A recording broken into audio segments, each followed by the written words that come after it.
with all that we have given them, we Stanley should own perhaps at least one half of this asset. Smart, the revenues generated because of the Coors Light philosopher. And it's not it, just take out the Obama race part. Why the fuck is the president of the United States hosting cartoons? Stanley walked tall with a paperback brain. Quotes well, I don't know what it was, but the thing is that if you ever go and you kind of read these people's biographies, fearing his shoes, library brave. Whew, the MAGA blacks, you get a bunch of MAGA blacks. That's what you get out of it, President. You get MAGA blacks who will put. They will. Old man with a head shaped like a shroom. And then the other thing we've forgotten is brevity. That's the main lesson I learned today. And I know I'm Stanley, bitch.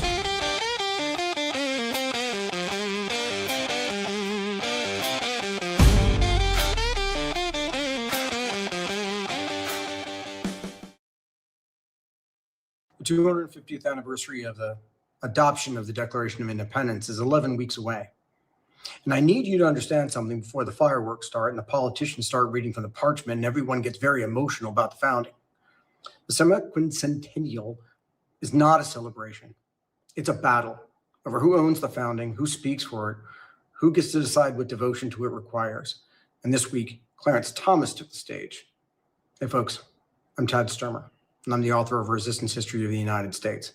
Thomas delivered a speech at the University of Texas that almost nobody in the mainstream media is going to analyze carefully because they're going to dismiss it or summarize it or dunk on it and just move on. That would be a mistake because Thomas is not doing what his critics are going to say he's doing. He's doing something considerably more precise and something considerably more dangerous. Let me walk you through it. Thomas opens up the speech with the black people he grew up among in Georgia, who's held the Declaration's principles as, his words, articles of faith, who knew that God had made them equal and that the Declaration said so, who sustained themselves through Jim Crow, through a system designed to break them on that knowledge alone. It's a genuinely powerful opening, and I want to be clear about something. The experience Thomas is describing is real, the faith he's describing is real, the people he's describing were real, and what they endured was real. And the way they held on to the Declaration is something the state could not take from them because it came from God, not from the state. That's real, and that's a significant part of American history, of their history. Thomas, of course, knows all that. He's not being sentimental, but he is loading the gun. Because what he's doing carefully, theologically, with full awareness of what he's building, is establishing a foundation that puts the Declaration beyond criticism. The principles aren't propositions you can examine. They're self-evident truths.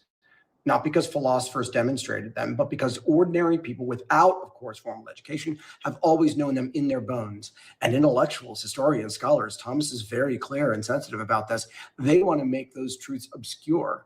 They want to overcomplicate them. They take the spirit out of them. They discuss them in a way that puts us to sleep. But the people Thomas grew up with didn't need any of that.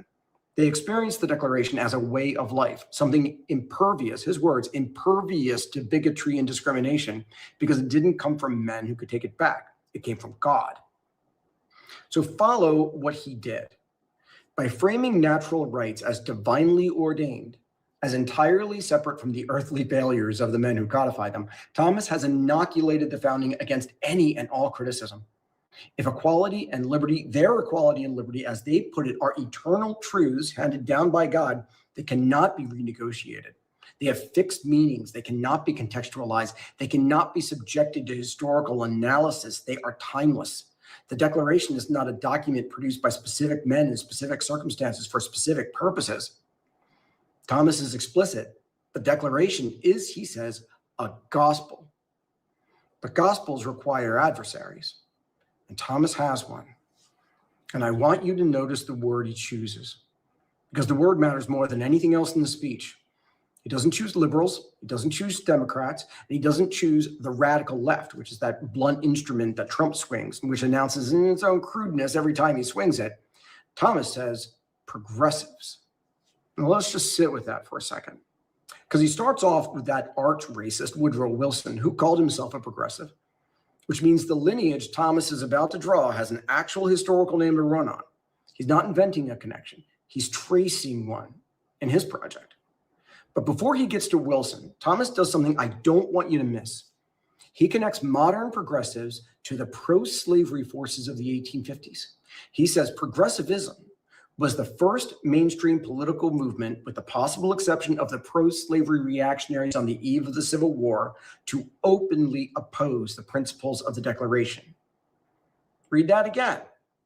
The progressivism of the late 19th century was that first mainstream movement that was related in a functional way to what the pro-slavery forces were doing in the 1850s. The exception he's carving out is the Confederacy. Modern progressives are, in Thomas's telling, in the company of the men who built the Constitution explicitly on the cornerstone of white supremacy and were going to war to defend it. He makes the connection, but then he moves on quickly as if it's just a minor historical footnote. It's just an aside. It's not a minor historical footnote. It's not an aside. But we'll come back to what he does with it at the end. So from there, Thomas moves on to Woodrow Wilson. And you should listen to the quotes because they're real and because Thomas uses them as a scalpel. Natural rights, Wilson said, were a lot of nonsense. The American people, Wilson wrote before he entered politics, were selfish, ignorant, timid, stubborn, and foolish. So the Americans should be ruled by expert administrators who used them as tools. Woodrow Wilson admired Germany because its people were docile and acquiescent. America, Wilson complained, was slow to see the superiority of the European system. The original sin, in Thomas's telling, was Wilson's replacement of God with government. The decision that rights were not natural and antecedent to the state, but historically conditioned, granted at the grace of bureaucratic experts, revocable by them too. And Thomas is explicit about where that precision leads. Progressivism seeks to replace the basic premise of the Declaration of Independence and hence our form of government, not reform it, not update it, replace it. And then Thomas closed the historical trap.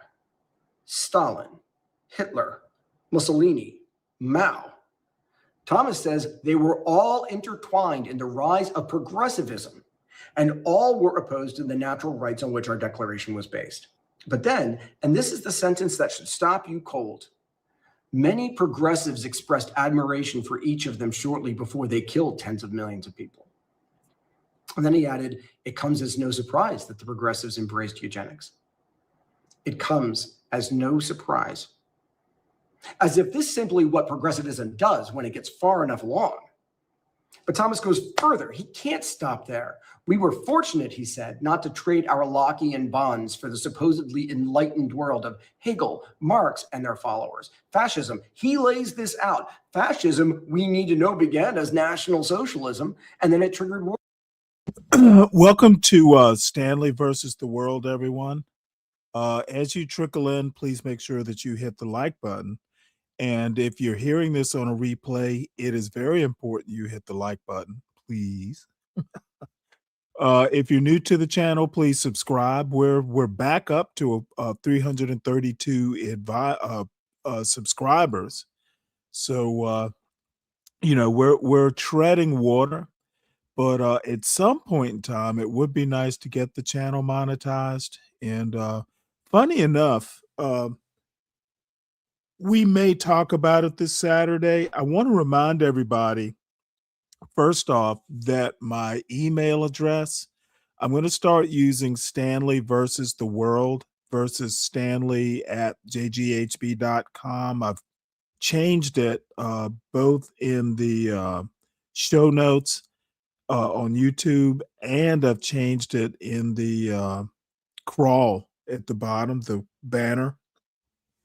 So I'm going to remind everybody, if you are a wrench holder, and maybe there will be an exception or two, but I kind of want to talk about the direction of the show, or the non-direction of the show, as it turns out, because I actually have been thinking about this. And, Brooklyn Watson, Kimmy Cakes,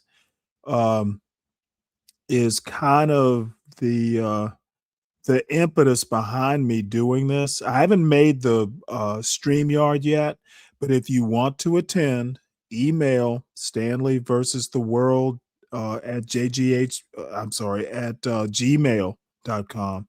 Stanley versus, spell out versus, the world at gmail.com. If you want to attend, still haven't picked a time on Saturday. I'm guessing it'll be either late morning or very early afternoon, because I usually try and do the shows around 3. It just works for me, chore wise and all that sort of stuff. So up to you, attend or not, but I kind of know where I want to go, which is not in a direction that any of the other shows are doing. I don't care about relationships. I don't care about any of that stuff. So anyway, by the way, it's Wednesday. Happy Wednesday. The Sovereign Beer Fund is open for investment. Today's the IPO for the weekend. Um, Support the show by supporting the host. Uh, Even for the folks who don't live in the USA, there is PayPal now. I have it set up, and the stuff you need to know to contribute is in the banner crawl at the bottom as well. PayPal, Cash App. Who knows? One day I may even grow into Venmo, but that would mean me setting it up, and ultimately, I'm only going to do so much. So, Clarence Thomas, it was an interesting speech which I showed. What is it? 2 or 3 days ago now.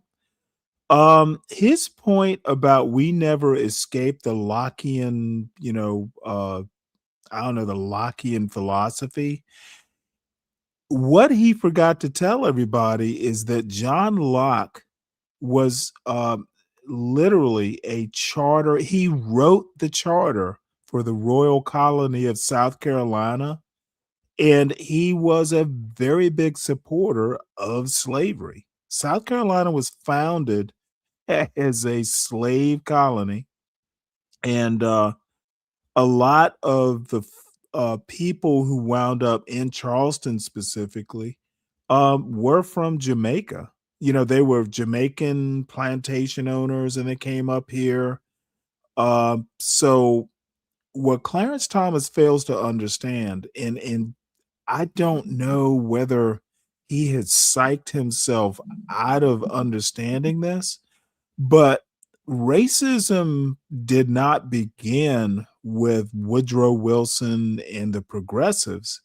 It started from it started almost, a little bit over 100 years before America's founding, and was reinforced about 10 or 11 years later in the Constitution. This is what happens when people aren't taught history. What Clarence Thomas did, in my opinion, is pretty egregious, especially for his background. That he is extolling this stuff as God-given. As I said, my background is not that far afield from how Clarence Thomas was raised. Same Catholic school system, same parish, same church, just, decades apart. My parents are slightly older than he is by about 10 years, maybe a little bit less than that. But Clarence Thomas is out of his mind.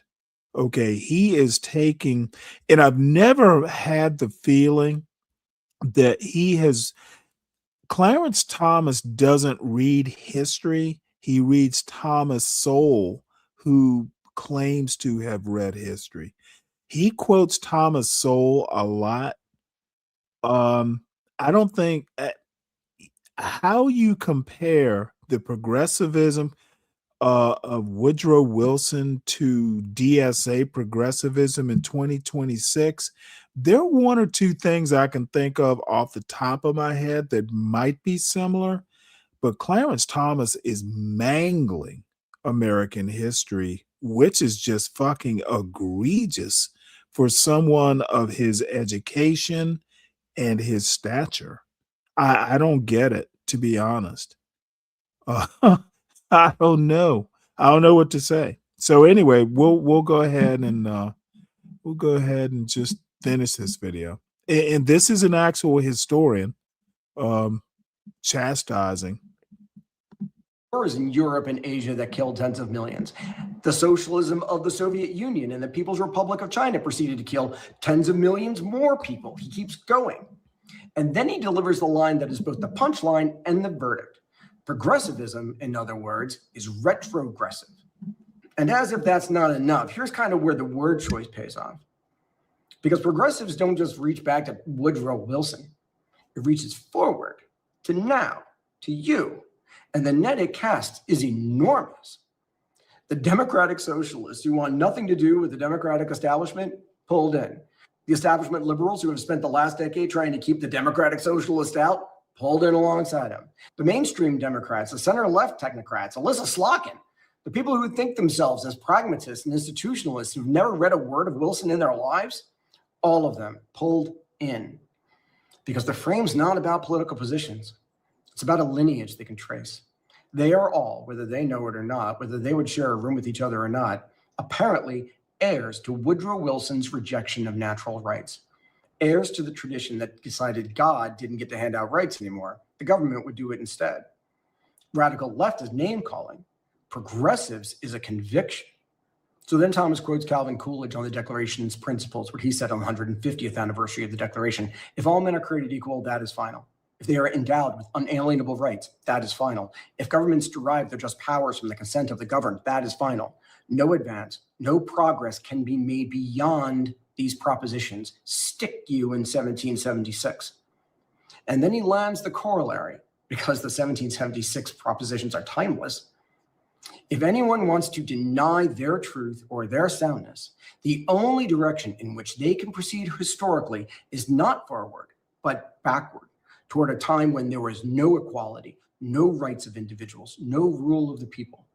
And that's the full scope of the indictment. Progressivism doesn't just threaten American democracy. It is by definition a regression towards barbarism, toward a world before rights, before equality, before the people had any say at all. So Thomas does not leave the conclusion implicit. Subtle is not a saying. He said, progressivism has made many inroads into our system of government and our way of life. It has coexisted uneasily with the principles of the Declaration. Because it is opposed to those principles, it is not possible for the two to coexist forever. Not possible to coexist forever. Which brings you to the call and to who Thomas is actually calling. He spent a significant chunk of the speech on a specific kind of failure he had said he watched up close after 4 decades in Washington. People who espoused lofty principles, who could write elegant essays about the original meaning of the Constitution, who talked about all the right things at all the right conferences, and then when it actually cost something, as he says, hid in the tall grass. Who became, Thomas says, petrified by criticisms, who fell prey to the enchanting siren songs of flattery, who got so swept up in the comfort of institutional acceptance that they recast themselves as institutionalists, pragmatists, or thoughtful moderates, all as a way of justifying to themselves and their consciences and their country their failure to act. But Thomas is not describing strangers. He's describing people he has worked alongside for 40 years. He's describing people with gavels, and he's telling them that hiding in the tall grass is over. And against that failure, he sets the heroic signers of the Declaration of Independence, their pledge, lives, fortunes, sacred honor. Nathan Hale before the British executed him, Patrick Henry in front of the Virginia Convention, the Continental Army at Valley Forge, the men who stormed the beaches at Normandy, he goes on. Thomas asks his audience directly, do you have what it took for our young soldiers to storm Normandy Beach? And then he answers his own question. Without devotion, without the willingness to sacrifice, no amount of study or development of insights about our Constitution will make much difference. The Declaration doesn't need more scholarship. It needs courage. It needs defenders. And then at the very end, he gets back to invoking Lincoln. He calls on his audience to summon the courage of the men who faced down a king and signed the Declaration, or a president who led the nation into a civil war rather than permit this house to be divided. Hold on. Earlier in the speech, Thomas connected modern progressives to the pro-slavery forces of the 1850s. That last movement, he said, to openly oppose the Declaration before progressivism came along. Now, at the close, he's invoking the president who chose civil war over a House divided over that. He's not subtle. The House is divided. The Declaration and progressivism cannot coexist forever. He said it. And he just told you what the other side is. He's just told you what Lincoln did about a House that divided the last time. And now think about who was in that room with him. Thomas was speaking at a major research university to an audience of lawyers and clerks and judges and the intellectual apparatus of the Federalist Society, the organization that has spent 40 years methodically building a legal and judicial culture capable of dismantling the administrative architecture of the entire 21st century. These are not people who need to be told what the stakes are. They've been working toward this moment for their entire careers. Some of them helped put Thomas on the court. Some of them clerked for him. Some of them are now sitting in federal benches across the country. Thomas was not delivering a commemorative address. He was issuing orders. The enemies of the Declaration have been named. They are the progressives. And by the logic Thomas has just spent an hour constructing carefully, theologically, historically, with full command of the record, even though he muffs a big chunk of it, they stand in the tradition that ends at Auschwitz. The people in that room know what they're being asked to do. The House cannot be divided forever, and they have 11 weeks until July 4th. I'll be there with you. Should be fun. Allons-y. All right. Well, I would go way farther. Like, apparently you can be a lawyer and into politics and not know American history. And you got to know American history at more than a scratch the surface level to make sense of even 2026 politics. Clarence Thomas talking about progressivism, to be honest, it marks him as uneducated. Seriously. It is a like amateur move. So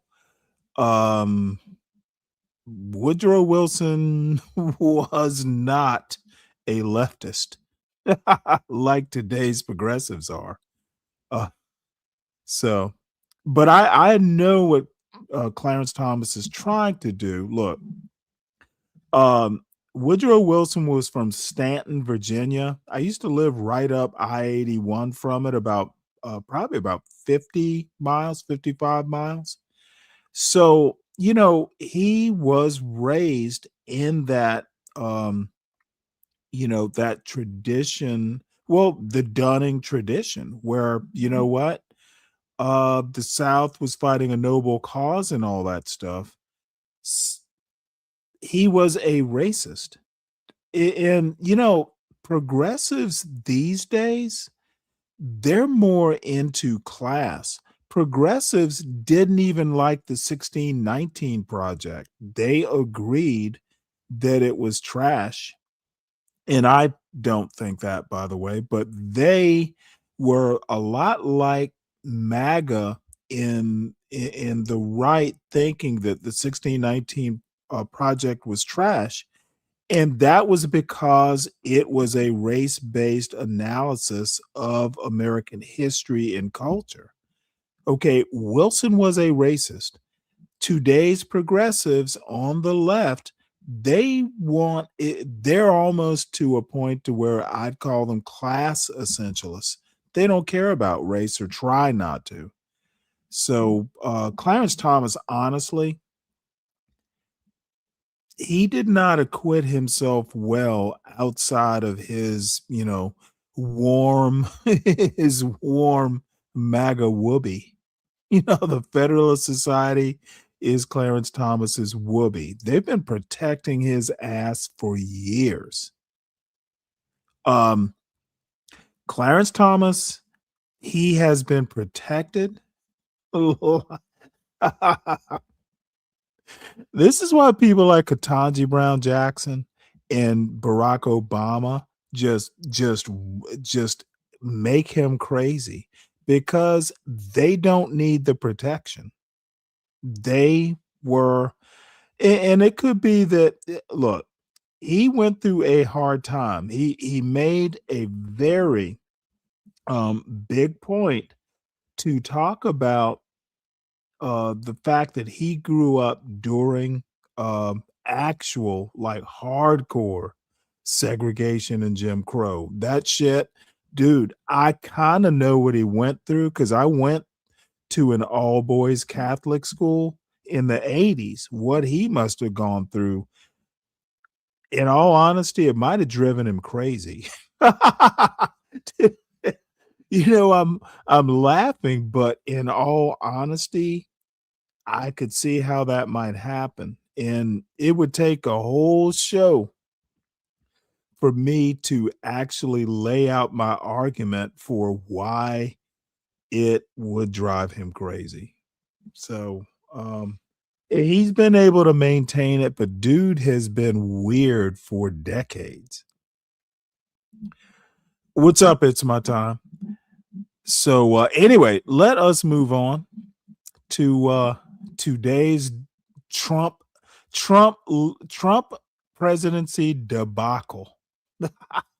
So we're going to talk about his failures in this quote war that he is supposedly commander in chief of.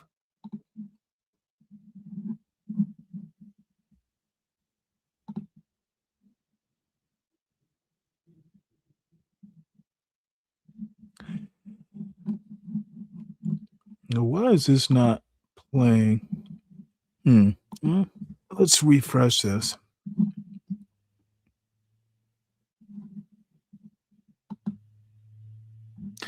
I don't know what is going on.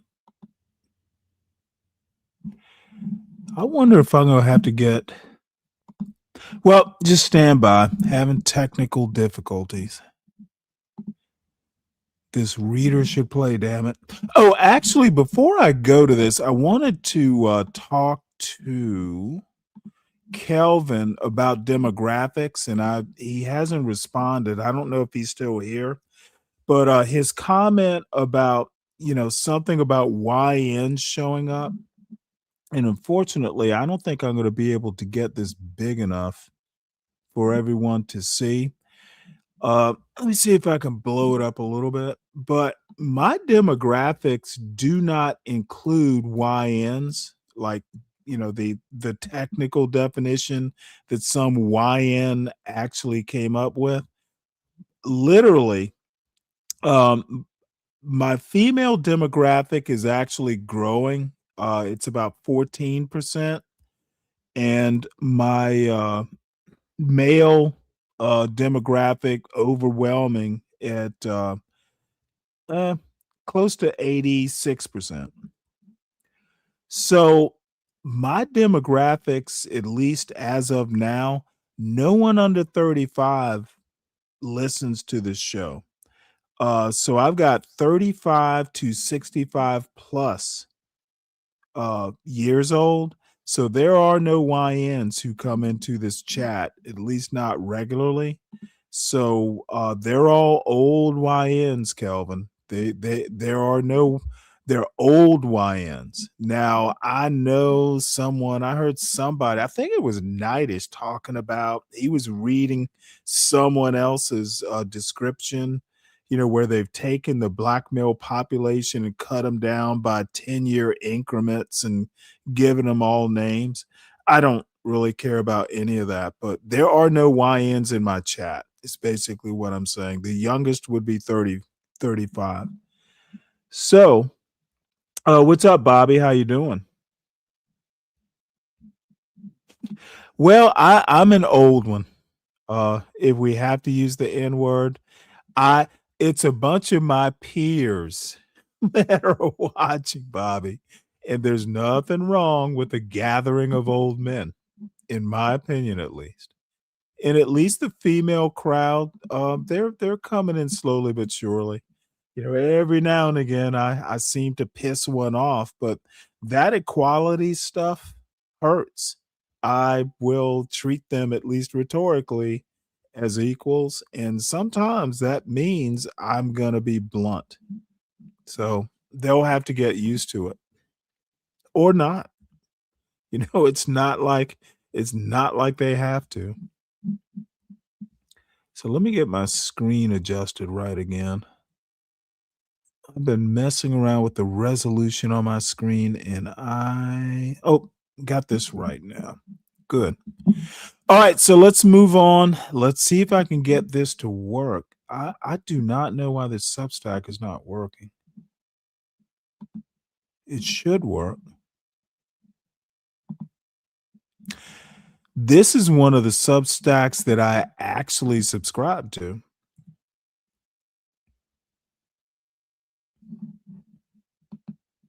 You know what? Let me do this. Let me do this. Let's just do a new tab.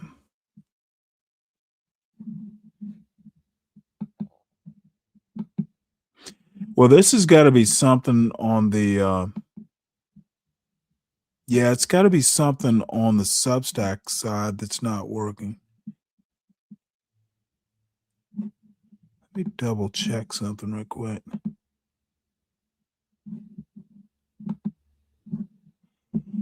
Damn, there is something here. Well, I guess I'm just going to have to read it or play this video. Well, let's play the video first, and then I'll get into reading this.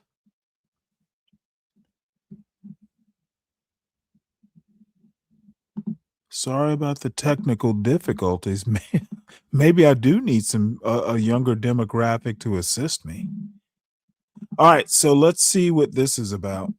In the Strait of Hormuz, Iran's Revolutionary Guard says it has seized 2 ships in that critical oil shipping route, and Iran state media saying a 3rd vessel is now, quote, disabled off the country's coast. All of this just hours after President Trump extended the ceasefire with Iran indefinitely. Let's go to CNN's Nick Robertson, who is in Islamabad, Pakistan, where those possible new talks between the U.S. and Iran are on hold.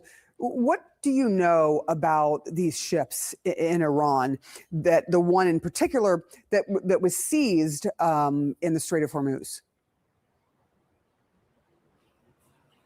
Yeah, I think there are several things happening here all at the same time. The president said there's divisions inside the Iranian leadership. We are absolutely seeing that play out in real time.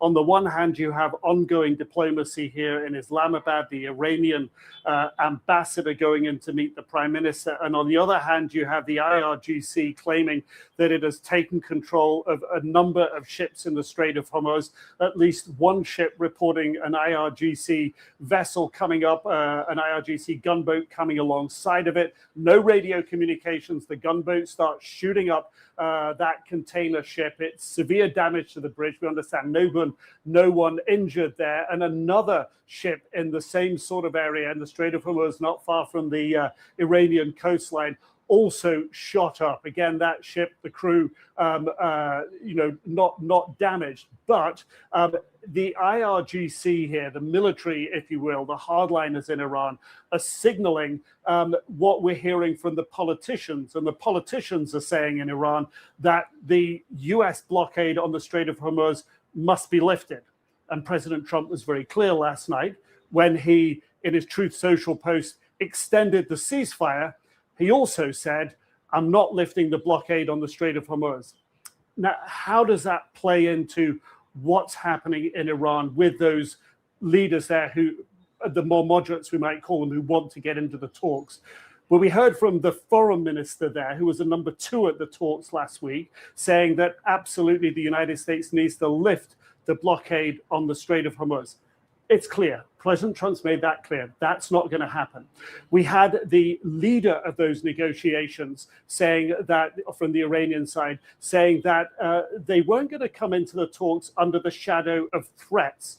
Now, the perception here in the region was clear that President Trump wanted to use the end of the ceasefire as a lever in the talks, as pressure on the Iranians. So it does appear, by extending the ceasefire, the president's taken off that pressure point. However, the Iranians have come out and said, we didn't ask for that ceasefire to be removed.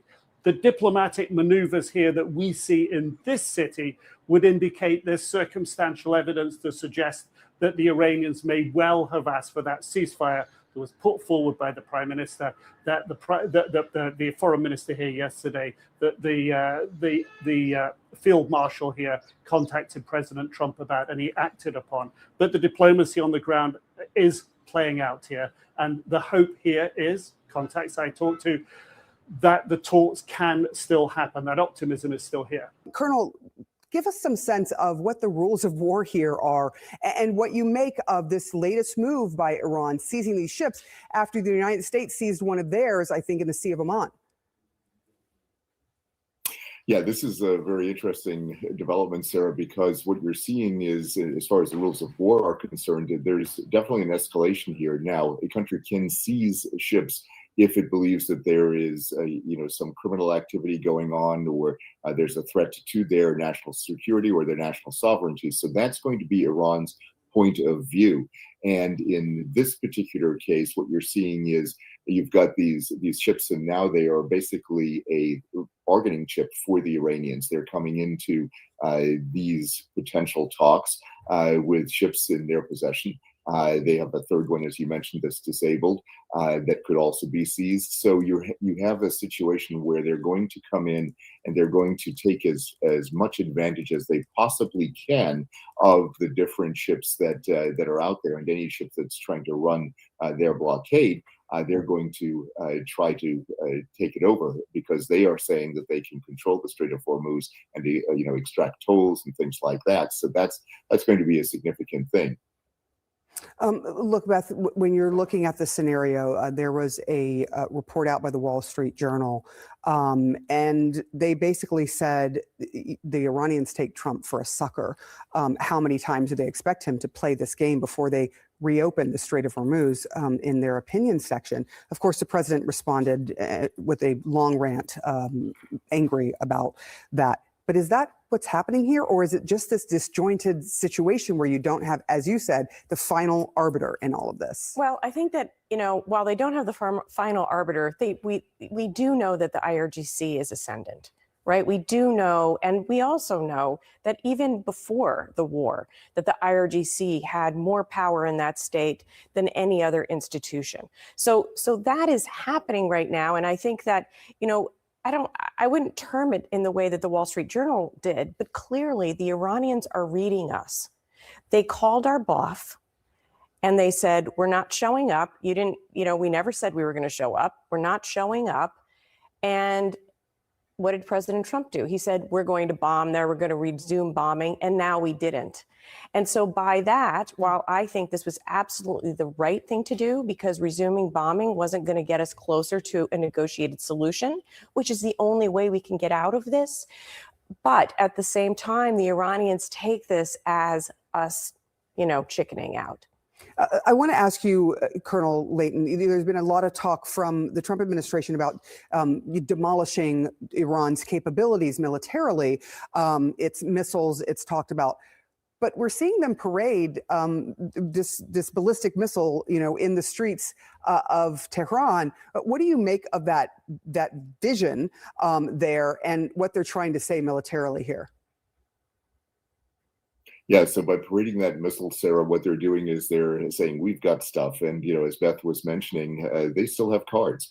And that ballistic missile, of a type that, we haven't quite assessed yet, is, a potential weapon that they can use. And they can use it potentially for long-range activities. Are they going to go after Israel again? Are they going to go after U.S. targets in the Middle East or beyond? Are they going to go after European targets?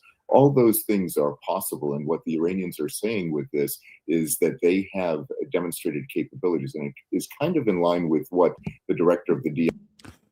All right, well, let me comment on this fiasco. So after extending a ceasefire and talking shit all weekend, Iran literally captures 2 ships and disables a third. I thought they had no more military capabilities. The hell? Now, this is basically, well, there are like 5 things at least. Um, the US has captured 2 ships that are like connected to Iran. One of them in the Indian Ocean in international waters, from what I understand. So, capturing those 2 ships could possibly be, hey, you know what? You take a couple ships hostage. We're going to take a couple ships hostage. But that they're able to do something like this, it means they are not shut down. So Trump's point about the leadership being splintered, what that means is the leadership has metastasized. Okay, you go in and you kill like a bunch of their top leadership. These people have known each other for decades. You kill them all. Now you got a bunch of now you got a bunch of eyes, young Iranians, all wanting to make a name for themselves. What he did is he caused whatever cancer he thought was there to metastasize. Once again, the US makes a situation worse by not understanding the other culture.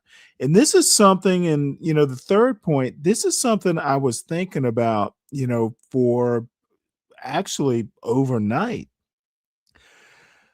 The Middle East is different.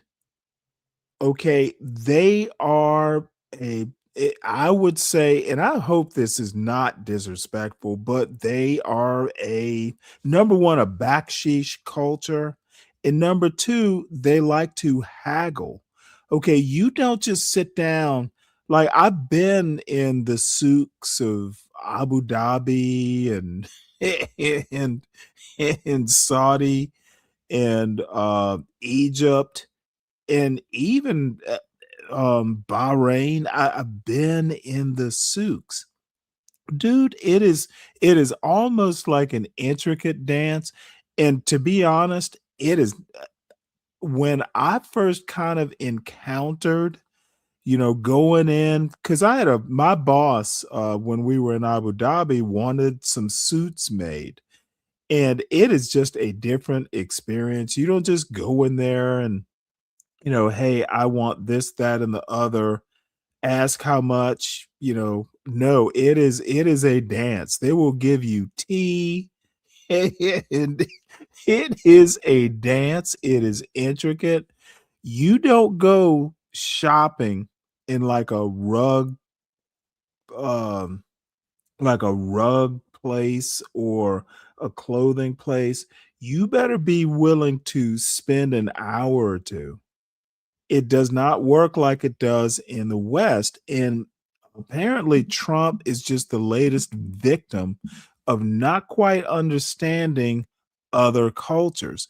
The dude is a white supremacist. He thinks the world works on American time, and it just doesn't. Trump is literally a dummy, and his foreign policy team.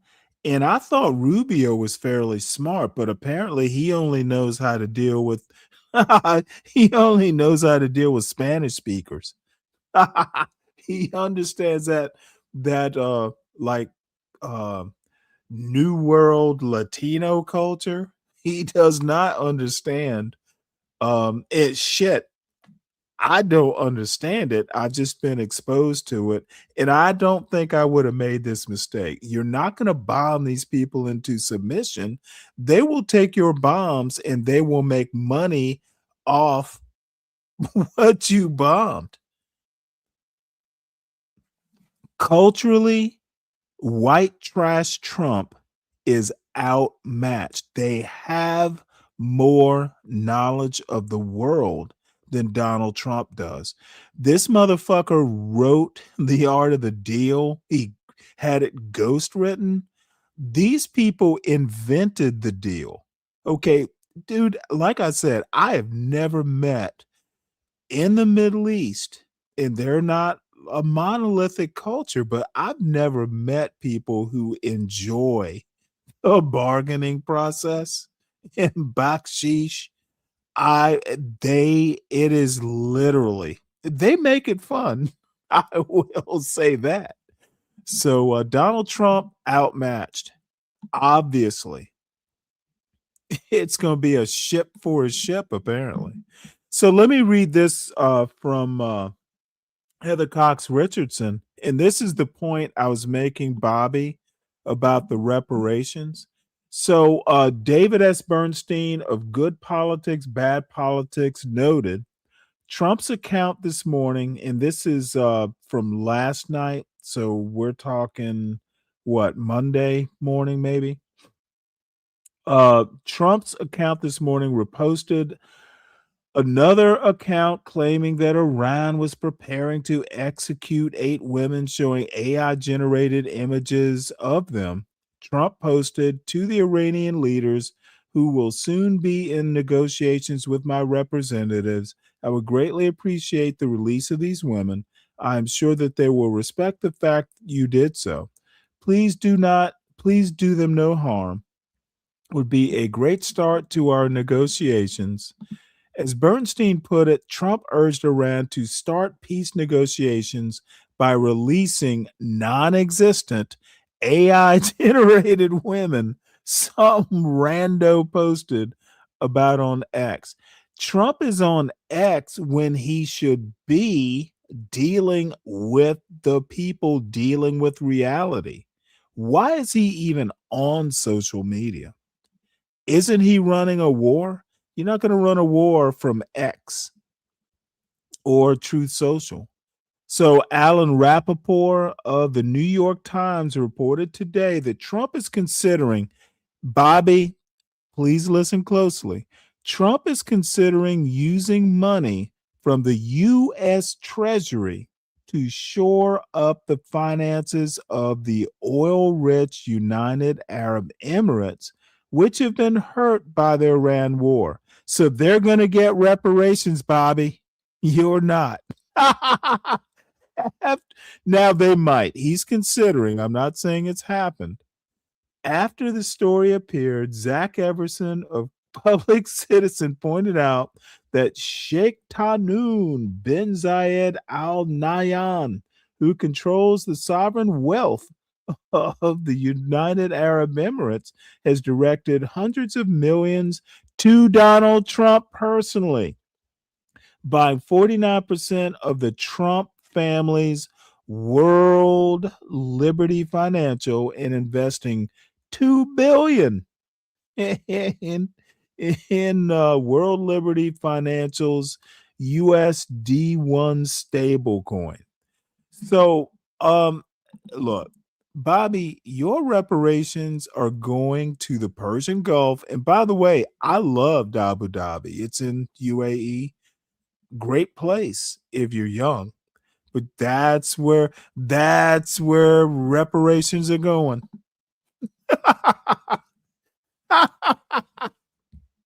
So I am actually interested. Let me drop this link here.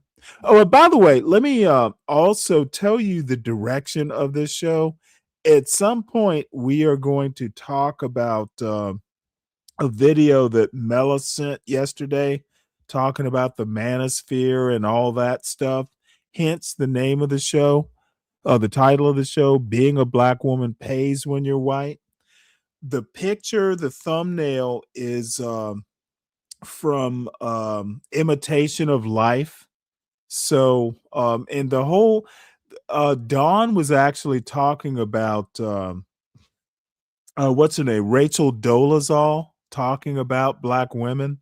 And I thought it was the best comment I've heard in probably a year. It pays to be a Black woman if you're white. You know, the transracial, hey, I can act Black but be white. You always have that off ramp, you know, if you ever need it. So there we go.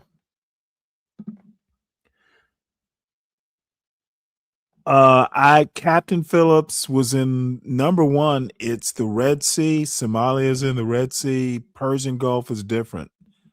speak radio. Doesn't work that way in the Persian Gulf. So this is something, and this is directed to 12th Man, who often talks through his wine box hat.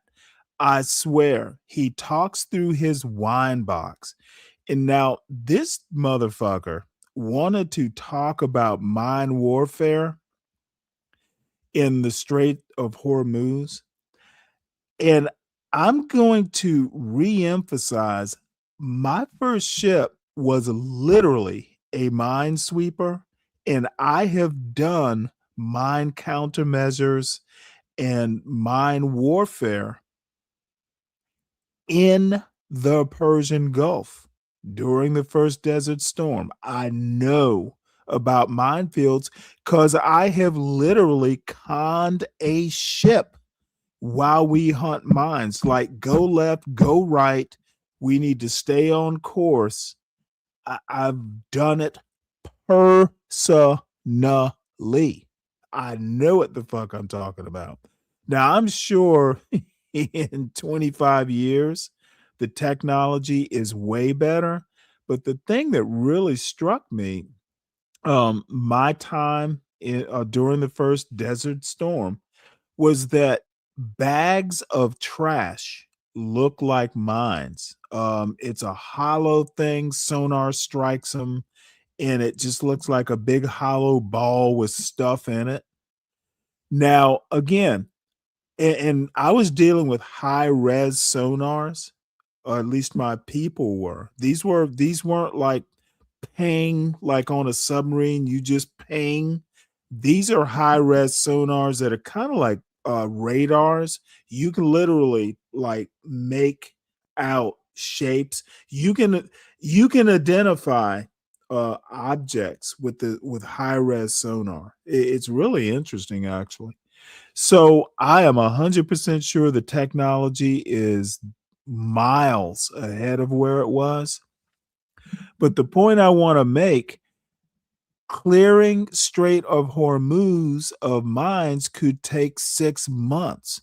The thing is you can't just tool along on a course and clear the mines. You literally have to lay out grids, and you literally lay out a grid and make a field, and you have to go line, like you go up and down. It's almost like mowing a lawn. That's the best analogy. You mow a lawn. Now, the problem is there's tides and wind, and, so you can't just push it. You have to navigate it. And if you know anything about, ships and wind and tides, it's hard work. And at night, you don't minesweep. You basically go back outside the minesweeper.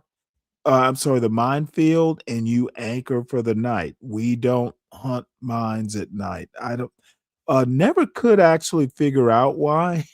I guess you don't want to die at night if you strike a mine. But the emphasis I want to put out is 12th Man should never get into a debate with me, because I never go hard on something I don't know deeply about. Again, months. 6 months, and it'll probably take longer than that if the mines are kind of like drifting. I'm surprised nothing's blown up yet. Maybe they were faking, but you got to take it seriously. So the Pentagon assessment shared in a classified briefing to lawmakers suggests gasoline and oil prices could remain elevated through the midterm elections. Bad news for Trump. Dude is a moron, frankly. So let me do this right quick. And I want to play the article, and I hope 12th Man just kind of drifts in, because he's an idiot. Never debate me, Chicago, son. when winter winds or city noise have you craving a real escape, believe way now at travelbelize.org. A news story written by Dan Lamoth, Noah Robertson, and Ellen Nakashima. What's up, and Brian? read by Bria, an AI-generated voice. It could take 6 months Yeah, to I've fully heard clear of the Strait of FD Hormuz of signifier, mines deployed by Bobby. the Iranian military, and any such operation is unlikely to be carried out until the U.S. war with Iran ends, the Pentagon has informed Congress. An assessment that means the conflict's economic impact could extend late into this year or beyond. A senior Defense Department official shared the estimate during a classified briefing Tuesday for members of the House Armed Services Committee, said 3 officials familiar with the discussion. The timeline, met with frustration by Democrats and Republicans alike, 2 of these people said, is the latest sign that gasoline and oil prices could remain elevated long after any peace deal is reached. Beyond any economic ramifications, such an outcome also could have significant implications politically in the United States, particularly for Republicans, as November's midterm elections draw near. President Donald Trump's decision to start the war has proved unpopular with most Americans, recent polls have shown, and it has fractured his political base, which voted him into office based in part on his repeated promises to avoid foreign military entanglements and focus more on domestic issues. On Wednesday, the average cost of a gallon of gas in the United States was $4.02, according to AAA, up from $2.98 just before the war began in February.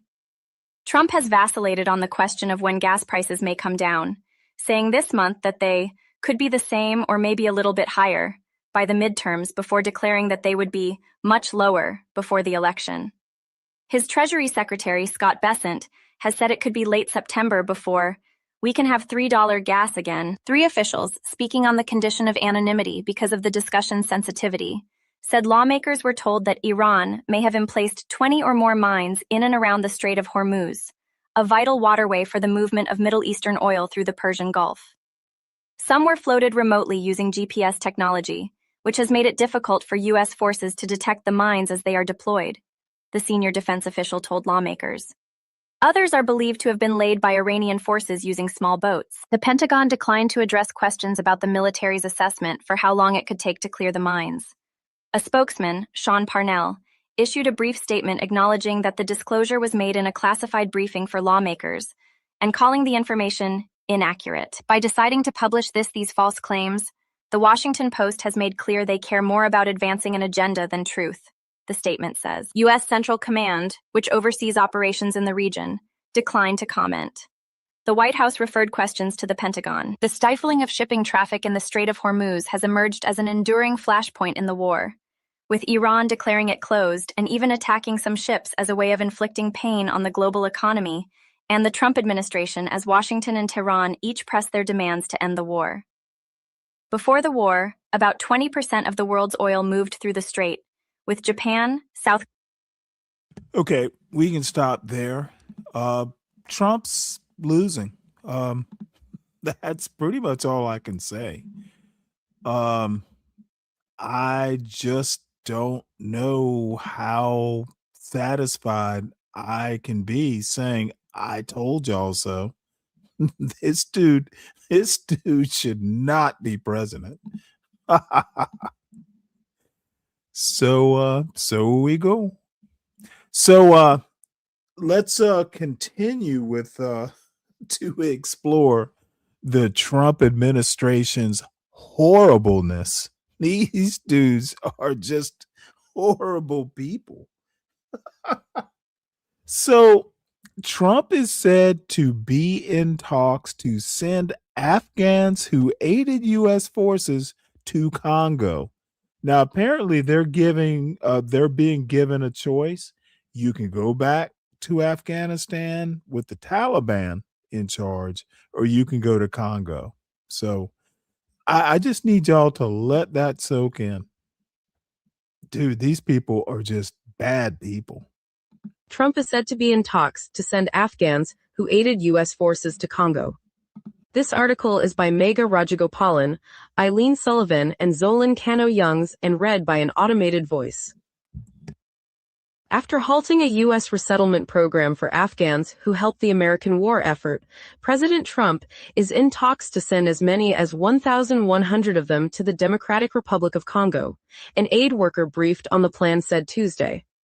The group includes interpreters for the U.S. military, former members of the Afghan Special Operations Forces, and family members of American service members. More than 400 children are among them.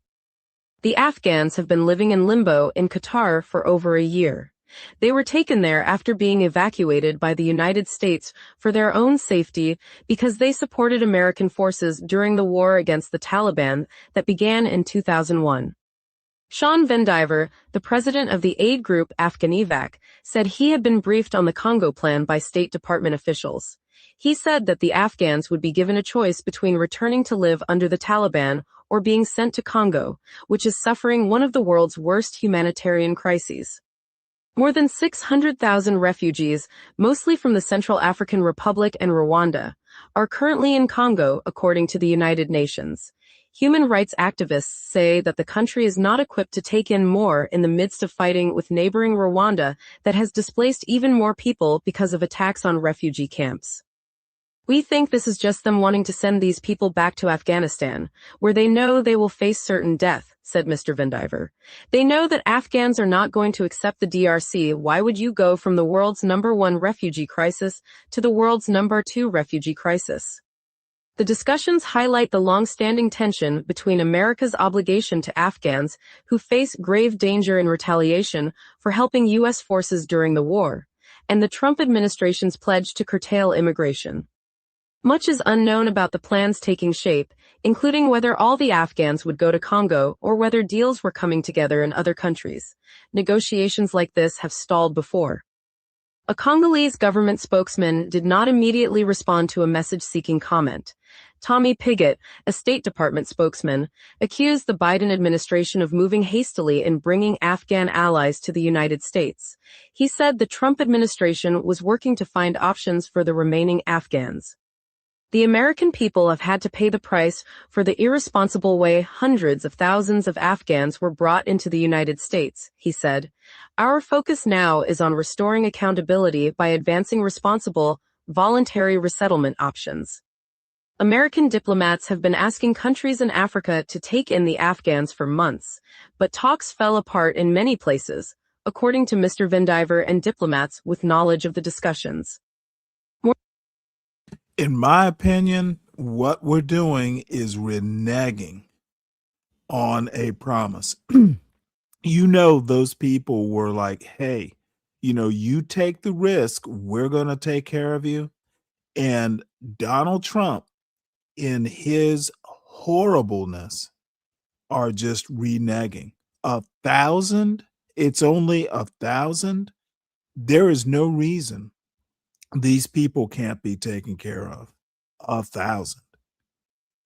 Dude, the man is a horrible person.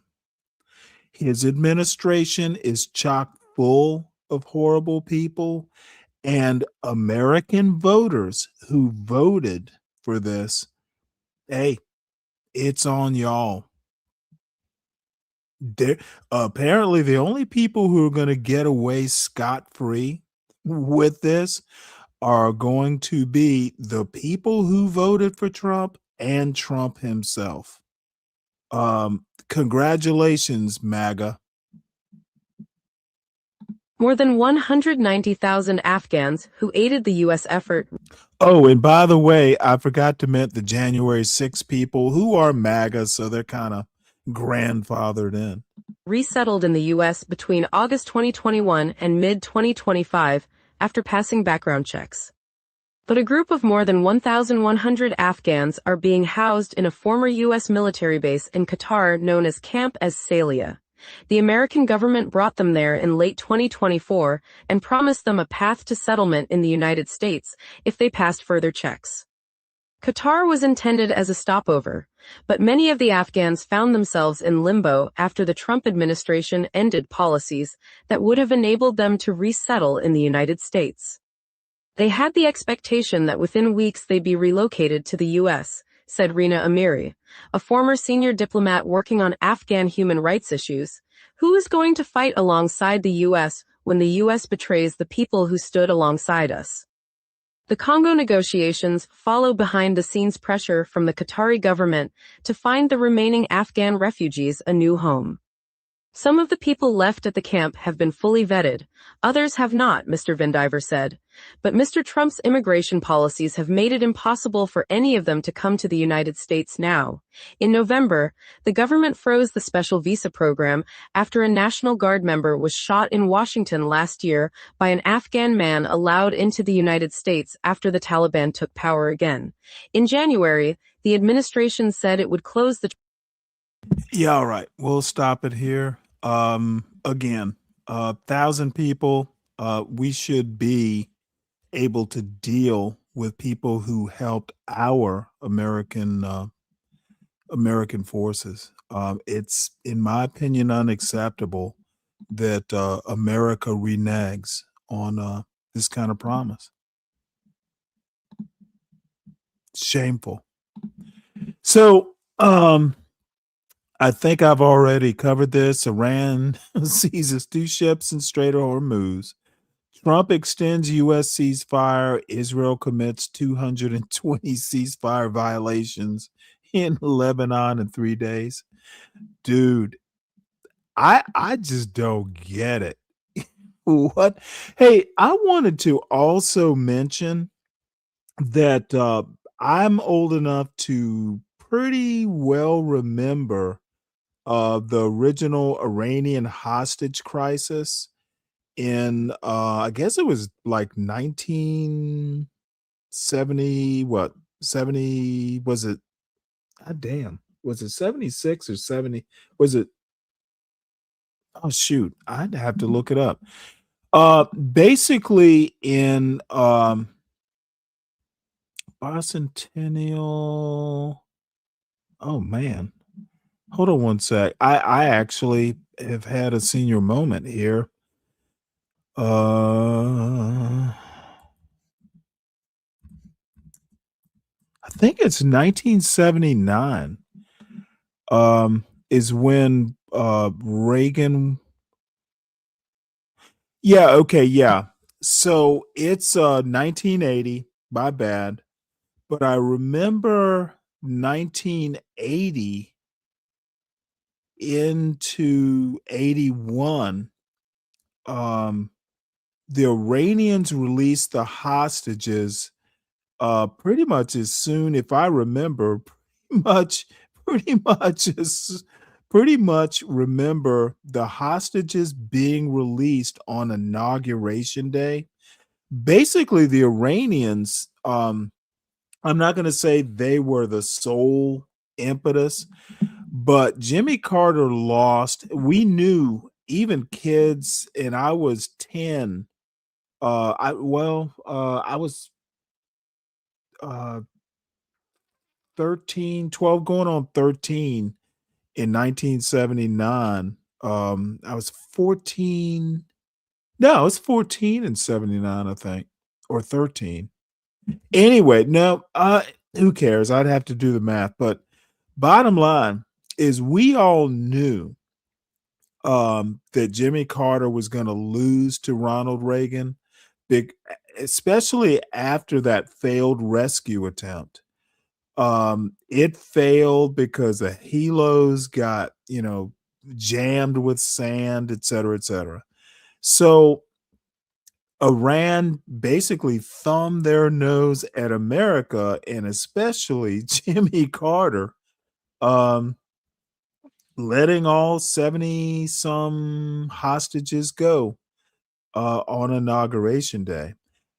Iran is probably doing the same thing. They are doing American politics in a big way. And Trump, I'm sure someone must have mentioned to Trump that Iran has been a kingmaker, in quotes, of in American politics before. And Trump is just fucking up. He is, it is obvious he's sending JD Vance, then like canceling flights. Trump is a rudderless ship right now. His administration, when it comes to Iran, is a rudderless ship. And there are people who still approve of this motherfucker. It is amazing. that people are not out in the streets protesting this shit. Dude, y'all picked a winner. Thanks, MAGA. So all I can say is it is okay if all the fucking YNs don't want to watch my channel or anything like that. Y'all voted for this fucking shit because you don't know American history. You don't know American politics. This is what happens when you don't read books, folks. You vote for Trump. And I was listening to Nightish earlier. And again, I love Nightish. He's a great guy, but he still thinks I am calling him dumb. He doesn't understand that he's the one who feels dumb. I never called him dumb, and he'll never know whether I think he's dumb or not. It's just I think that there's some information that he should consider on a lot of these topics he wants to pontificate on. All these motherfuckers are seriously limited because they just want to go and, even people like Angry Man, he keeps going, oh, facts over feelings. Dude, these shows are nothing but feelings. They feel that women should follow them because they feel, according to the Bible, that men are natural. I've had people tell me men are natural leaders. Men are no more natural leaders than women are, or wolves, or dude, there's no such thing as a natural leader. Especially now, there are born leaders, but men aren't privy to, that kind of born leader status. Women are just as susceptible to being leaders as men. These people are listening to stupidity, and they are just basically like echo chambers for uneducated opinions. If you're going to have an opinion, at least be educated. Make an educated opinion. Anytime you can have an opinion that is founded at least upon a little bit of education, go with the educated opinion, not what you heard Fatty say or fucking Angry Man or Sharon. Dude, we literally have a plethora of just like Trump level stupidity on these YouTube channels, whether it's about relationships or leadership or politics. It is stunning how uneducated these people are, and they're proud to be uneducated. That's what's the scary part. They're raising kids. Some of them they don't even live with. So anyway, enough beating up on the ignorant. Trump fought to keep the ballroom fundraising contract secret. Here's what's in it. I don't even know that I care about this anymore. We're in a war. But let's listen to a couple minutes of it. Chicago, when winter winds or city noise have you craving a real You know escape, what? Belize is Washington waiting. Post. Imagine crystal blue water. Framework for the planned 400 mil voice. The Trump administration's contract governing hundreds of millions of dollars in private donations to build President Donald Trump's White House ballroom shields donors' identities, excludes the White House from conflict of interest protections, and was disclosed only after a lawsuit and a judge's order, records obtained by the Washington Post show. The agreement establishing the legal and financial framework for the planned $400 million undertaking, the most significant change to the White House in decades, was signed in early October, less than 2 weeks before demolition crews started destroying the East Wing. Public Citizen, a government watchdog organization, sued to obtain the contract between the White House, the National Park Service, and the Trust for the National Mall, the nonprofit managing donations for the project, and shared the document with the Post. The Trump administration's failure to disclose this contract was flatly unlawful, said Wendy Liu, a public citizen attorney and lead counsel on the lawsuit, filed after the Park Service and the Interior Department failed to fulfill a public records request for the document. The American people are entitled to transparency over this multi-million-dollar project. The secrecy surrounding the contract mirrors the administration's broader approach to the project. White House officials have declined to disclose the total amount raised, the identities of all donors, or, until recently, basic details about the building's design. Court documents show Trump knew he was going to tear down the East Wing at least 2 months before doing so, but he never told the public.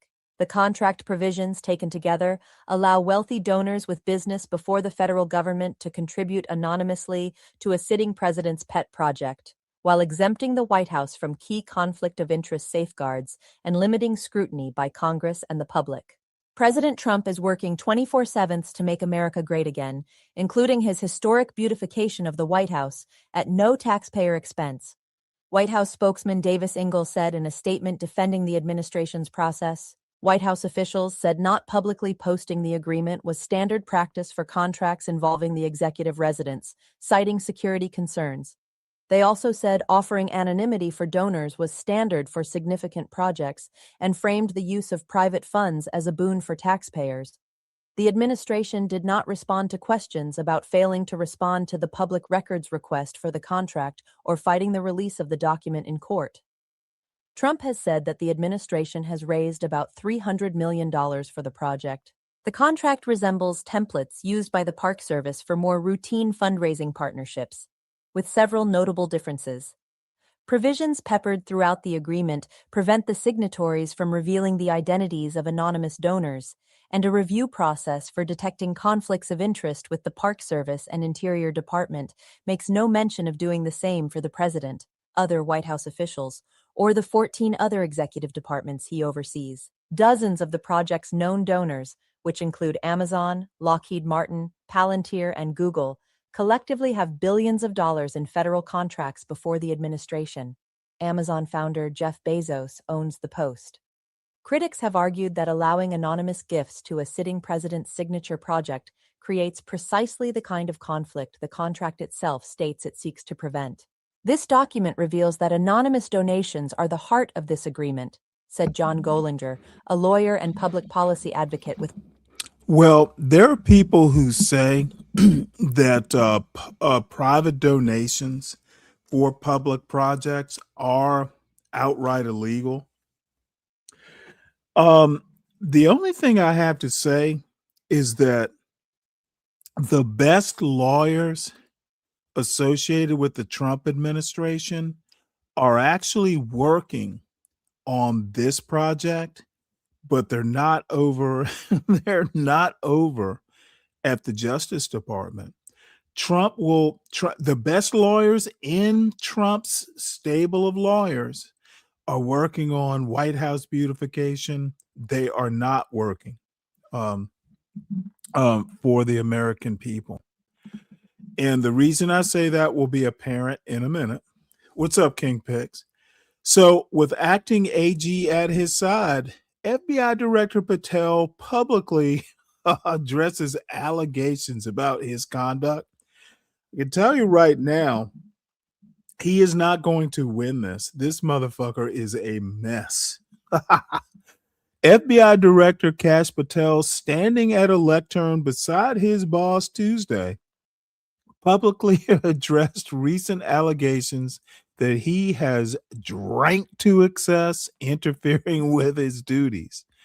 I've never been intoxicated on the job, Patel told a room of reporters Tuesday after highlighting what he considers a string of law enforcement successes.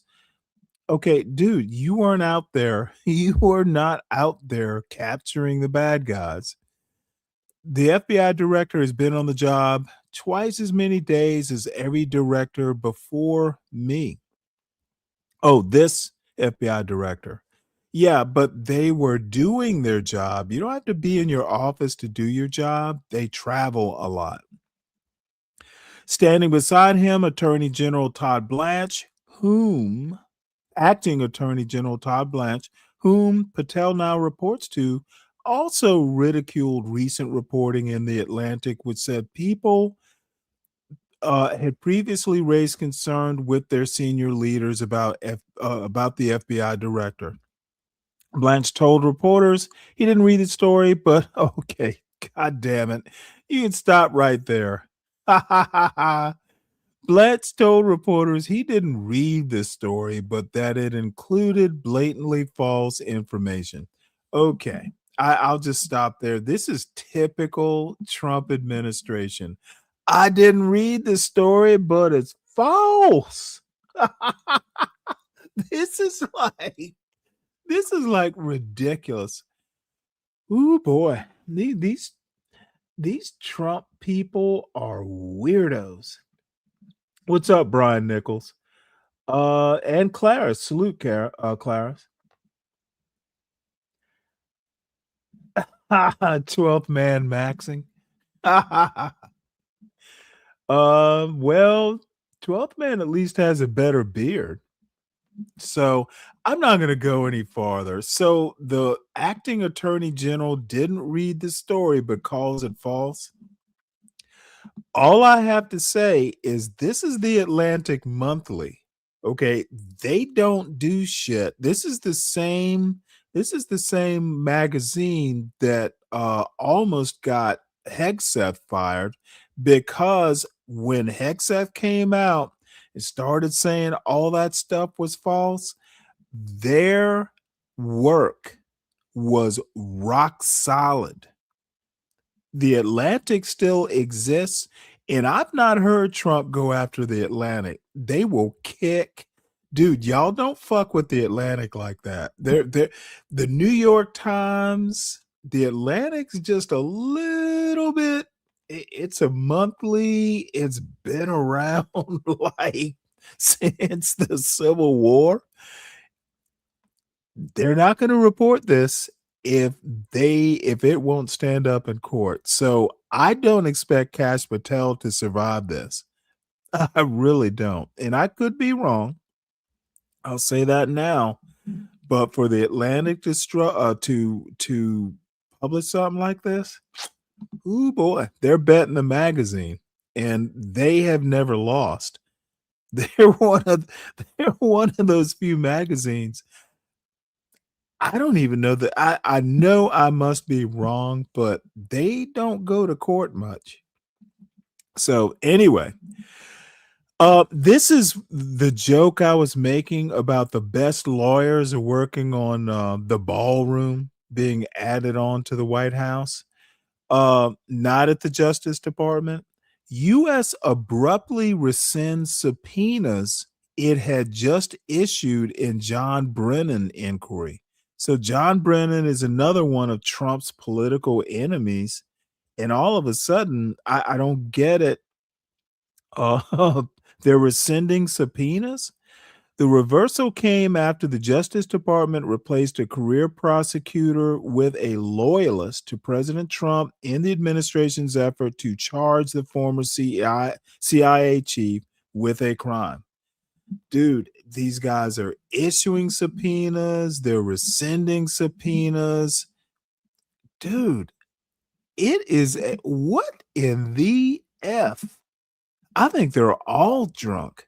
I think Trump is just naturally drunk.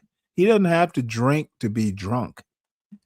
You know, there is mental illness that runs in the family, folks.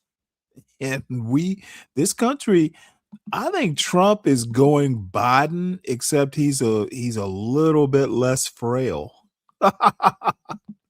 What in MAGA can let me drop this link. Maybe someone who is MAGA can help me understand what is going on with this sinking ship.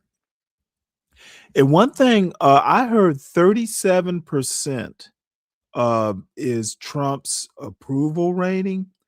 This is just like one, not even 1.5 years into his 4-year term. The dude is effing up right at the beginning. What's up with this? So let me drop the link. Maybe some MAGA folk can come up and explain it. Maybe Mike 123 is sober enough on a weekday to come up and be cogent and explain to me what on earth is going on. Let's see here. Panel link.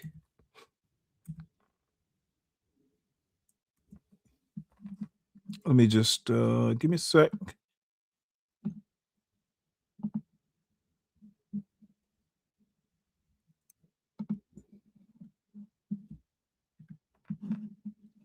And I'll drop it. So here's the panel link, folks. I need someone who is a Trump voter and still in love with the Trump to come up and explain what on earth is going on. Why is it falling apart a year and what is it? 4 months into the administration. These guys, these guys, these guys are falling apart. It's like locusts hit the picnic. This is the latest. Oh my Lord. David Scott, a Georgia Democrat seeking his 13th term in Congress, dies at age 80. This should be a foreboding to Jim Clyburn, who's up in South Carolina. Democrats are just now. We got a Republican governor. This guy's a Democrat, and luckily, it's just a few months till November, but people are holding on too long to these offices. And there are Republicans doing it too. But you're doing this when Democrats are out of power. You're just making people like Cellulite seem smart, which I really can't abide.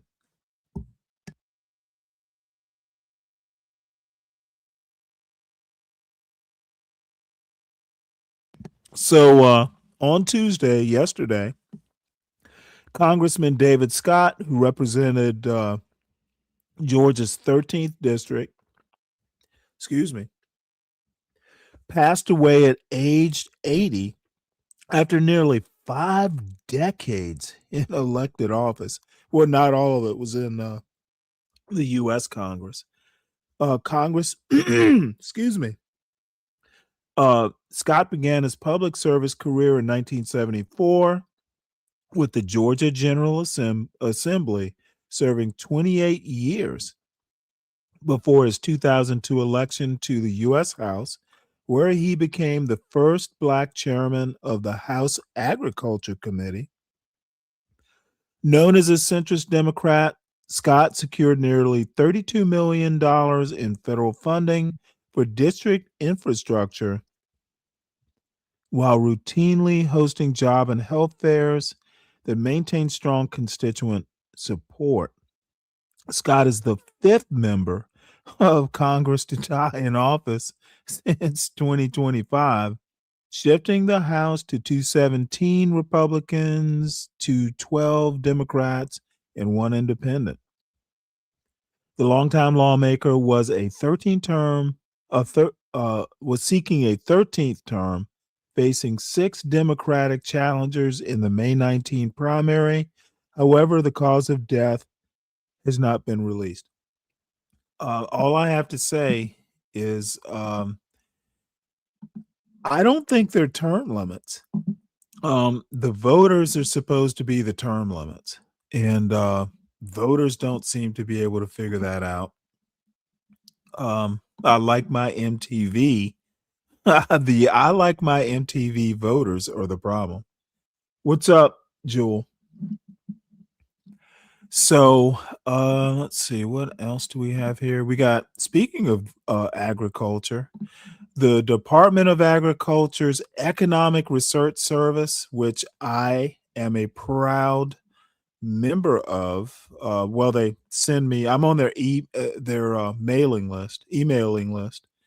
I don't know how big a problem this is either. But total planted area for the 8 major row crops grown in the United States projected to decline by 2.4% over the next decade, according to the USDA's long-term agricultural projections, also referred to as the baseline projections. So the crops are corn, soybean, wheat, upland cotton, oats, rice, sorghum, and barley.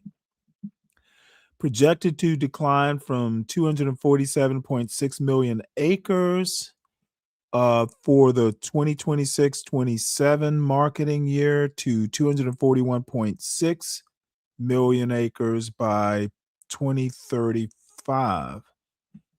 Problem is, why is this important?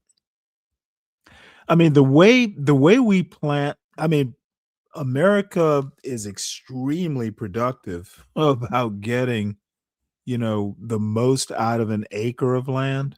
So I don't know that this is a huge problem. I guess this would matter if you're doing maybe some sort of commodity investing. So just figured I'd let the future farmers of America know. I know one of you out there is probably a farmer or raising a farmer, right? So we are going to go to the video portion of the show with trepidation, because I've been feeling like I might want to do an audible, but I'm going to go with what I had planned in line with the show title. Being a black woman pays well when you're white, which I still think is possibly the best show title I've had this year.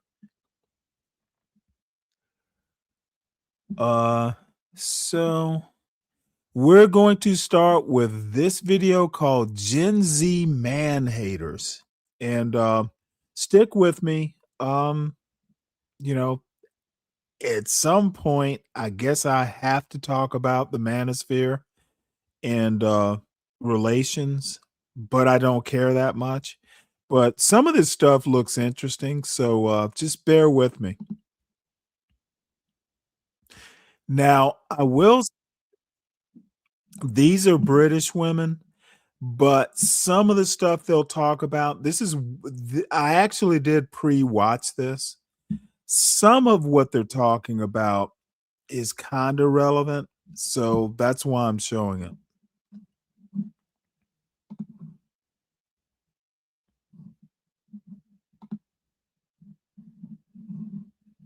Around. Can you unpack some of the stats for us, please? Yeah, I think out of everything we found, this is what jumped out the most to me. I think we're very used to hearing about young men's negative views of young women's and sort of misogyny amongst young men. But this really struck me because we found that 72% of young men have a favourable view of young women. 7%, so not very many really, have an unfavourable view of young women. When it comes to women under 30, though, only 50% have a favourable view. The unfavourable view of men goes up to 21%, and then under 25 women, it's just 35% of young women who have a favourable view of men. And if you go into very favourable, we actually use positive rather than favourable. But if you say very positive, it's just 11% of under 25 women. So we are looking at an environment where young women feel a lot more negatively towards young men than the other way around. It's really interesting because I think if you sort of, as a casual observer of some of the discourse about sort of gender politics and particularly the manosphere, you'd assume that this sort of rift between young women and young men was driven by young men's opinions and behavior towards women. Perhaps it is. We'll get more into the reasons behind some of these figures. But really, I mean, it's much more stark on the side of women's attitudes. Exactly. And it's not even reciprocated, on the young men's side. It really is unbalanced with young women feeling much more negatively than young men. Yeah. And Emily, you spent a lot of time with this demographic of young women for your feature. How was this negativity towards men shaping their lives? How did it come out when you were speaking to them? I was really, really surprised by how negatively they spoke about men. And I mean, some of them still had boyfriends and still were dating, although some of them were even quite negative about the men they were dating. One girl I spoke to was like, I can't imagine my boyfriend at the pub with his friends talking about political issues, whereas that's basically all me and my friends talk about. So, you know, she felt quite scathing towards, even though she loved him, she felt quite scathing towards him. And some women I spoke to had basically sworn off men completely and said they were uninterested in them, didn't have male friends. They all said they would not date a man who didn't share their basic views. And given women and men don't have exactly the same politics, and, you know, that's going to become more tricky if women are just totally not up for dating a man who disagrees with them on core issues. They viewed that as an absolutely uncompromising moral standpoint. Yeah, I thought that was really interesting because it becomes really pronounced when it gets down to particular political and social issues. So 6 in 10 say they would find it difficult to date someone who disagreed with them on the Palestine Israel. Let me make one point. One of the most ridiculous things I hear in the YNosphere on YouTube is it's feminist propaganda. A lot of these women, and I'm not talking about these women, but listening to some of these YN panels like Fatty and American Man and Sharon, you know, those old YN, that old YN crowd. Dude, a lot of these women are talking about personal experience. They're not talking about propaganda. So it's because of feminist propaganda.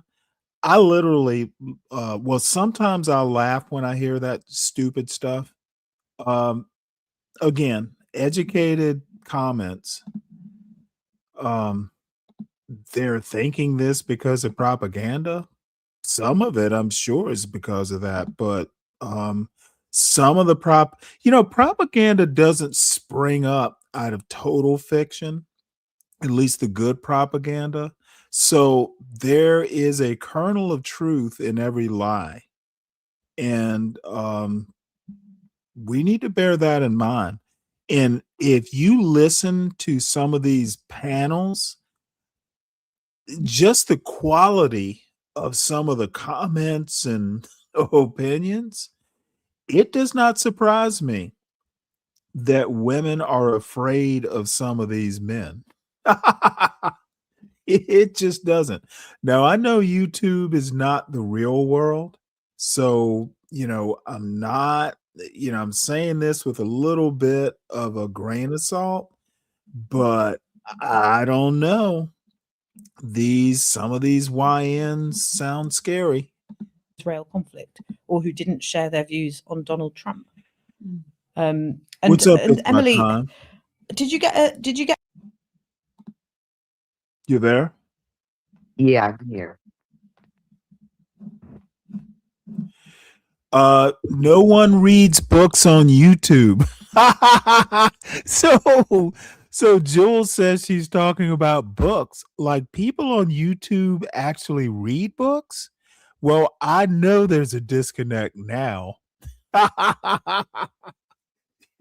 of these motherfuckers have read books, Jewel. What are you talking about? Who here has read a book on feminism in any of the YNosphere, the old YNosphere?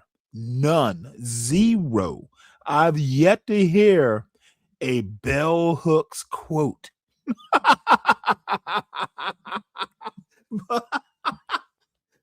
Like, the day I hear Sharon Bracey quote bell hooks is the day I will send him a cash app. So any comments on what's going on so far? It's my time. I think I want to hear a little bit more before I comment. Okay.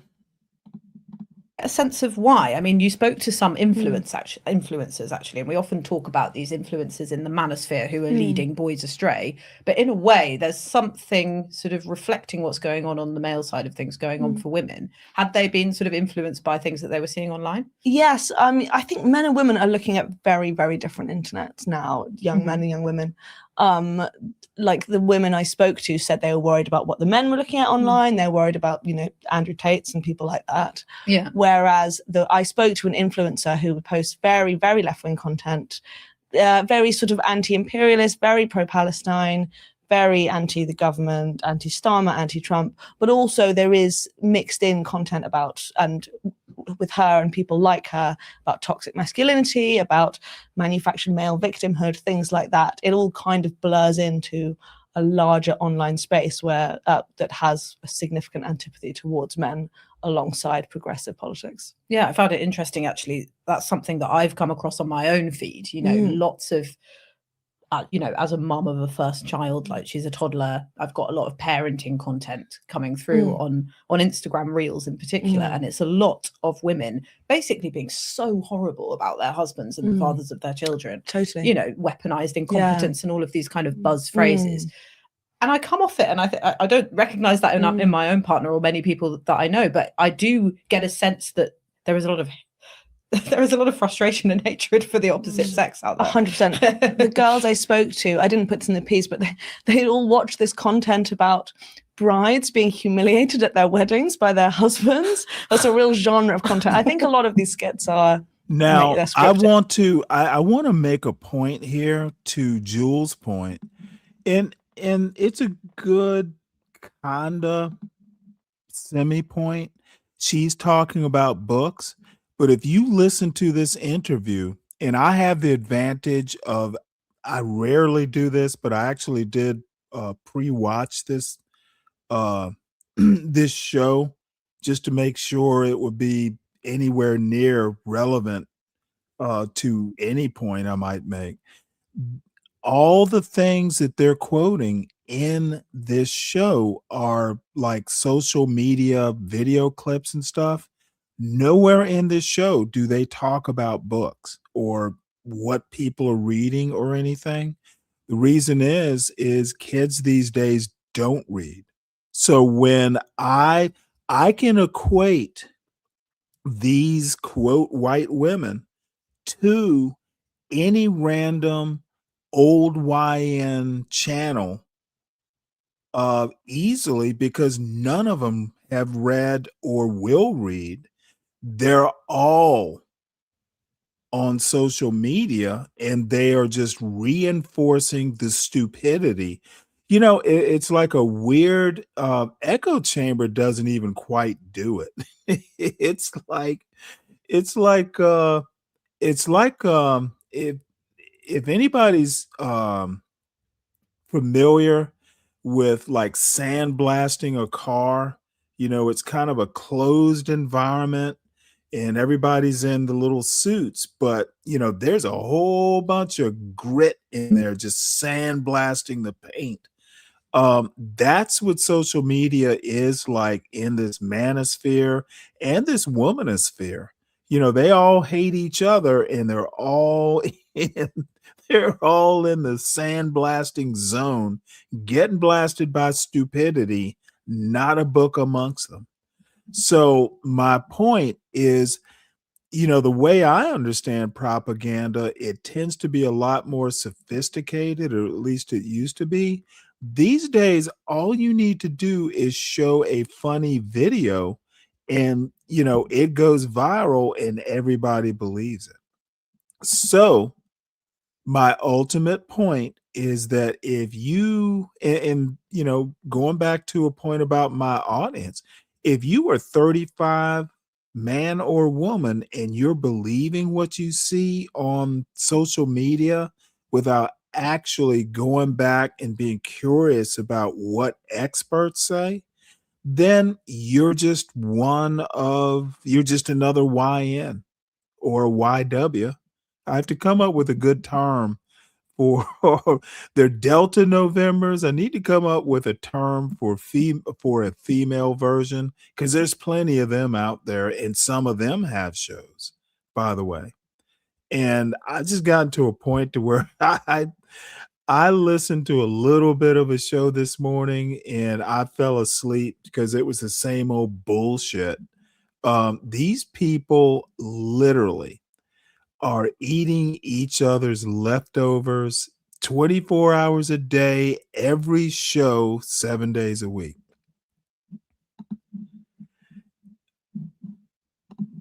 But they'd all watch this stuff, and that was a specific thing for them. That's just, men can be so horrible, you can't trust them. Oh, almost like to drive their rage, Yeah, kind of. yeah. I think a lot of it, just as you see these skits drive to enrage men, there is the same version for women as well. Yeah. And what is making women feel so disaffected, Scarlett, who you've studied in this polling? I mean, you find that they're very, very pessimistic about their own economic outlook. Yeah. They're hugely pessimistic about their own economic outlook. They don't think the economy is working for them, which I think is partly then why they have a more favourable view of communism than capitalism, why they think the economy is stacked against them in a way that the young men feel less strongly. And what I find about that is I think it's really interesting, because I think it's very clear to me that the economy is not working for young people generally. You know, if you look at the youth unemployment rate, if you look at student loans, it's very hard to make your way as a young person, I think, at the moment in this country.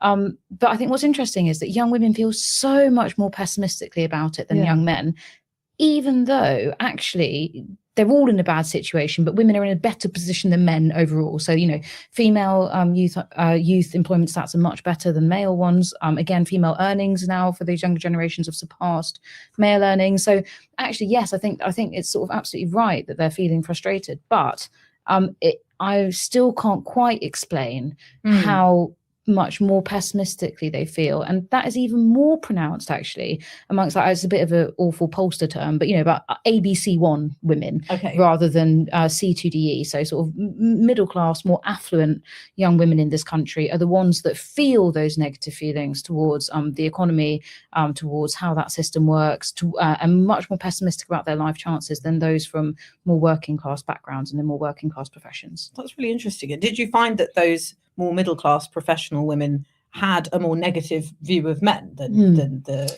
Yeah, and they had a more negative view basically across the board as well. Right. So they were more likely to think the country is racist, for example, more likely to think that the country is sexist, more likely to feel pessimistic about their own chances, more likely to feel pessimistic about how the economy works. Basically anything you can mention, that they were more negative. And Emily, did you get any insight at all into why that might be? Because obviously, and you mentioned some of the issues that generation are facing there, Scarlett, you know, housing shortages, high student debt, and men are in that position too. So why is it that women are coming out with a different outlook?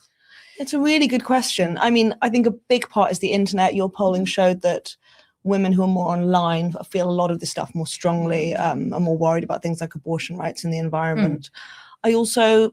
I think they would put it, if you ask them, their main answer is women are more empathetic than men. We naturally experience misogyny from a young age. We experience sexual violence, or we witness sexual violence. We experience a lot of them had what could be almost reactionary way of talking about we experience physical pain, and that in our bodies creates this greater sense of feeling and empathy compared to men. It's a very sort of biologically essentialist way in a way of talking about one's politics. Yeah, I thought it was quite interesting hearing these young women who are extremely progressive in their values and their mindset, also saying things that you kind of expect from an older, maybe less online generation, like, oh, they're just different, you know. Yeah, they really root it in their biology. Yeah. And they would say, yeah, we've experienced that, and therefore, you know, I've experienced misogyny, and therefore I can now empathize with people who experience racism, if they're white, for example, or, you know, classism, and we can just start caring about things. Men never started feeling oppression, so they've never had to care. And I think, you know, that there's obviously a point in that. There obviously, you know, I think a lot of young women growing up will have experienced a friend who suffered sexual violence, if not them. There are those kind of things that can make you aware. But I think also then they go on the internet and it completely reinforces those beliefs and tells them that you should be concerned, and it's a very, very moral issue to not be, and it's a problem if you're not concerned. And you shouldn't be relaxed, and their friends feel that way, and it's a sort of vicious cycle. Yeah, Well, one thing I do have to say is I am damn glad that I'm not like 40 or under, because number one, I would hope to be smarter than about 100% of the people I run into on these YouTube shows. It's like, damn. there are just things you need to be able to, I don't know how to describe it, but I wonder if we are not doing a good job of instilling at the parent, like in our homes, of not telling kids that you should be skeptical of some things. You know, Ronald Reagan probably only got one thing right that I thoroughly agree with: trust but verify. Trust but verify. Dude, even if you are majoring in like women's studies or something, trust but verify, especially when you're dealing with liberal arts, there is always be an opposing view. Um, I'm thinking of I've been kind of brushing up on my liberalism. Well, there are people who were post liberalism or just kind of counter liberalism. These days it's post liberalism, and those are like Clarence Thomas type idiots, Clarence Thomas loving idiots. But in the liberal arts and even in the sciences, especially things like theoretical physics, there are always going to be counterpoints, and you're good, to actually be good at whatever topic you choose to even major in. You've got to know what the opposition thinks.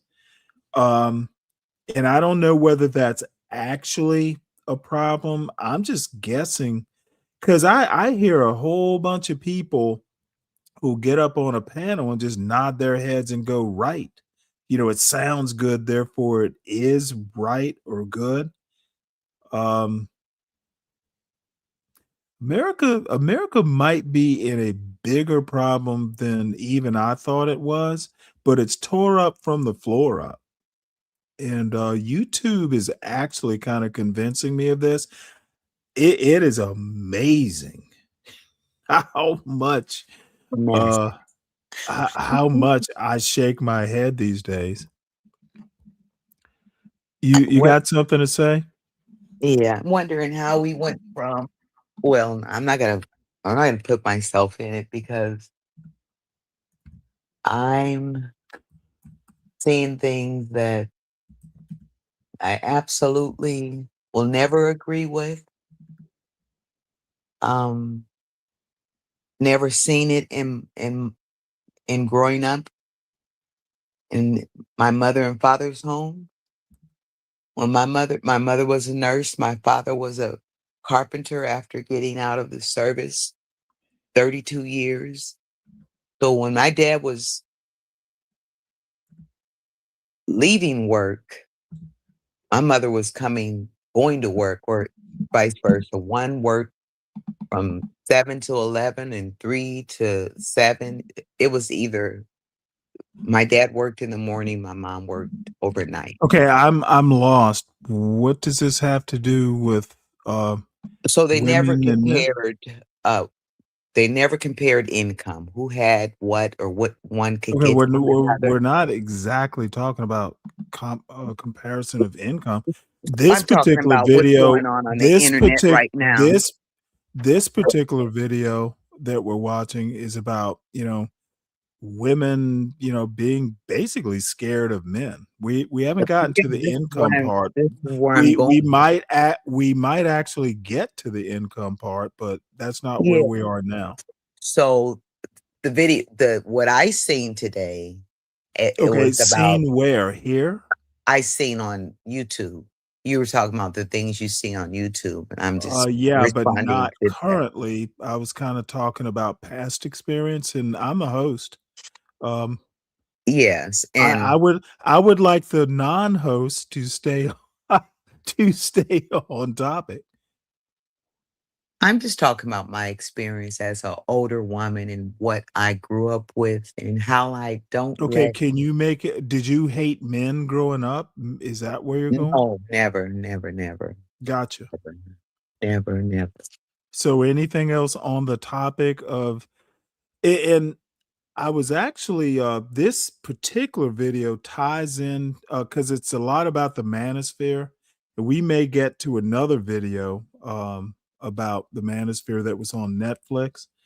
But in light, and one of the reasons I even usually I don't do anything like this because I'm not, other than to mock the manosphere, I don't even care about this sort of stuff. But I read something that Stacey Patton wrote, and she's talking about, she was specifically talking about black men, and I'll find it in a minute. Um, hey, Kimmy,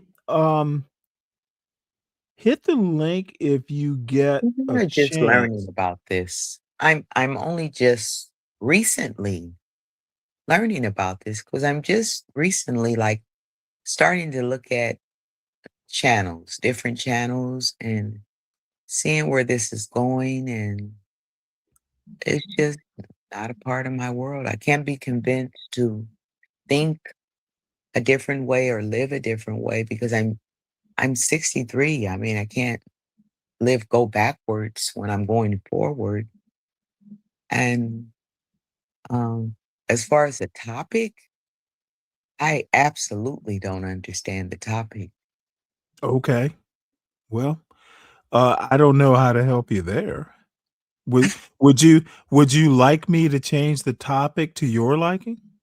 No, I'm just saying that's why I said Well, I'd just rather checking. listen because I'm trying to Now see how it identifies with imitation of life. oh, well, Dawn made a joke about about we were talking about Rachel Dolezal, who has changed her name to Nkechi something or another. The transracial, she's white, but she identifies as black. Mm. So Don's comment was, "Hey, being a black woman pays well when you're white." So that was a transracial joke. But it made me think that, black women, whether we like it or not, are probably, and I think credibly, the most well, think about it. Asian men and black women are the least desired intersectionalities on dating apps. And to be honest, I don't know why black women are.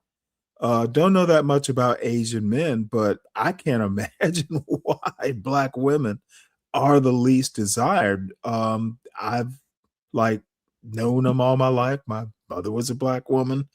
They can be fascinating, but funny enough, on YouTube, they are just associating in places they probably shouldn't. And that's a different show. But anyway, um, someone, Mela, sent me a video. The video we're watching is one Mela sent me concerning the manosphere and just generally women having a problem with men because of the manosphere and that sort of thing. And then it built on something Stacey Patton wrote, which I thought was funny. She's actually pretty funny, and I'm looking for it now. So it's kind of like women and men. It's loosely relationship related. So it's a nebulous topic, but it is a topic. And hey, Shiesty, how you doing? Where have you been, Shiesty? Good to see you. This morning, So, and by the way, let me also say this because I don't know that you actually understand. The titles almost never. This is one of the rare times it's even loosely having anything to do with the theme of the show. I don't care. Honestly, No, as you Um, went on, I understand what you okay, were saying. don't know, Yeah. don't know. Let me finish what I'm saying. My show titles rarely, and surprisingly, it's surprising when they do have something to do with the topic. But I don't get that upset. I used to, maybe a little bit more than I do now. I honestly don't care if people don't get it. If you want to know, ask me and I will explain it. But look, I this is a vanity project. I hear you. And it apparently this is never going to make a this is never going to be a money making project, so I just have to live with that. So it is very, if you look at the show title, I'm sorry, the channel description, Mhm. uh politics, culture, history, characters are welcome. That's pretty much it. Um that is my Mhm. theme. Be That's interesting. cool. And And some of and us smart, because I don't wanna have to explain, uh, everything that I say. That gets boring I too. think you and I are I around the should same add age. no children. So we both kinda, I think we understand where we're coming from. Me, Do myself, we? I've never, ever, since I've been dating in my entire whole life, and that's even right today, never had a problem With what? with dating. Oh, Never, never in my whole life. And maybe some of the people that are doing these things on YouTube, maybe they're on YouTube and treating well, it I as don't think I don't think now you'll have to help me. I don't think because their I didn't problem finish. is getting dates. I think their Or problem I think their problem is paying for dates or something like that. They keep worrying about 50-50 and who's gonna pay, and, yeah, and then whether we go to Ruth's Chris or whether we go yeah, to Cheesecake Factory. Who knows, in all honesty, what their problems are? I'm just happy they're not mine. yeah, that's true. And and then early this morning we have our studies at maybe 5:30, 6 o'clock because that's the Who is work. our in what studies? The the, the congregation that I belong to, our bishop, we have teaching early in the morning. We have, workout. We do our workouts in the morning along with our Do you do teaching. Tai Chi? You know what? There is a guy that does Tai Chi that's in there in the room where I go, and he has offered to teach me that, but when he's doing what he's doing, I'm doing something that I'm doing. So I never had a chance to learn it. But he has offered to teach me that. But I don't have time to learn it because my mornings are real crunched.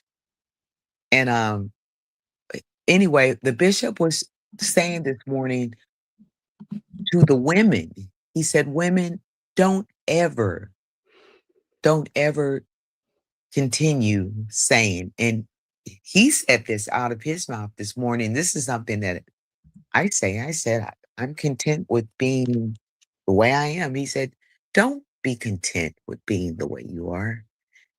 And I said, but what if someone has to have a time to just have a time for themselves to, if they have like a project or something that's kind of very hard, and that takes a lot of learning and a lot of teaching, a lot of reading, a lot of writing, and it's very, very, you gotta, it's a learning process. I said, what if you just don't have time to date and you don't have time to get involved, and you don't want someone to get all wrapped up in you, and I don't want anyone to get all wrapped up in me when I don't have time. I literally don't have time to date. Gotcha. Can I go So, ahead and play this and my video? bishop said, don't Can I go say ahead that. and play this Yeah. video? Oh, Sure. Why Okay. not? Be right back. I'll come back to your story in a bit. Interesting interview that you do with someone who was on one of those student pro-Palestinian encampments during protests, and they were struck. This woman who you spoke to, sorry, I can't remember her name in the piece. She was struck by how something had happened, some terrible thing had happened in Gaza, and the women there were crying, whereas the men were like, "Oh, let's just talk about logistics of our next action." Yeah. And that, for her, summed up that men couldn't sort of feel what was going on as empathetically as women. Yeah, that was Ash. She was really frustrated with men she worked with in campaigning for Palestine, which was basically her whole life. Like she said that she spent way more time on that than her studies. And she found it very difficult that the men would drop in ways to give speeches and sort of take the limelight, but then they didn't feel as deeply. And she viewed that as a sort of just a failure of empathy, basically. They couldn't quite stretch themselves. It was still about ego, even when, and actually the girls I spoke to at Leeds University as well said that they felt that when men were involved in like social justice issues, it would be by far the most when they're sort of running for politics, like running for the university's Green Society or something. They'd be more likely to do that than they would be to do a protest on another issue. They'd never touch feminist society. They wouldn't touch social justice issues that don't involve self-promotion. That's their feeling. And they felt that extended into their personal relationships as well, didn't they? They felt that a man would call out misogyny if they fancied the woman who they were defending, but if not, they weren't really sort of saying things to their friends that, you shouldn't say that. Yeah. They're very, very frustrated with the young men in their personal lives. They feel like they will make racist jokes and sexist jokes, and they'll laugh at them. They won't stand up unless there's a very specific sexual goal. Well, Scarlett, you talked about the sort of contrast in terms of class, but actually there's quite interesting stuff coming out of your research about the differences in outlook between white women and those from an ethnic minority background. So you might expect women of color to be more likely to, to say that they feel the country is racist, for example, because they're more likely to be on the receiving end of racism, but it's actually the opposite. It is the opposite way around. So yeah, white women in this country, young white women, sorry, I should specify, think that the country is racist. Ethnic minority women do not overall think it is racist. They're actually tied on the question, but they're significantly less likely to say that it's racist than their white peers. And I think that's interesting. That's interesting in and of itself. Well, let me make a point about Britain. And this is why I often, I'll get people from Britain or California, oddly enough. In California and Britain, I'll make that connection. 5% of a population that identifies as African heritage. Now, that's kind of a broad definition, but there aren't a lot of people who will. Well, let me deal with California because I'm a lot more familiar. I'm not as familiar with Britain, though I can make a commentary and I know enough people. I know enough British blacks to at least make a stereotypical evaluation. Black people in California, they are African heritage, but they are not definitional of any large scope of Black culture. They are Cali Blacks, and I mean it as a pejorative, to be honest. Mainly because a lot of them are assholes and piss me off when we get into pissing contests. So if you want to be Black, move back to where it all began.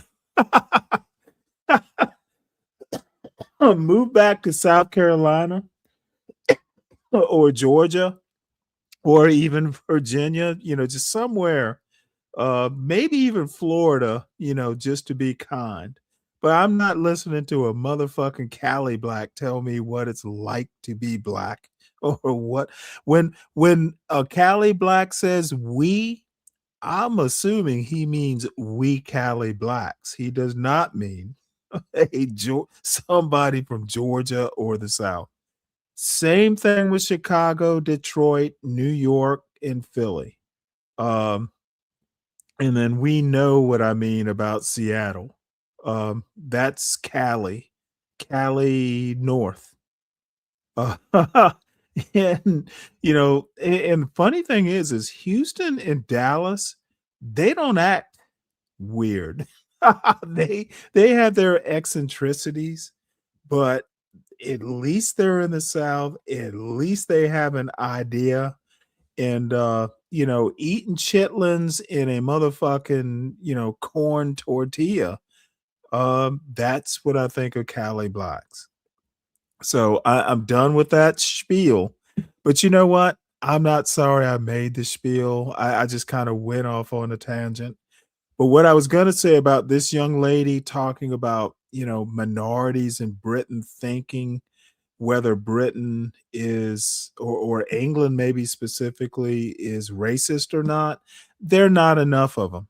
And there are way more Asians uh, that they will consider a minority than there are actually African heritage people. So I'm done with that spiel. Yes, yes, no chaser. I said it. Anyone who wants to come up here and dispute that, you are more than welcome to click the link. But I'm willing to I'm willing to stand on the hill, not die on it, but I will stand on it for a bit. I don't even know what the fuck you're talking about. San Francisco is less black than the rest of California. The San Diego and LA are the only two black cities, if we could call them that, in Cali. San Francisco, what? San Francisco and Seattle, they're their own thing. So any comment before I start the video again? It's my time. No. Okay. But that it extends into other issues as well. So actually, young ethnic minority women are much more likely to say they feel valued by the country. They're much more likely to say they feel positively about improving their life chances. About things like being in a better position than their parents, about earning a decent amount, getting a house one day. All of these issues, they feel like they're much more positive and have more of a stake potentially in society, or feel like they do, than their white peers. Yeah, that's fascinating. Because a lot of the undercurrent of your piece and of your research is that this generation of women don't like the country. They don't feel a sense of national pride. They don't feel like it's giving much to them, and they don't feel like they have a place in this country. Does that come up? Yeah, absolutely. Ash said there's nothing for me here. I don't think anyone was positive about Starmer, and these are. I don't think any of them felt positive about Britain in any way. Even if they had personal goals they were excited for, which a lot of them didn't. They didn't feel.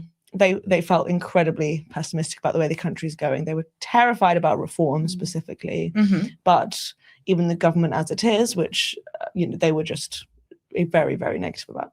Yeah, and that has implications, real world implications potentially, because one of the reasons they're terrified of reform, and one of the, perhaps one of the reasons why they're reluctant to start a family, is that they don't have much hope in their sort of future economic circumstances, but they're scared that reform might sort of, I don't know, force them into family values that they don't have, for example. Yes. And, this is such a big conversation on the left and right, is the falling birth rate. And there's a discrepancy again with how likely young women are to feel that they would like to have children compared with what young men would like.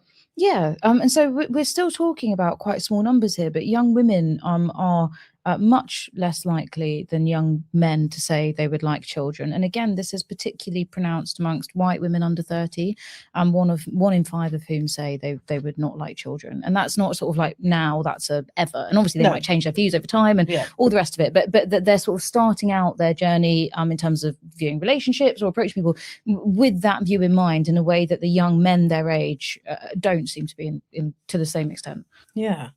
Did you speak about starting families with the women that you were talking to? A lot of them were not sure. Some were anti, a lot weren't sure, but they they spoke, all of them definitely didn't want kids by 30. And I spoke to one girl who'd done some polling of herself just in her year group. She just asked, and I think she asked like 15 young men and 15 young women, and almost all the young men said they wanted kids by 30, and like basically none of the young women wanted So them. interesting. And I think, and, You know, and they would one view of that the as more- totally like, well, This is going to sound totally weird, but I hate it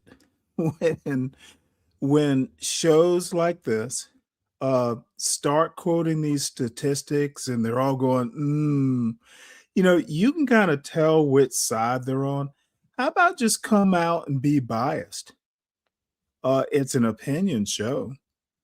I don't appreciate, you know, how about state an opinion? it's men's fault for not doing enough. They see scary things about trad wives on the internet. Right. They see scary things about reform. They see pro-maternity, pro-natalist policies that scare them. They see things about abortion rights that scare them. And it's just, you know, there's not really they don't see any obvious reason to have it. And so this gets in the way of relationships between young men and women, presumably, although some of the women you spoke to did go out with men. But also it has implications.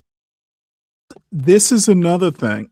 Where are the parents in this conversation? Okay, we're raising scared boys and girls. Yeah, this isn't going to be my favorite analysis, and we may have to leave it. We're 15 minutes into a 25-minute conversation. Okay, Starting to can I say something before we leave it? Sure.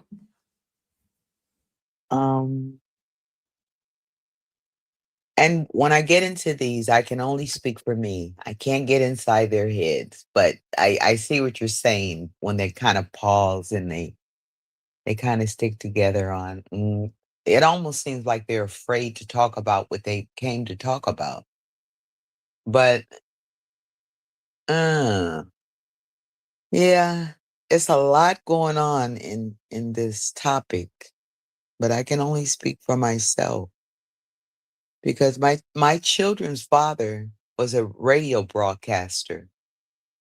Well, he did radio in college, but then he went on to do professional broadcasting.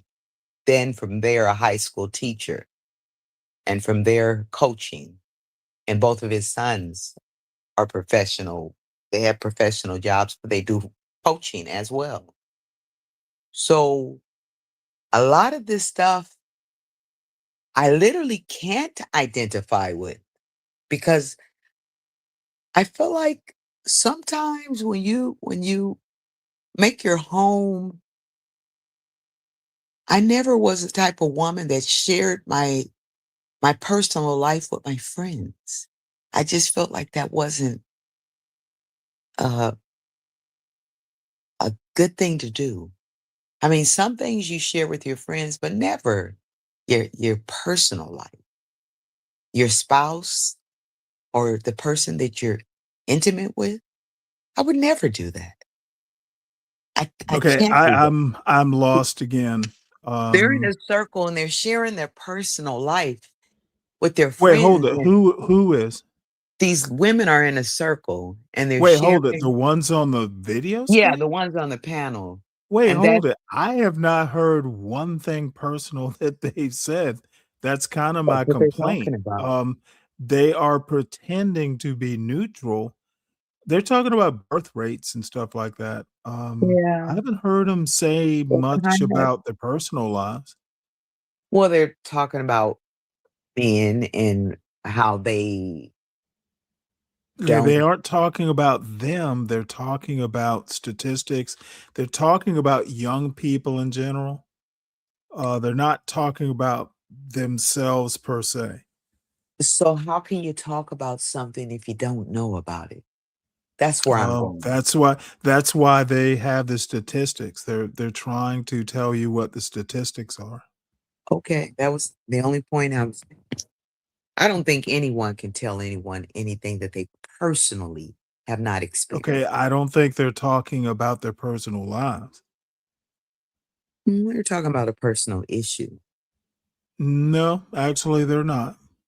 Birth rates, birth rates are not a personal issue. Abortion can be personal, but not necessarily. As a political issue, it's not personal, it's political. Okay, maybe if you back it up about 3 minutes, you'll see what I'm talking about. Okay.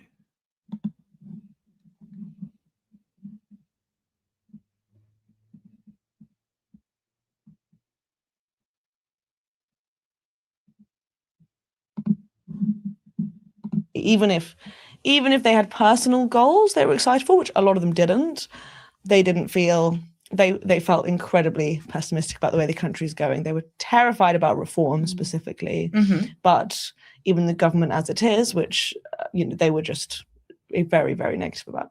Yeah, and that has implications, real world implications potentially, because one of the reasons they're terrified of reform, and one of the, perhaps one of the reasons why they're reluctant to start a family, is that they don't have much hope in their sort of future economic circumstances, but they're scared that reform might sort of, I don't know, force them into family values that they don't have, for example. Yes. And, this is such a big conversation on the left and right, is the falling birth rate. And there's a discrepancy again with how likely young women are to feel that they would like to have children compared with.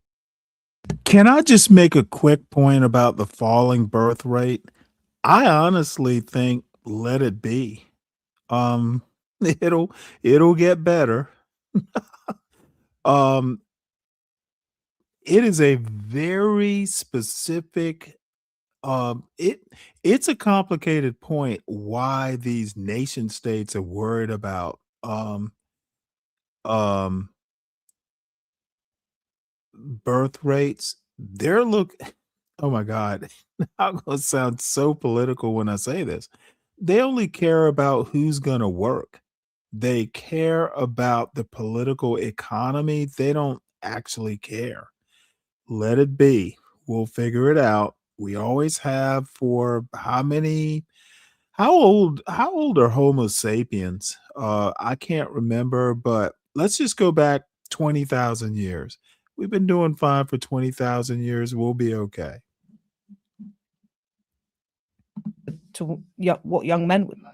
Yeah, and so we're still talking about quite small numbers here, but young women are much less likely than young men to say they would like children. And again, this is particularly pronounced amongst white women under 30, one in five of whom say they would not like children. And that's not sort of like now, that's a ever. And obviously they might change their views over time and all the rest of it. But they're sort of starting out their journey in terms of viewing relationships or approaching people with that view in mind, in a way that the young men their age don't seem to be in to the same extent. Yeah.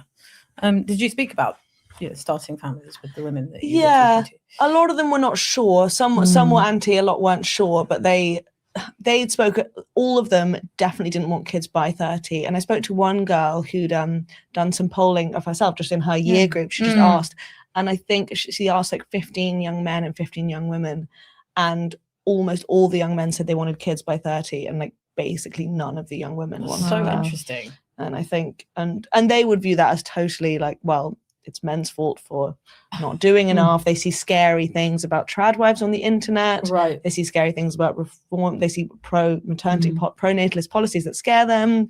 They see things about abortion rights that scare them. And it's just, there's not really they don't see any obvious reason to have it.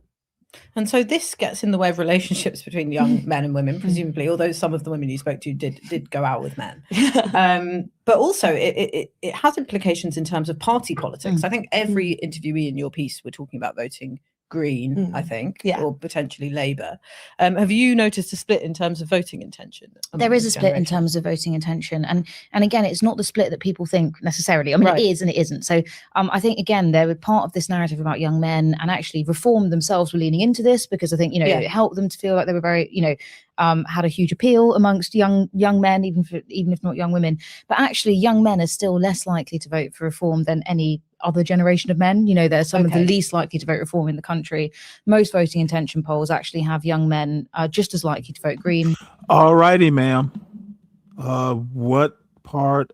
I replayed it. Can you catch me up? Oh, I thought we were done with it. I heard I was Okay, doing that you for myself. you asked me to rewind it 3 minutes. I did Yeah, it and I played it. needed I wanted to hear something for myself. And I heard what I wanted to hear.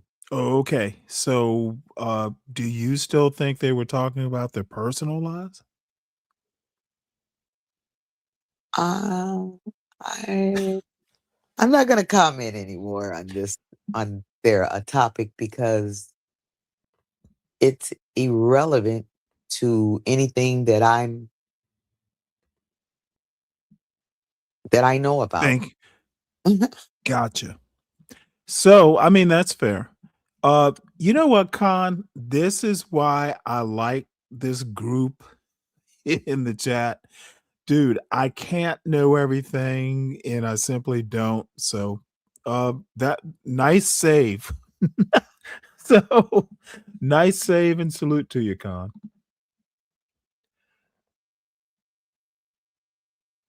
Oh, I didn't know that you left.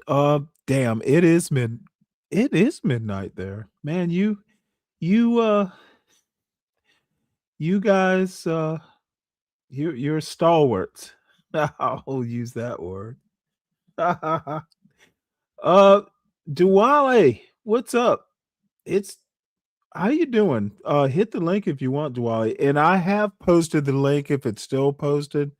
YouTube is doing something weird with how things get posted. And I've not been able to figure out what they're up to. So um I don't know. I'm kind of done with this too. Um it has these women are, more centered on Britain, so that's not helping. But I want to hop over to my favorite, Stacey Patton, and she has some shit to say. So I'm I gonna do have a play question this. though, This is Stanley. I'm I'm sorry. I What? do have a question. Did What's that? you did you take a look at what happened with Trump on today? I think I wrote it in the chat earlier. I'm not sure. No. I well, I mean, I get news alerts. I haven't seen anything that would make me think that he's a better president. No, today was a day that went where they exposed his medical records. Yeah, and So I didn't get to who is they? where his medical records were exposed. I don't know. By whom? I don't know the in depths of it. I didn't get Okay, into you it don't that deep. know who reported it? Where did you It was learn this? What's on a channel, just a Oh news wait, channel. a YouTube channel? Yes, but he didn't do Was his it like yearly CBS or NBC or like an NBC channel. Because okay. I look at Well, that throughout the day because it's important to me to know what's going on. But when I said that the surrender thing, that had something to do with his medical uh, situation. Trump is sick. I said that before on this. Trump is really sick. He's medically okay, sick. well, they've been saying that for like months actually. So he was supposed to get his yearly exam and he's not doing it.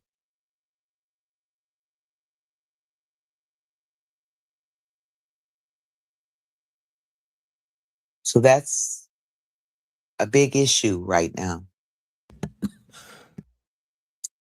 Gotcha. Con, I'm going to drop a link. You've got to read this book if you haven't. It is literally filled in some gaps, especially at this point post Civil War in America. So I'll drop the link for you in just a second. So this is Stacey Patton, but the videos she's showing in her Substack is Roland Martin. And I haven't watched Roland Martin in quite some time, but this topic is Black male mental health and the Justin Fairfax tragedy. Now, I suspect that Stacey Patton is not going to agree with Roland on this.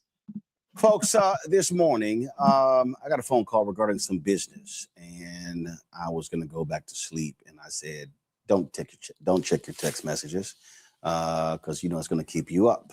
Well, I did, and I saw literally 8 to 10 different text messages that had Justin Fairfax in it. And I immediately thought, my goodness, did something happen to him? Was it an accident? What went on?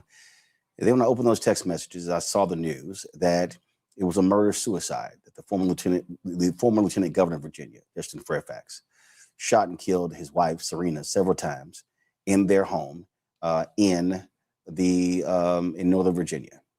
Police are calling it a murder-suicide. Fairfax County Police Chief Kevin Davis said the couple's divorce more than likely triggered this incident. So far, what we know is probably what you all know, and I don't think it's a secret that there's been a divorce proceedings that have been ongoing.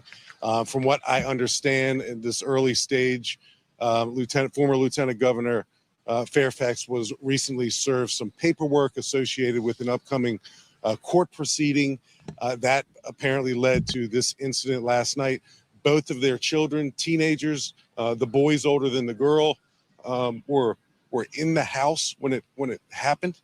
So that's horrible news for the family. Certainly a traumatic event for those children to live through. But we know that it all kind of culminated last night when Justin Fairfax shot several times, and killed his wife, ran to a different part of the home, and then killed himself with the same firearm. Both had been living in the same home, according. I'm going to let this go just to see if I'm right about how Roland is going to spin this, and then we'll go to Stacey Patton, who I already read some of what she's written on this, and I more or less agree with her. And it will actually fold into the larger theme, if there actually is one, of the title of the show. To media reports. Somehow. As they were going through this divorce and custody battle, he lost custody of his What's up, Slick Rick? Children and was being ordered to move out of the home by April 30th. A number of people who knew them well have been posting their thoughts and as to what actually took place today. Sophia Nelson, who book author, she posted about how she often talked with Justin Fairfax over the last several years, and she talked about depression, what he was going through and dealing with. And she posted this 7-minute video on social media. Listen. Hey, everybody. I wanted to just hop on and make a short statement because tweeting will never be able to say how I feel. First and foremost, I am heartbroken and devastated for the Fairfax children. I thought the statement put out by DeMatha High School, which is a high school that Justin attended, it's a Catholic high school here in this region, was a good one. That was the Justin we all knew. The guy full of hope and promise and gifts and possibilities for his future. Okay, this is starting off bad. This is, God damn it, dude. Ugh. I'm sorry I fucking watched this. What does his high school have to do with this? He actually fulfilled his gifts if he made it all the way up to lieutenant governor, the first Black lieutenant governor in Virginia's history. What does his gifts that you saw in high school have to do with this? Dude, people are just weak-minded. All of that changed in 2019 when Justin was lieutenant governor. The second thing I want to say is Serena Fairfax. Anyone who knew her knew she was an amazing woman. Kind, good, a great dentist, faithful to her patients and her community, and faithful and loyal to her husband at the most difficult and dark moment ever for their marriage and for their family when these allegations about Justin came out in 2019 when he was serving as Virginia's lieutenant governor. Serena didn't deserve her ending. Serena did not deserve what Justin did to her. Those of us who talked to Justin as late as Monday or Tuesday of this week or were in often contact with him knew that he was depressed, knew that he was in darkness, knew that he was dealing with everything he had lost, feeling that there was no hope. And all of us tried to encourage him to get help, to get back in the arena, to not give in, and to do something good through all of this, something he called the culture of cruelty.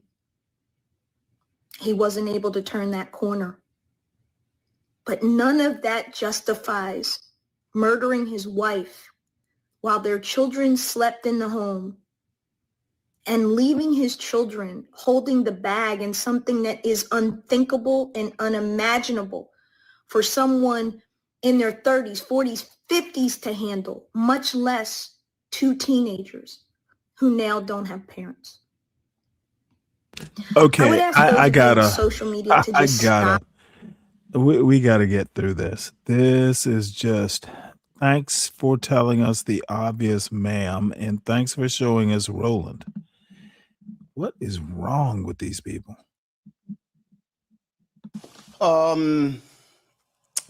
So I knew both Justin and Serena. I knew Justin more. He'd often been on my show. Justin was an Alpha fraternity brother. He also was a Sigma Pi Phi fraternity. We were in the same chapter, Beta Nu.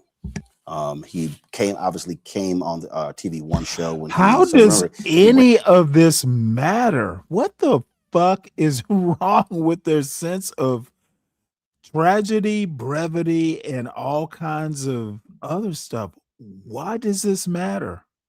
Why does it matter that he was an alpha at this point in time in reporting this? Ugh. You know, I'm gonna give this a couple more minutes. Ran for attorney general in Virginia, lost, got more than 600,000 votes, then ran in 2017 for lieutenant governor, shocked folk and won. How is any of this going to make sense of it? How is this helping his children? How is it helping your audience understand why this possibly could? Y'all are explaining why it shouldn't have happened. Do these people actually understand? Like, this is YouTube level. National media were not paying any attention to him. And then all of a sudden he won, that everybody wanted him. He came on my show first. He said, you were interviewing me before the rest of them did. And we brought him on. And that was the interview when he came on the show. And he was 48 hours away from becoming governor of Virginia when the blackface scandal regarding Governor Ralph Northam came out. And that's when the sexual assault allegations first dropped, that he had forced a woman to perform oral sex on him. He said it was consensual. And then there was a second allegation that came out of Raleigh, North Carolina, when he was a student at Duke. There were never any criminal charges. There was never any civil lawsuit. There were black female DAs in Boston and Raleigh who said, let me tell you something. He was into politics to a point to where he couldn't live without it. If there were never criminal charges and he actually had a law degree, he's a Duke graduate. And his wife was still with him. and she wasn't ugly. She was a dentist. Dude, write a book about the experience. Oh, don't go out shooting the place up and killing your wife. Dude, I can't deal with Roland anymore. And it's not like I hate Roland Martin, but this is so far afield of anything that has anything to do with this. I just can't deal with it. So I'm going to play a smarter person. And they're Dr. Stace, and I'm sorry. excuse me. They're Yes, ma'am. ordinary people and they can have depression or anything else ordinary people can have. Because before he became governor, my first He was cousin was never married. he was never governor. My first You're cousin was you're married to the talking about governor. just wait, hold it. You're talking about Justin Fairfax, correct? Did I not? He wasn't the governor at all? No, he was lieutenant governor. Oh, okay, because my first cousin was married to He the was governor. also he was also no, he was never the governor. He was lieutenant governor. I He can was easily also find out about he this was story. also I he can was actually also invite them on the line. I can invite my cousin on the I line. don't care. He was the governor Okay, of you're North not Carolina. going to be able to invite the person you think is governor because he killed himself. My first cousin was I married am to the governor. literally talking about Justin Fairfax, who is dead, and his wife, Saying that, whom he Stanley, I'm not killed. trying to overtalk Neither you. I'm not of trying them. to get Well, then, into it if with you're you not tonight. talking about, ma'am, if you're not talking about Justin Fairfax, what are you Talking talking about the about? governor of North Carolina. My first cousin I is don't married to care her. about. We're not talking about the governor of North I'm Carolina. sorry that people have interesting life Okay, I am outside of thoroughly you. lost right now. Justin Fairfax was lieutenant governor of Virginia. We just if you look at the screen, it says Justin Fairfax there. He killed his wife, then he killed himself. They had two teenage children, a girl and a boy. And my lament is that Roland Martin cannot figure out what the hell the story is about. So, what does a governor of I'm North going to say this Carolina in this? really Oh, calm. by the way, let me help you out here. There's never been a black governor of North Carolina. She wasn't black. Oh, okay. Pardon me. I told you my first cousin was married to the governor. I didn't tell you she's a lady. And she Okay. wasn't Well, black. so all I need to ask you, So if you and have the I would opportunity to love for have you, someone like that on your line, you I should would have. love for you to connect Yes. your point If you to had the the point. opportunity to Okay, have ma'am, someone like I that will on your drop line, your ass if you keep up the belligerence. I need you to connect the number dots. one, What does your point about let me you get know this someone out the who's way right married to the now because if governor you of got North some Carolina stuff you're have to dealing do with, with just okay, I know who I'm dealing with, someone who can't quite get the context of you're what dealing I'm with talking someone that about. just has a very interesting life and you don't want to face it. Yes, and if it ever becomes relevant to what I'm talking about, I will be the first to ask you to share it with us. You know what? It's interesting to me that my cousin was married to the governor of North Carolina, and I'm And we're happy about talking it. about the dead former lieutenant governor of Virginia. You Connect the see a dots, lot of please. good things about your life, Can Stan. you connect the dots?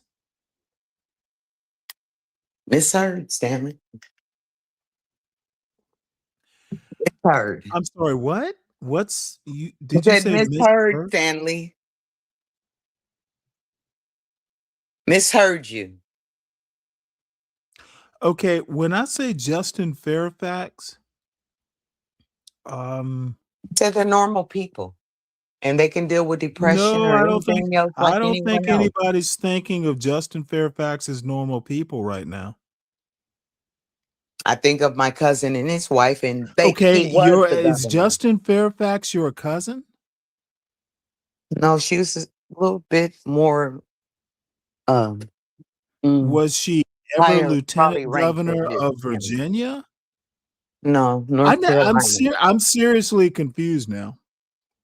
I invite her What on your does line tomorrow, and I'll have her to introduce okay? herself. Well, maybe if she fits into the topic, but I'm literally talking about I'm literally talking I'll about invite her on your line tomorrow, and her husband. They'll be happy to come on why.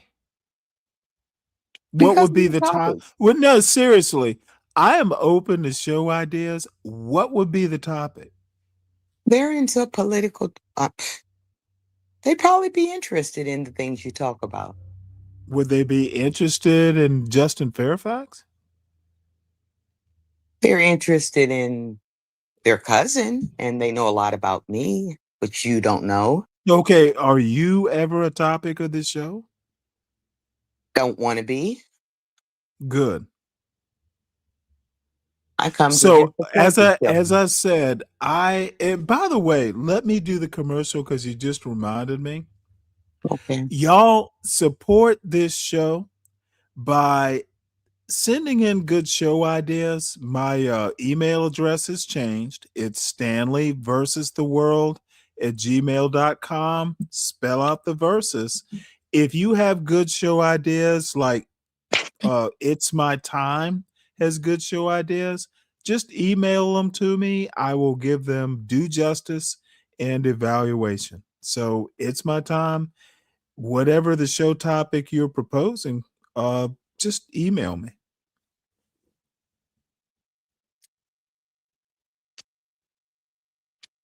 So may I proceed? Sure, you can. It's your show. Oh, is it? I don't know.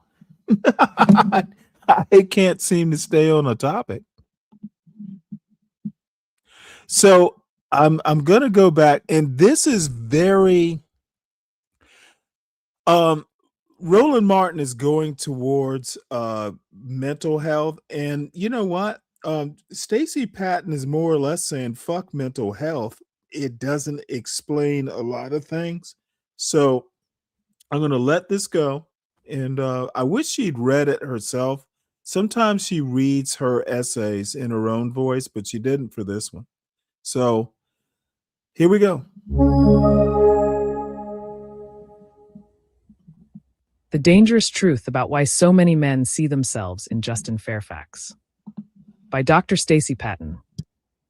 Let's be honest about what's making so many people uncomfortable about this Justin Fairfax situation. It's not just the violence, it's the recognition. Underneath all the commentary, all the social media posts and think pieces, all the pivoting to mental health and stress and unraveling, there is a quieter, more unsettling truth moving through the conversation. A lot of men can see themselves in him. No, not in the murder, but in his collapse. And that is the part nobody wants to name, like the slow collapse of reciprocity inside relationships, the transfer of labor onto women, and the expectation that they will continue to carry it indefinitely. We need to ask why so many men feel an uneasy familiarity with the conditions that preceded Fairfax's violence, even if they would never cross that line themselves. That is a much more uncomfortable question than what was wrong with him, because it suggests his behavior is not an anomaly, but a script under pressure. But instead, we get a different story. We get ce résumé, the degrees, the rise and fall of a politician.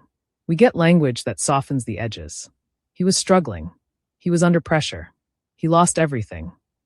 But when you actually look at what was reported, what was documented, you get a very different picture of what the Richmond Times-Dispatch calls Justin Fairfax's profound retreat from his family. You get a man accused in court of not contributing financially to household bills or child-related expenses. A man described as isolating himself from his wife and teenage children, drinking heavily. A man whose wife, a successful dentist, was holding the household together while also pursuing legal separation. What you get, and this is, you know what? I'm just going to go out on this limb. What you get is someone that sounds like he could have had a show called The Hoodservative. It's like Just what The she woman, said, just what I the just woman said. is gonna have to divorce you because because you, dude. Uh, this is just Stacey Patton is on point. And by the way, I pre-read the essay like a few days ago. And Mm. since I was doing since I was doing somewhere near a theme, I thought this would fit in. I'm sorry I cut you off. My bad. I said she said the very same thing I just said. And I just compared lifestyles. I just told you I'm my Who first is the cousin. she you're talking about? The lady that was just speaking, that was telling about mental illness and how people can Oh, be well, so no, depressed. she thinks this mental illness stuff is literally hogwash. A person would have to have some level of depression or mental illness to do such a thing like that. That's Okay, terrible. well, the thing is, let me help you out here and let me give you my thinking. And I don't want to be interrupted. Um, you as an educated man who went to an expensive Catholic school, who went to Duke University and might have even gotten a law degree from Duke. Duke has a law school. Dude, sometimes you have to live up to your education. Okay. And like I said, he was not charged with a crime. His wonderful wife stuck with him. I don't know the details or why she did it, but she did. Everything that I've heard, he was the problem, not her. Okay, and everybody tried to help him. That's another part that she may get into, she may not. Stacey Patton. He had friends, he had the support network, his wife stayed with him. He was the problem. And maybe it was mental health, but dude, he betrayed his education and he betrayed a lot of stuff. And kill yourself, don't kill your wife. Okay? He must have been out of his mind when, he took both the parents from teenagers. These teenagers don't have parents anymore because of their father. He wasn't thinking of his kids. He was not even thinking of his reputation. If he snapped, he snapped, but he had ample opportunity. And I'm not going to give someone with his level of education and support network an excuse. If he snapped, it was because he let himself snap. Okay. Even roll a rock down a hill, the cartoon Roll a Rock Down the Hill and it gathers snow, it gets bigger. It starts out small, and he should have dealt with it a while ago. That it culminated in this, there are no excuses. He doesn't get the mental health card. And that Roland Martin wants to do that, I find disturbing. It is all troubling. It is all this manosphere bullshit about men do the heavy lifting and leadership is hard and women, oh, they don't know. It's bullshit. So that's where I am on this. You can comment now.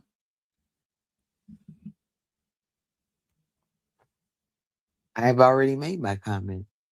Well, good. Let us continue.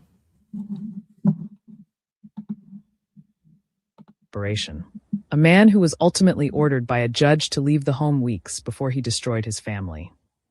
This was not just an unraveling. It was a pattern that far too many women have endured. I have personally witnessed this dynamic among Black women friends who are still married and those who finally divorced. The bills stop getting paid. The effort disappears. The partnership becomes one-sided. The financial, emotional, and logistical labor of daily life shifts almost entirely onto one person while the other recedes, avoids, or collapses inward. The man is not just struggling, he is also expecting to be carried. Expecting the system inside the home to compensate for his withdrawal. Expecting the woman to absorb the financial and emotional load indefinitely. He moves into a basement, an office, a spare bedroom, some corner of the house where withdrawal can masquerade as presence. He stops cleaning, stops showing up. Hygiene slips. Responsibility evaporates, but the expectations don't. The household should still run. The meals should still be made, and the children should still be cared for. Access to her body is still assumed. Sex is still expected. And when she is exhausted, resentful, or simply done, that refusal is. Oh my God. You know what? I didn't even think about the sex part. I am getting old. So probably Stacy is right about that too. Is treated like betrayal. That is. This motherfucker devolved into an old YN. The part people keep skipping over. The collapse is not just internal. It is relational. It is behavioral. It is a slow transfer of labor from one person to another, paired with a stubborn insistence that nothing has changed. And for the woman carrying it, it becomes unsustainable. Not because she is too independent or too influenced by feminism, but because she is living the math of it every day. Sir, I am doing everything. You ain't doing nothing. And this shit cannot continue. So when she says enough, it is not all of a sudden. It is the final line after a long period of imbalance. But for him, that moment lands differently because now the illusion is gone. He is no longer the provider, no longer the authority, no longer even anchored in the role he assumed was his as a man. And instead of sitting with that exposure, too often the response is anger directed not at his behavior that created the imbalance, but at the woman who refused to keep absorbing it. That moment when she finally says enough is where everything starts to get real. Because for him, it is not just a breakup. It is an exposure that he is no longer the man of the house, no longer the provider, no longer the authority, no longer reliable, no longer trusted, no longer seen as the steady center his family can depend on. His footing as a father shifts too, not just in custody or presence, but in how he is perceived, how he is relied upon, how he is measured by his own children. He is no longer even physically located in the space that once signaled his role. And on top of all of that, he is no longer sexually desired. He ain't somebody she wants, reaches for, or feels drawn to. The entitlement to her body, to her intimacy and responsiveness. Gone. Not negotiated. Gone. Because desire does not survive imbalance, neglect, and resentment. And if his sense of self is built on provision, authority, reliability, sexual access, and paternal identity, then what he experiences is not just loss, feels like emasculation and erasure. It feels like being stripped piece by piece of every marker he was taught made him a man. It feels like walking into a room you used to command and realizing nobody is looking to you anymore. It's like speaking and hearing your own irrelevance echo back. Like watching the woman you once assumed would endure anything for you move through her life without needing you at all, and knowing deep down that you trained her to do exactly that by forcing her to carry everything alone. It feels like humiliation, not the quiet, reflective kind that leads to some kind of growth, but the kind that fucking burns. The kind that makes a man feel exposed, seen, measured, and found lacking. It feels like losing control of the narrative you told yourself about who you are. Your mask has slipped, and you ain't got nowhere to hide. And for men who have built their entire identity on being needed, obeyed, deferred to, that kind of exposure destabilizes. Because now there ain't no buffer, no paycheck to point to, no authority to lean on, no intimacy to claim as proof of worth, no child looking at you as the unquestioned center. Just the raw truth. And that truth is loud as hell. Ain't it, sir? It sits in the room with you. It follows you from the couch to the mirror. It shows up in the silence when nobody is asking you for anything, needing anything, waiting on anything. It forces a question you were never taught how to answer. Who are you when you are no longer being served, centered, or carried? Because now there's no performance left and no role to hide behind. No script to recite. Just a man staring at the gap between who he believes himself to be and what he has actually built. And for some, that gap is unbearable. Not because it can't be closed, but because closing it would require humility, accountability, and a complete reconstruction of self. And by reconstruction, I don't mean some surface-level adjustment. I mean going all the way back to boyhood to the earliest lessons about what it means to be a man. The messages about dominance, silence, control. The conditioning that taught him his worth lives in what he provides, what he commands, what he can access. It means unlearning the idea that love is something you are owed rather than something you sustain. It means confronting the ways vulnerability was shamed out of him and replaced with ego. It means building a self that is not anchored in being served, but in being responsible, reciprocal, and emotionally present. That kind of work is slow, uncomfortable, and deeply destabilizing because it asks a man to dismantle the very identity he has spent his whole damn life protecting. So instead of doing that work, these kind of men reach for something else. Anger, blame, control, anything that restores, even temporarily, the feeling of being powerful again. Anything that drowns out the truth long enough to avoid sitting with it. But the truth doesn't move. It just waits. And instead of sitting in that truth, rebuilding from it, too many of these men lash out at the woman who refused to keep the illusion alive. Because it's easier to be angry at her than to confront the fact that what they lost wasn't taken. It collapsed. This is the psychological center of what's missing from the conversations surrounding what Justin Fairfax did. Men are not just reacting to women. They are reacting to the collapse of a script they were raised to believe was real. The script said, be the breadwinner, be the head of the household, be the one whose value is tied to provision and control. But that script never came with instructions for what to do when those things disappear. It did not teach men how to reconstruct identity without income, without status, without authority anchored in material contribution. And that is where vulnerability turns into entitlement. That confrontation is destabilizing. It can feel like humiliation, rejection, even annihilation of identity. And in a culture that does not equip men to process that kind of rupture, to sit with it, recalibrate, and rebuild, what can emerge instead is blame, resentment, rage. And in its most extreme form, violence. Not because the woman changed something arbitrarily, but because she exposed something that was already broken. This is where the broader system has to be named. Because none of this exists outside of the economic conditions shaping these relationships. Capitalism sold Black men a version of masculinity tied to provision and control, while simultaneously eroding the very conditions required to sustain that role. Jobs became unstable. Wages stagnated. Entire pathways to economic security narrowed or disappeared. The promise remained, but the material foundation weakened. At the same time, Black women adapted. Not out of ideology, but out of necessity. They worked. They stabilized households. They built lives that did not depend on a single provider because that model was no longer reliable. And once women are doing that, once they are carrying the weight of survival on their own, the old exchange collapses. The idea that one person provides and the other endures no longer holds when both are working, but only one is carrying the full burden. That shift is being misnamed as feminism, defiance, as women becoming too independent and even masculine. But what it actually is adaptation. It is a response to material reality. Feminism did not create the conditions where a woman has to work, pay bills, raise children, and manage a household, while also being expected to perform emotional and domestic labor for a partner who is not contributing.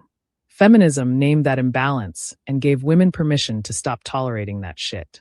And that refusal is what is being felt as disruption and even betrayal.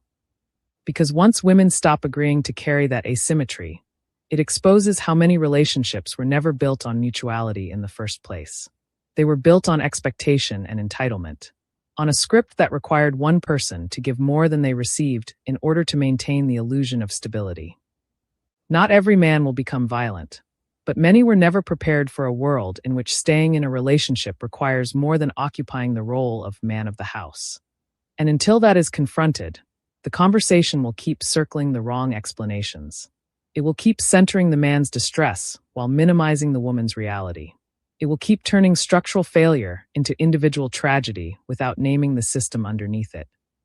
Because naming it would require a level of honesty that is uncomfortable. It would require admitting that capitalism built a model of masculinity it could not sustain, handed it to Black men as a promise, and left Black women to absorb the fallout when that promise collapsed. It would require acknowledging that what we are witnessing is not just interpersonal conflict, but the intimate consequences of a system failure playing out inside people's homes. And until that truth. Well, I'm going to just read the part I highlighted. It says, and before the not all men crowd rushes in, let's be clear. If this does not describe you, then it's not about you. So this piece is not an invitation for folks to try on shoes that do not fit. I like that term too. So the bottom line is Justin Fairfax, for better or for worse, and it could just be my quirk, there are a lot of old YNs in these YouTube streets that are future Justin Fairfaxes. I hear them on these relationship panels. I hear them taking off their shoes. So that's where I stand. And I don't care if people take it back to the folks you think I'm talking about. So any response there? It's my time. As I was listening, it almost sounded like they found a diary that belonged to him.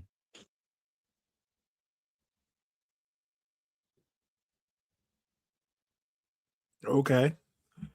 So That's we ready for the next video? yeah, that's my take on it. It sounds like a diary. Interesting. Yeah. So this one is another one that I don't think I've ever shown Lee Jamila on here. She's a lawyer. And this is titled No, Women Are Not Okay Right Now. So it's gonna stay within the theme of women are not okay right now. And You have to Bobby, you know excuse what? me. I'm gonna have to. This I'm is gonna have to jump out because I have an okay. appointment in a few. I need to All right. ask a question. Is YN what I'm thinking? I hear a lot of people use it, but is it young Negroes or the Well, not Negroes. That would be nice. The N word. yeah when they're saying When I old call someone YN? an old YN, Yeah, like an old man acting like some street hoodlum. I had to make it. I had to make it because I hear it a lot, and I'm like, are they saying old young Negroes or No, old? no, no. The old YN part, I think I'm original with that because a lot of these 40, 50-year-old men sound like 19-year-old thugs. Yeah, I hear a lot of. They're 55-year-olds thinking that Tupac is like Socrates. Yeah, Quoting a lot of Tupac times I have to look at some. like Tupac had some great theories on life. Tupac, Socrates, Tupac was the black Socrates, something like that. And Yeah, there are 50 plus year old men who don't quote Socrates, they quote Tupac and want money for quoting Tupac. I I think I heard that a long time on a CT's channel. Them starting to use that YN and O. Well, And I'm just Tupac, like, I'm sorry, Tupac. I'm thinking, are they talking CT about? is one of the people I'm talking about. I was wondering if that's what they were talking about. And then when I would Yeah, look at that's what some they of were the talking about. people that were not of color that would use it like a lot, and I would Yeah, well, click CT is a racist, and it's a he's racist. those people that It's a racist. really, No, you remember? I don't know. You're older than me, so you probably remember ant farms where yeah, and you could I have a bunch remember of ants in like an aquarium looking thing, and you could have a whole ant colony in a big ass glass container and you could see what the ants were doing. That's what CT's channel reminds me of. A bunch of racist red ants just going around stinging each other and, just being ants. Yeah. Racist ants. And And CT is like the queen ant. it'd be like a There lot is of ants do people have that a are queen. not of color, they love using that YN stuff. And when you click on them, you don't know if they're white or black. But when you find out that the reason why they love using it is because they're not black. And they love is it give them a pass to say the N word without, because they hear other people use it. I don't use it myself because I just simply say you are who you are. Your personality assume people soon figure people out little by little. You watch a person for a while and you will soon figure out who they are. You don't have to really dive deep to know a person for who they are. All you have to do is just watch Hold on them. 1 second. Yeah. 1 second here. Let me address a couple comments in the chat. Look, I love CT for what he is, but I've I expressed absolutely my love PT. okay, But don't know why I can I have to tell be you something? interrupted when I literally said, "Let me address the chat." Let me address the chat, please. I don't, I know who CT is. I know what his channel is, and actually, I was over there for a couple minutes today, roasting. Who the fuck was it? Anytime Ben Thorpe is there, I gotta send a couple shots in the chat. But it does not change my opinion about CT. I guess as I've gotten older, you just kind of get used to it. So CT's a good guy. Shit. He's the one who gave me my first notion that, hey, come host a show. So, but I still think he's a racist. Um, and his audience is literally like an ant farm of racists. They just run around building racist tunnels. So that's not going to change. And tell Yeah. CT I said it. He'll probably laugh. I haven't talked to CT in months on months. It was a lady that came in and people can reach me through my email and my inboxes Well, and go ahead and Instagram. drop your how people should But contact you in the chat. people, this lady, and you know her very well, and she doesn't know that I remember this. She says, and I'm going to make sure you're not in the chat. I said, I'm not a rabbit. I don't hang out in nobody's bushes. CT would love for me to be back on his channel and Would he? he would love for me to be back on his. Absolutely.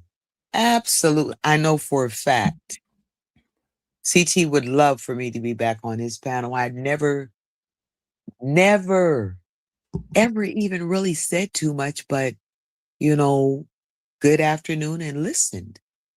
I just listen. I do better when I listen. So you come up on a panel to listen?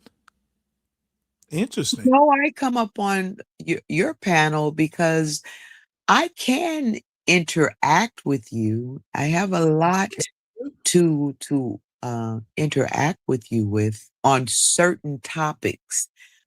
On other topics, I have to listen because I won't learn if I don't listen. Oh, there's nothing to learn. Look, let me also say this. I literally think that if you're over 35, and apparently my audience is mostly over 35, I'm not handing out knowledge that, you know, you probably already know it. I'm just reminding you of what you know. People know what America is. Yes, I believe.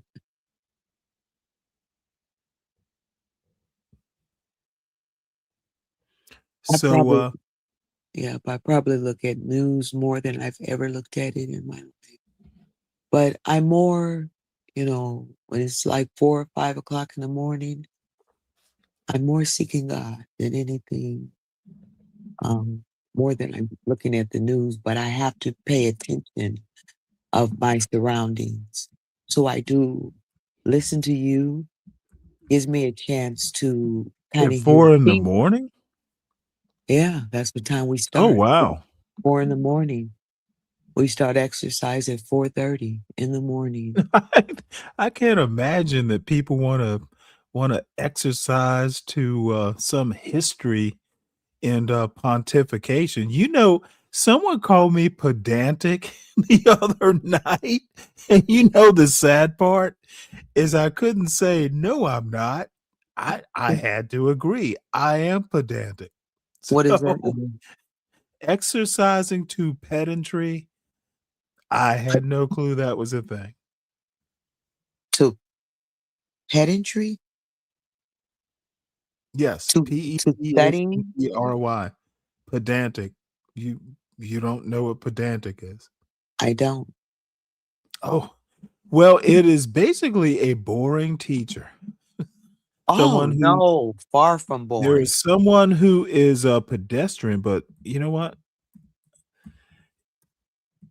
Far from boring. Pedantry, just rote lessons.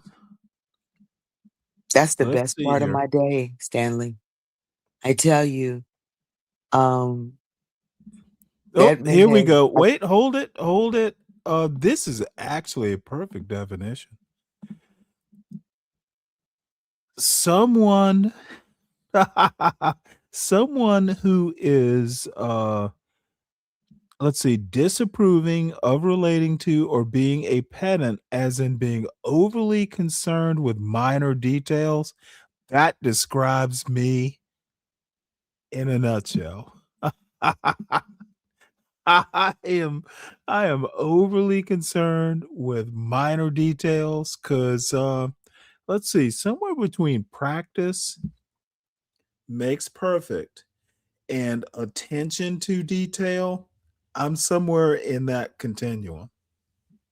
No, we talk about businesses, we talk about books, and we talk about ministry. He's an apostle. And we talk about healthy eating and um, we talk about a lot. But never, What? ever, ever is it boring. And he's an example of a person that has a very good mindset. I mean, Mhm. far from poor, has multi businesses. All of his children Who are does? I'm sorry. wealthy and entrepreneurs. So he's just sharing the wealth. I'm sorry. Who are you talking about? My apostle. No, this is a Oh, great man that is that a YouTube channel? no, he's not. He's a worldwide. He's. I may share him on my YouTube one day, but right now, Have you got your channel started? I do shorts. I do a lot of shorts every Right, now I and know you then. do shorts. I thought you were gonna start doing lives. I don't have time. I don't have time for that. Ah. I don't have time. Well, I don't that have you're time for here YouTube. is actually kind of an honor. That Yeah, you that you have time for little old pedantic Stanley. yeah, because on the weekdays my grandchildren are in school, and Oh, I really? You have keeping your grandkids? on the weekends, of course. Yes, Well, they go to school absolutely. on the weekends? They go to school on the weekdays, and And you don't have time because of your grandkids on weekdays? on the weekends, I get to Do see you my pick them up? grandchildren. Okay, it's not the week. Okay, you know On what? the I'm not gonna weekends even follow on the that up. It weekends, would I get just to see be my too grandchildren. On the difficult. weekdays, I have time for myself. So, I have Hey, time to be hey, Moxie. Moxie, did you really have to post that? That's gonna that's gonna be the I end of my read the chat, channel. but You a lot of shouldn't post people stuff like that. on the That is post funny though. I don't even see what they're certain people. I don't see what they're saying because Oh, I've eliminated what's up? It's up on eliminated the them. screen. No, I can't It see is them. a damn hoot. I can't see Moxie, none of her that's posts. like the meanest thing you've ever done to me. Don't, I if can't I see any call of Moxie's myself posts. pedantic, you don't It is have to rub salt in the wound, lady.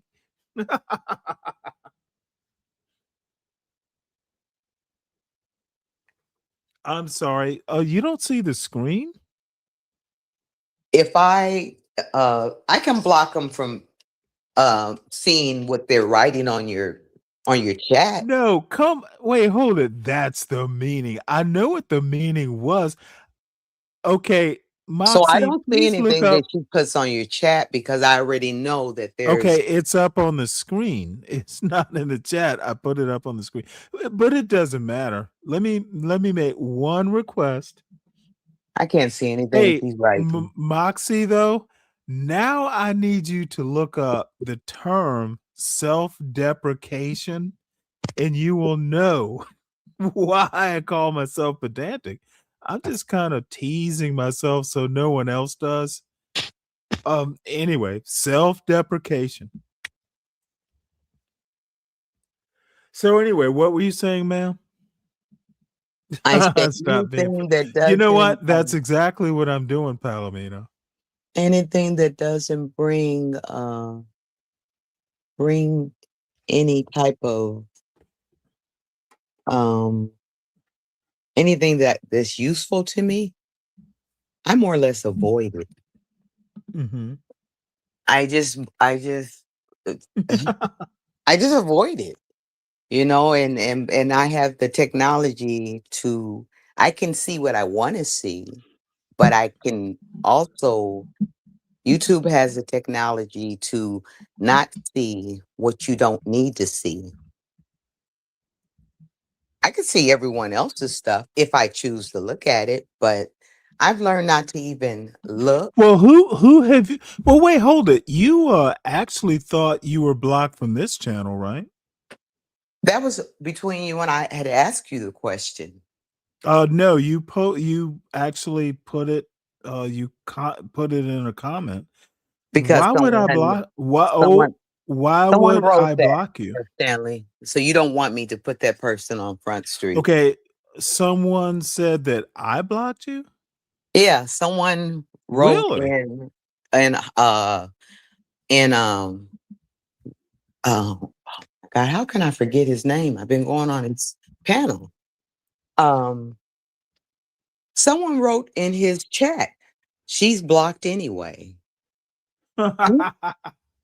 If Sin 7 was on here, she would let you know that I'm telling you the truth. And she said, that's just Oh, I Stanley don't care. in disguise. People say all kinds of things at night. It's just Yeah, chat. she said that was just a Stanley in disguise. And I said, that wouldn't be him doing that to me. No. And so I wrote Oddly you and I enough, said, I thank you, went and Stanley. looked. No Yeah. one, because you made me think like I don't remember blocking her. So and really, there's only one other person, and I'm not even sure they have the power to do it. But there's like only one other person. Well, actually, there are two, but functionally one.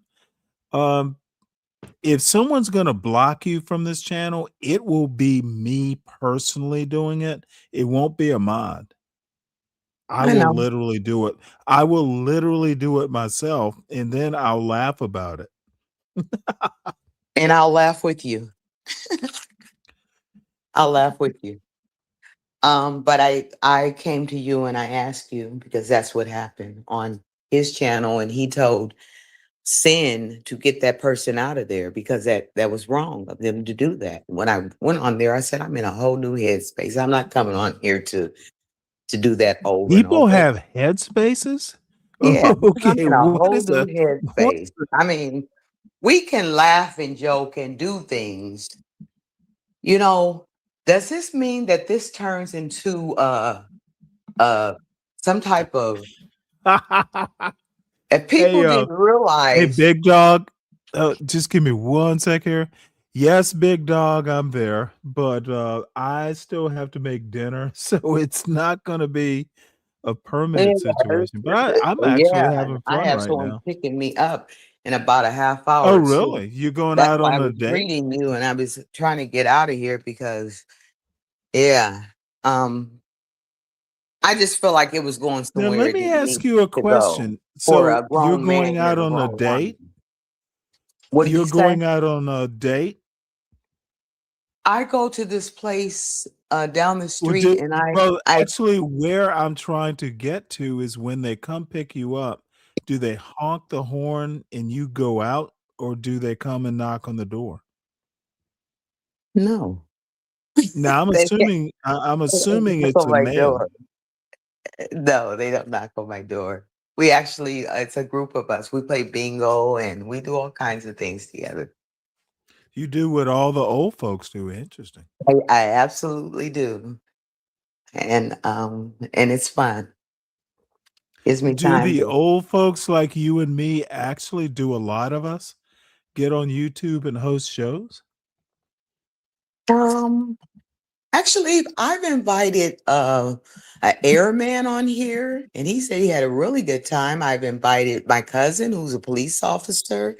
I've invited my nieces on No, here who I'd be wouldn't get on. interested in talking to the police officer. My They wouldn't get father's a on the retired panel because policeman. they were shy. And Oh, well. I've invited a few people on here because they didn't speak. You know No, what? I'm gonna They tell you don't know right my now, big YouTube dog, name. bingo actually can be fun. Yeah, I have a lot of people that I've invited. I put you on my Facebook. I've shared my Facebook, your channel on my Really? Facebook. I Oh my have. lord. I have. Well, that is totally kind. I have. And the next day I got inboxes. I get inboxes. I have like over 100 and something TikTok inboxes that I have not had time to read. I get inboxes like crazy. And I just don't have time to read them. If I went through everything that everybody wanted to say, and half of them are just guys that are just coming to just see if you have a moment in the day to just listen to their blah, blah, blah, blah, blah. You don't know them. They're doing stuff probably behind their wives' or girlfriends' backs. You know, I don't have time for that stuff. Okay, I'm kind of lost with the wives and girlfriends. I have a lot of people Oh, you mean that were on Facebook? on YouTube, on TikTok, on Oh, Instagram. I But get you now. yeah, there's a lot of people that would love to grace your show. Is this funny some days? Well, And it's not. don't tell them not to do infidelity in the chat though. What's that mean? we Oh we no, don't these are we people that don't are want a like whole lot of only people that would be younger are just my nieces. Oh, no, no, no, no. I'm just saying, don't be going out and betraying girlfriends or boyfriends or whatever. Be faithful in the chat.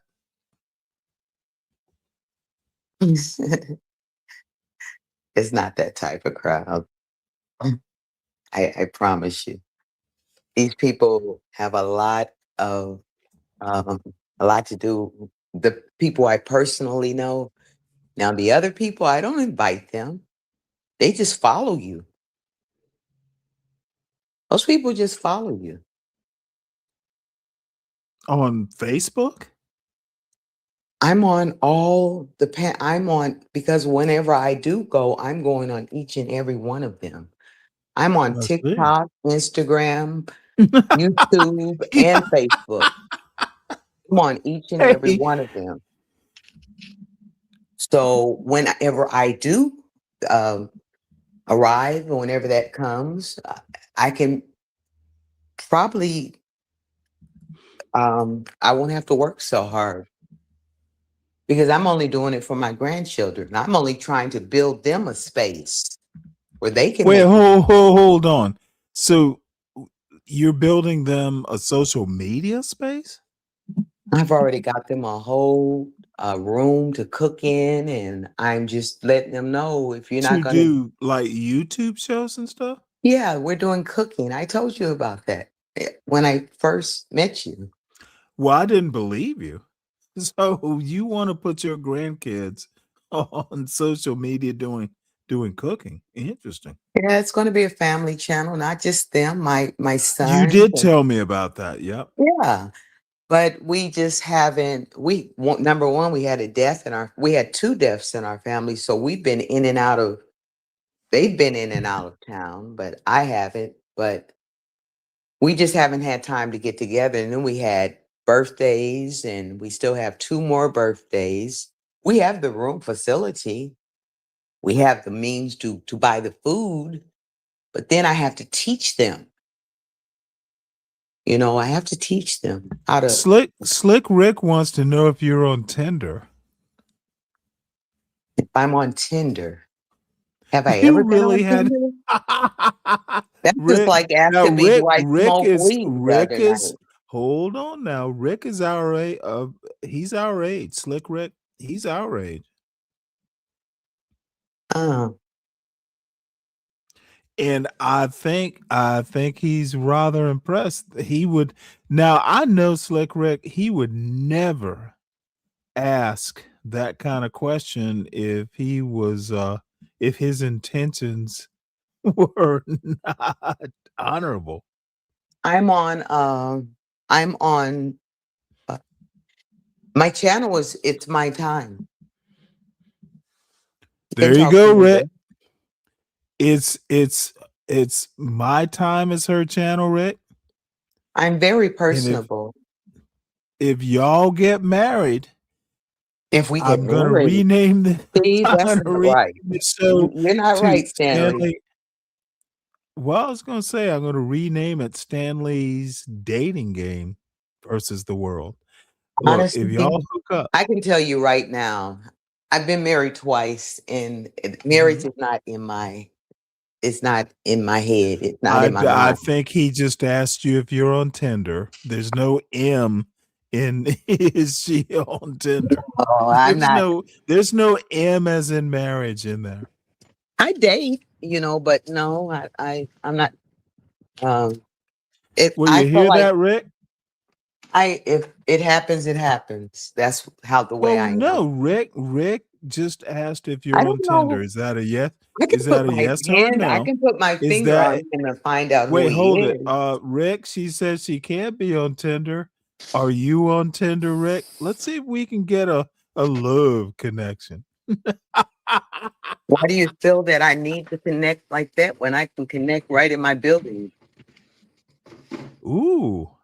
But I have a school no. teacher. I know I will I have a vouch school for teacher Rick. that lives I right. will vouch for Rick. I'm He just gonna is say I have a school teacher that lives 3 floors up that been asking me to date for a whole year. So I don't have to be on Tinder to get a date. He But have just I ever asked been the on Tinder? question. That would Is be the my personal answer business. yes or no? He might be on Tinder and he might want to just swipe left or right or whatever. Are you on Tinder? It's my time. What's her name? What is that lady's name? Oh my God. There will never be a yes or no answer. Beloved's life sister. I can't think of her name. Okay. I'm just gonna move on because what No, the this is a F lady that is just it goes with around telling people all who her. cannot answer yes or no questions? Talk about my pet peeve. Just say yes. Just say no. Maybe that's the only thing Nancy Reagan Nobody's the only business. thing Nancy Reagan ever had that Or I could influenced have me been was like you, Stanley, and say not your just say damn no. business. You being like me, that's interesting. Yeah. That's an interesting You would have that's been an like that interesting ain't your damn concept. business. Now that's No. personal. Nope. I mind your damn business.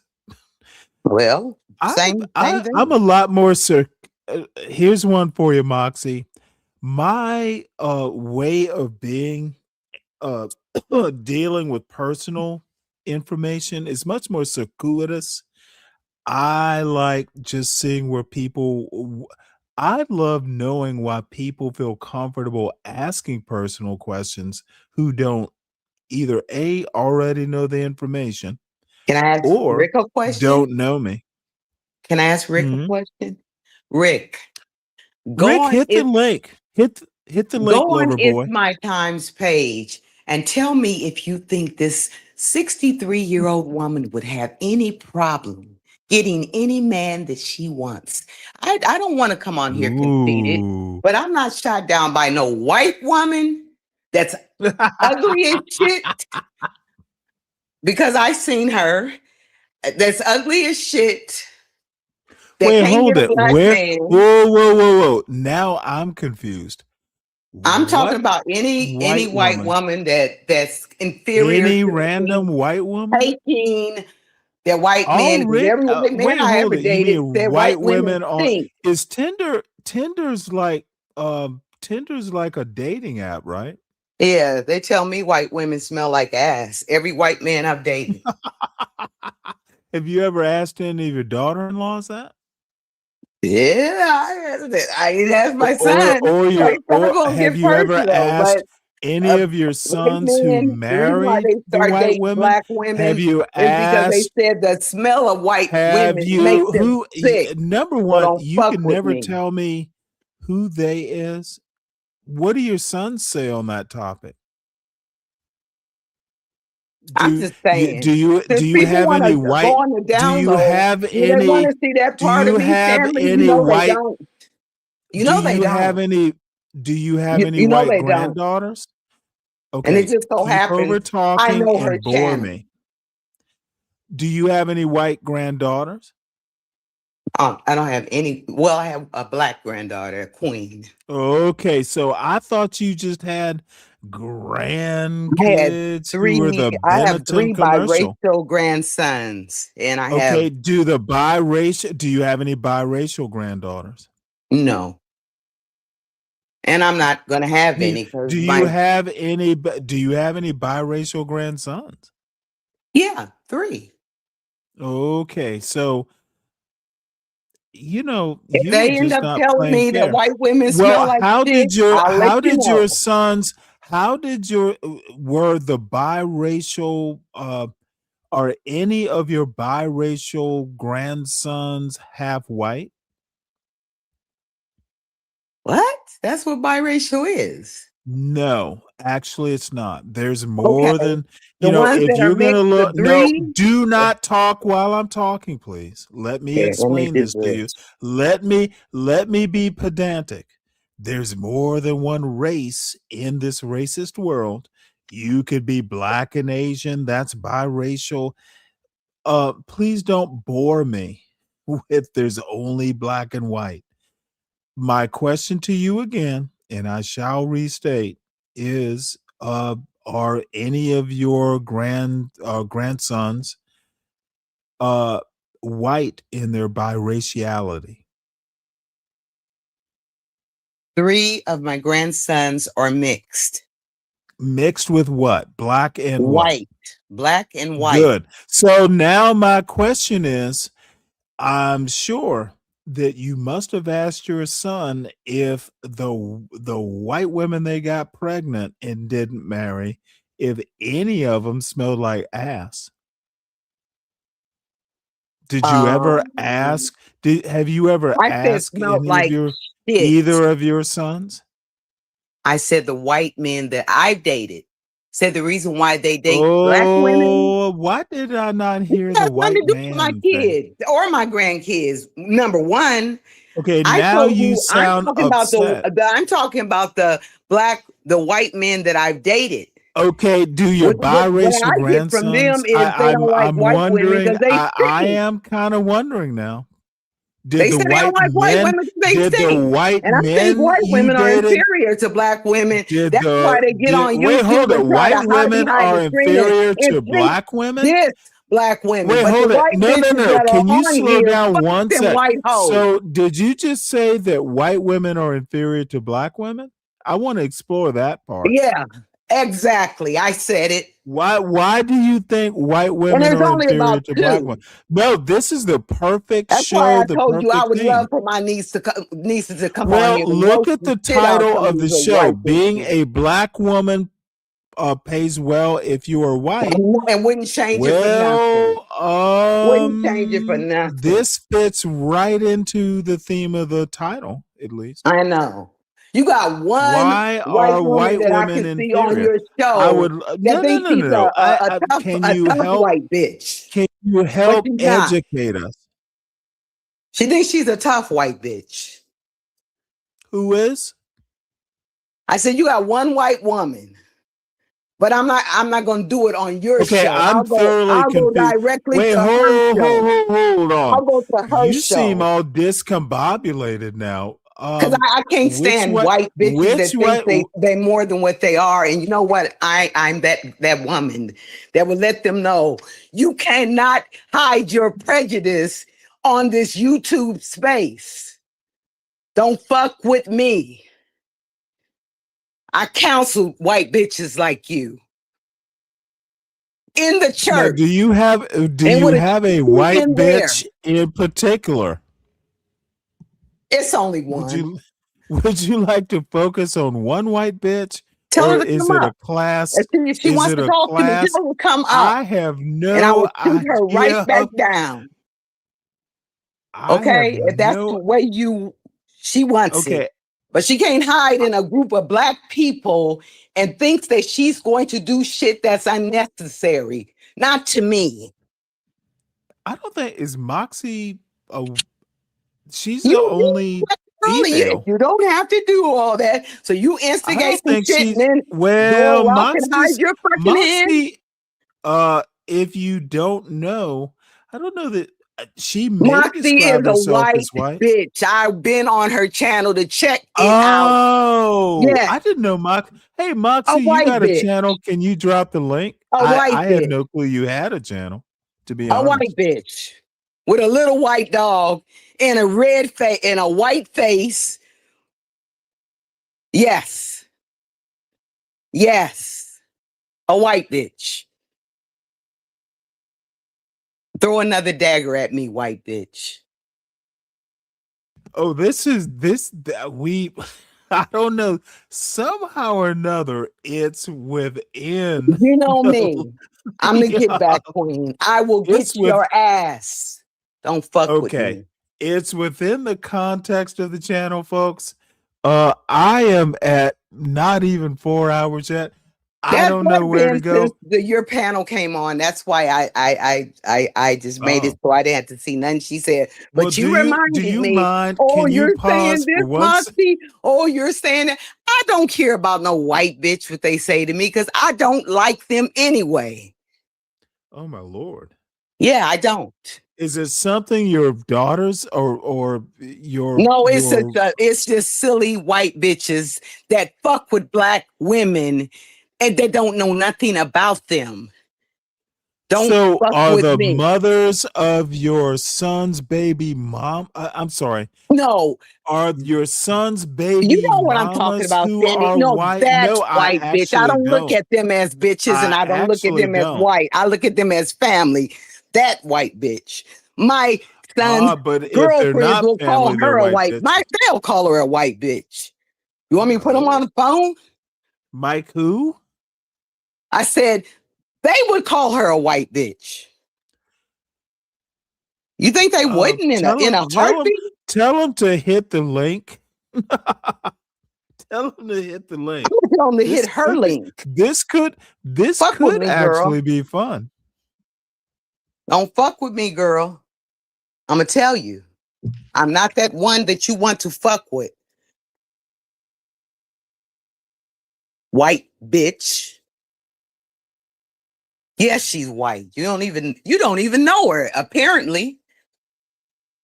And you think this white bitch got your me? back? I don't wait. No, Hold. she's I doing that don't. because Okay. you and I Okay. had Whoa, fun. whoa, whoa, whoa, whoa! You're telling me who I don't know in my chat? I know everyone in this chat. You know she's a white bitch. I know her as Moxie. I know a bit about her background, but no, I would, to be honest, unless she identifies as white, I would not call her white. Unless she identifies. It's a white bitch. That's why I'm Okay. not letting her get a pass at all. No, okay. At all. You know what? I believe that when a person is working with a person in a business to make the business grow, you come together as a business to get along to push the person that owns the business growth. But here you got knucklehead people that don't understand business and they want to fight against the growth of the business. This lady came and fighting me first. I did not know her, didn't look at her, didn't think about her. You know, she's been doing that since the other night when I blocked her.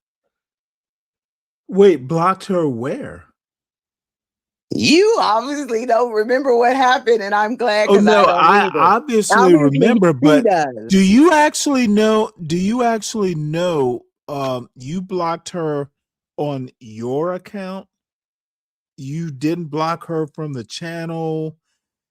That's what I did today. When you block someone from your account, you're not seeing what they are saying That's what I was from telling you, your Stanley. perspective, not from everyone else's perspective. I was telling you that when you just kept making it known. I Okay, said, Stanley, ma'am, I can't I see what think you're I saying. think I kind of understand what blocked is. That's why I was confused Yeah. when you said you were blocked from the channel.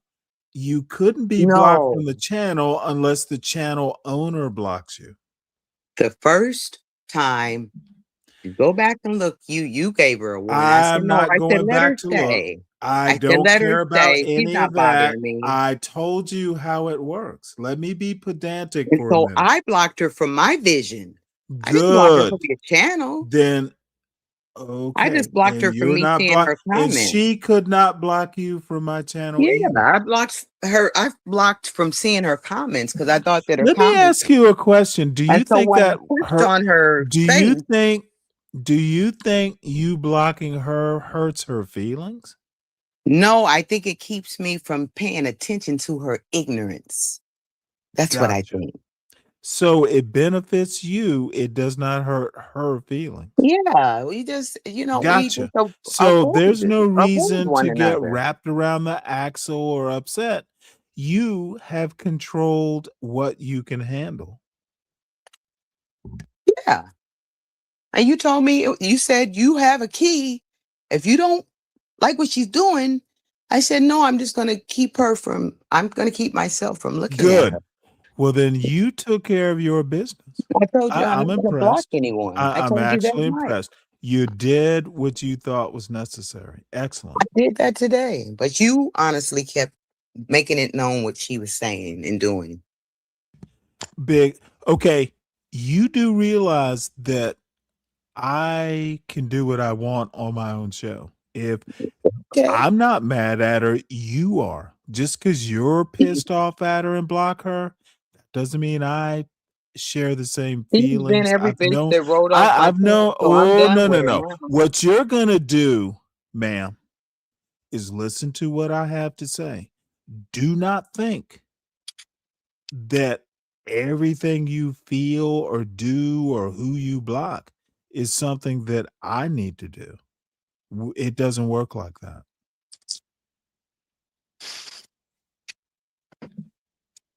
So block who you must, but I've known her for quite some time and I've never had a problem with her. As a matter of fact, she has done nothing but be encouraging for my pedantry. Even Right hand to looked the up the man. word. Right hand to the man. I understand that. I happen to like Moxie. And that's a good thing. That's a good thing. You shouldn't have people around you that I make you should feel hope. uncomfortable. I should hope.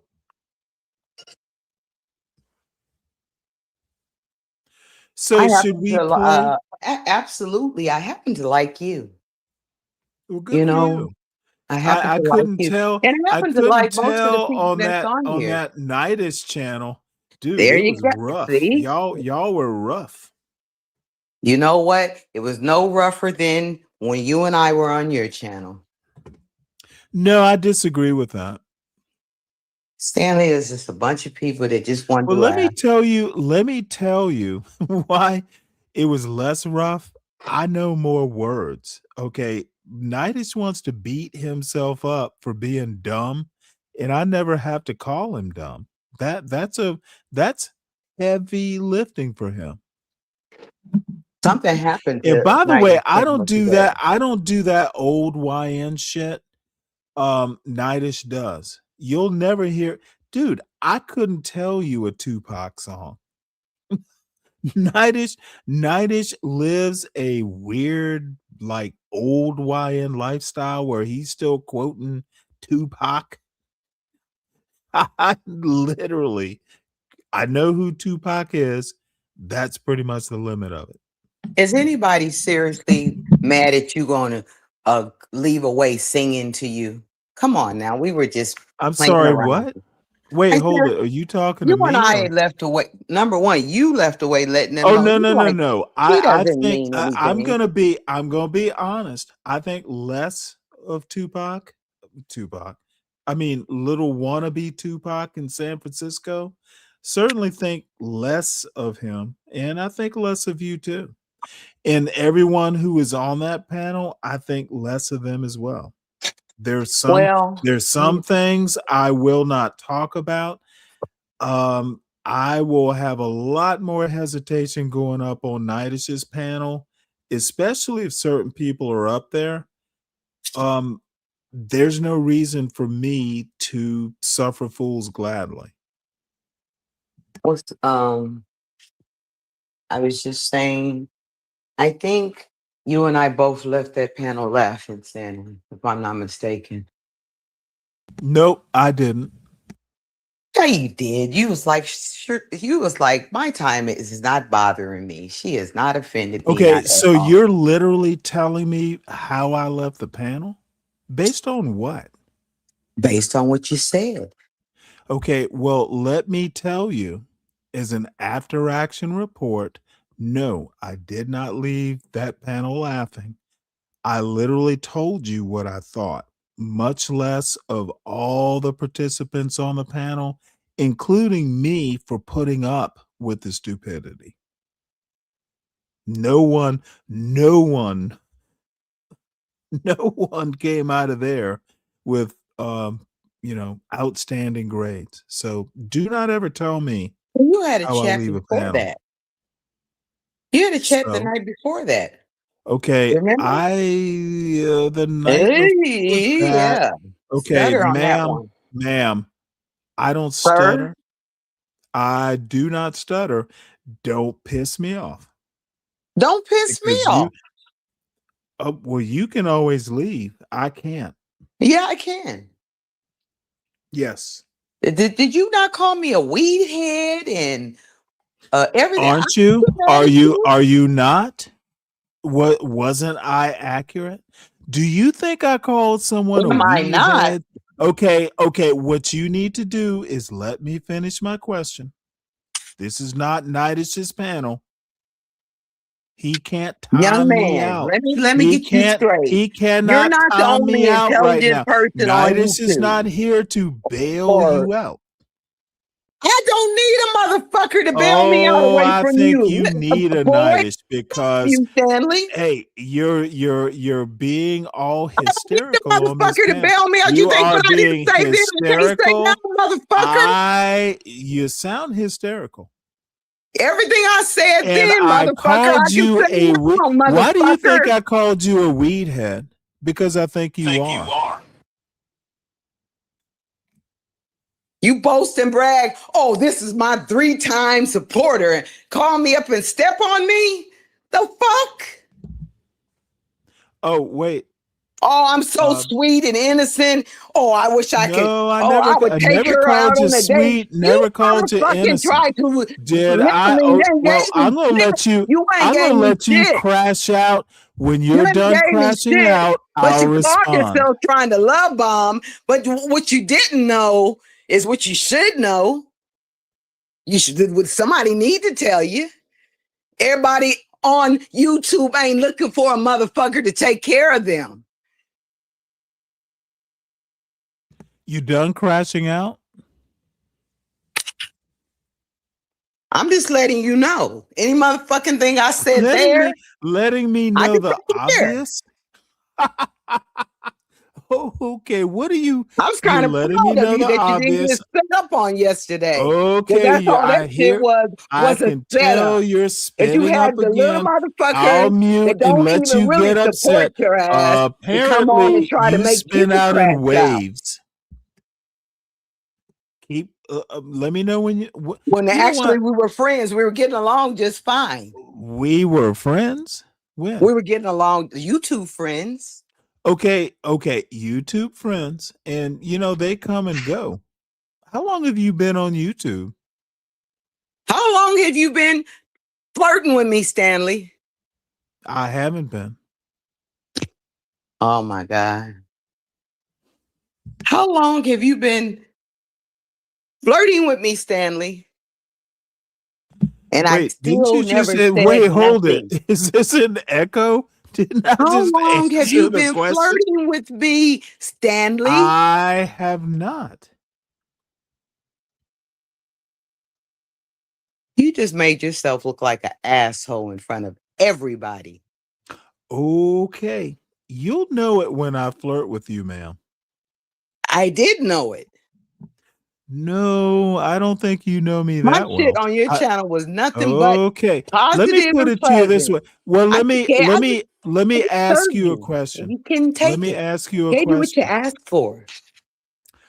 You know? Okay. Let me know when you're done Everything but a piece crashing, of and black ass. I will ask you a clarifying question.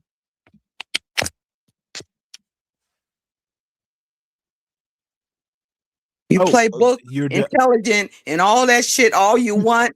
But when you hit these streets, you got the right motherfucker, Stanley. What streets When have you I hit hit? these streets, I ain't been saved all my motherfucking life. Don't fuck with me, Stanley. What does that even mean? Don't fuck with Wait, me. wait, Not are even you the pulling book. that YN shit? Like, Are you gonna not pull even up? the Are you book. gonna pull up? Is that Not what you're even the threatening? books. You're threatening to pull up? I'm up. No, pull up. You know what I mean. You can't even fuck with me. I'm Wait, all the hold way it. up. Are you flirting with me when I'm all the way up. are you flirting with me when you say you haven't been saved all your life? I ain't been saved all my life, and God's got a great Is work that to do. are you flirting? Are you flirting right now? Do you think he's going to be done working on me? Who are we talking about? You think I'm not on my face asking for his grace, I begging for honestly it? think. Well, Because let if me he tell don't you give it to me every day, I'm gonna be a hot ass mess. let me tell you what I think. And you know me, I'm not that religious. I think God will never be done with you. He won't be done with none of us, Stanley. We are work But is undone. but Am I bad? especially I think you are Or were you God's little mad about me project. saying that my cousin was married to the one in North Carolina that meant something? Well, who's mad? Who's mad? I think God Who has is mad? God's gonna have to Nobody do a be little motherfucking smarter than you. Ain't no Okay. woman out talk You are you. literally You just gonna can't do. talk Can't every time I nobody do talk. When nothing. I can talk, let me know. This is your show. You're not going to treat me like I'm your damn kid. And then talk about, oh, older woman. Put us together, Stanley. I bet you look like my granddaddy. So you can keep calling me the older woman if you want, but I bet Well, you if you compare me to your you find a damn granddaddy, wrinkle on my neck, or you is find a that neck you and a face flirting two with different me? colors, then I kiss think my you're ass flirting because right now. you look I like my think you're granddaddy. flirting with me right now. Are you Yeah. flirting with me? I told you, honey, I'm home when I first hit the panel. Honey, I'm back. Baby, I'm back. Sure did. And who can do shit about it? Nobody. Nobody. What if my flirting one day worked with you? What could you do about it if you really did like me? If you really did like a mouthy woman that talked back to your Okay. ass? Do you think we should go to this video right now? No, I think you need to listen until Oh, I'm I done listen. with you. Dude, I am extremely good at listening. I'm also really good at avoiding. Stanley, if you didn't want to have nothing to do with me, you wouldn't have kept going back and forth. Just like when Melly yesterday said, I always text you, but I don't get you to text me back. Wait, Immediately, I hold couldn't it. wait. You He were said, listening but to you that? never respond. And I said, thank you, Stanley, for always responding when I talk to you. I did that on fucking purpose. Okay, You gonna now read I'm between the thoroughly lines on lost. shit? Were you even on the panel yesterday? Abso-fucking-lutely. Okay, what do you have to do with Mela? Do y'all know each other? Are y'all? Because I know why she was there. Anybody with a damn common sense Why know was why she she was there. there? I've known Because Mela. you know I'm she thought we literally got into it, Stanley. Mela. She thought we got into it. Open up your big damn brain and see through it. You did real good. I came to salute you. Salute, Well, good. Captain I Colonel accept. Stanley. I salute you back. But Mela and I, You did not fail the test as much as you could have felt that test. You never even talked about me. You mean? Not Why once. would I talk about you? Because you love me. Whoa. Okay. All right. You weren't about to talk about me. Dave. You weren't about General to. You like me, Stanley. Anybody with blinded eyes can see you like me.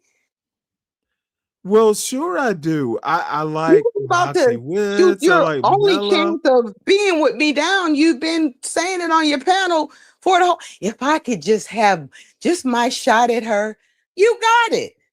Utilize it.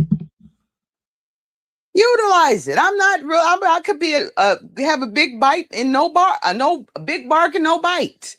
But I just don't let men talk shit to me for no reason. Okay. Men don't talk to women over YouTube to be taken seriously. You just had no reason to talk shit to me when I treat you nothing but with Okay, respect. I must.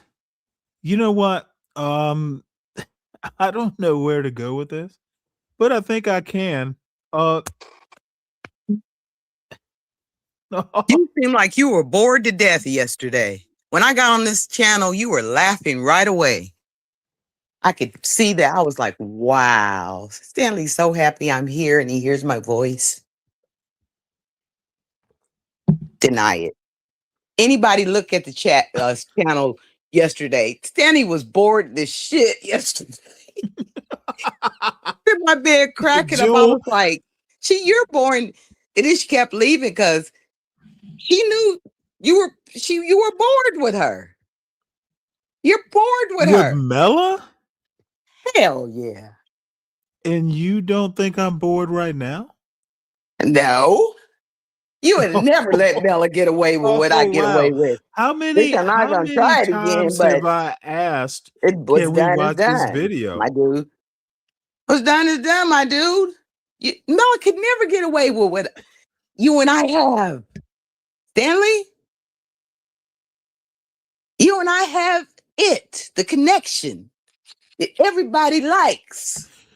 Folks, we are literally going to do like an elder version of DJ Hamp's panel. where we get a bunch of gray-haired folks up here talking about our problems.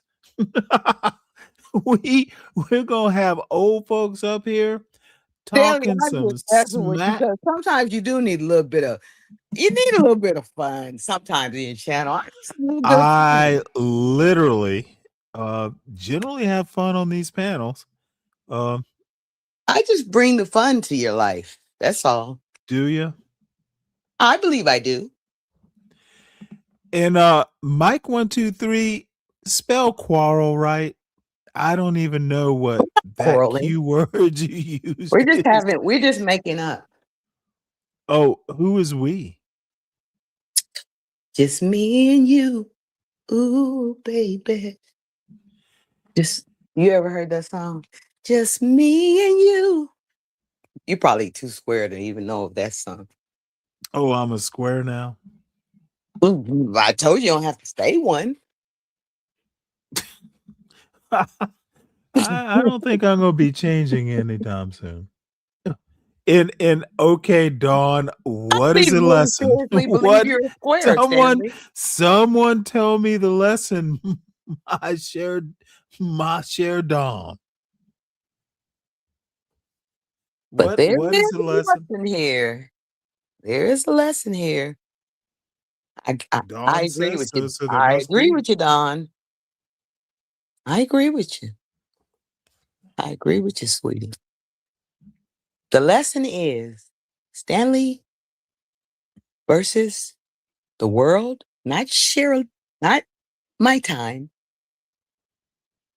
Honestly, I'm just having fun with Stanley. For everybody, if inquiring minds want to know, I'm only having fun with Stanley. And at some point of Stanley's discussions, Stanley needs to have fun too, like everybody else.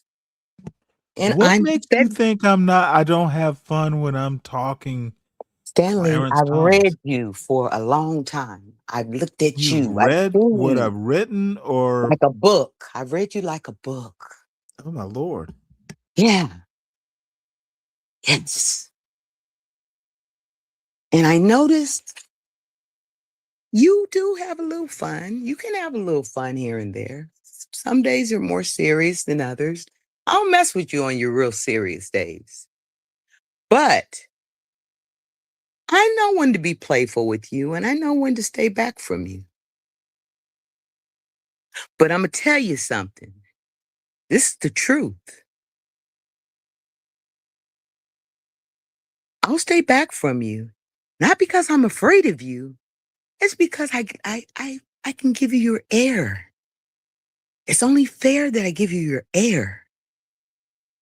But if you come for me, I'll come for you. And then we'll just have fun.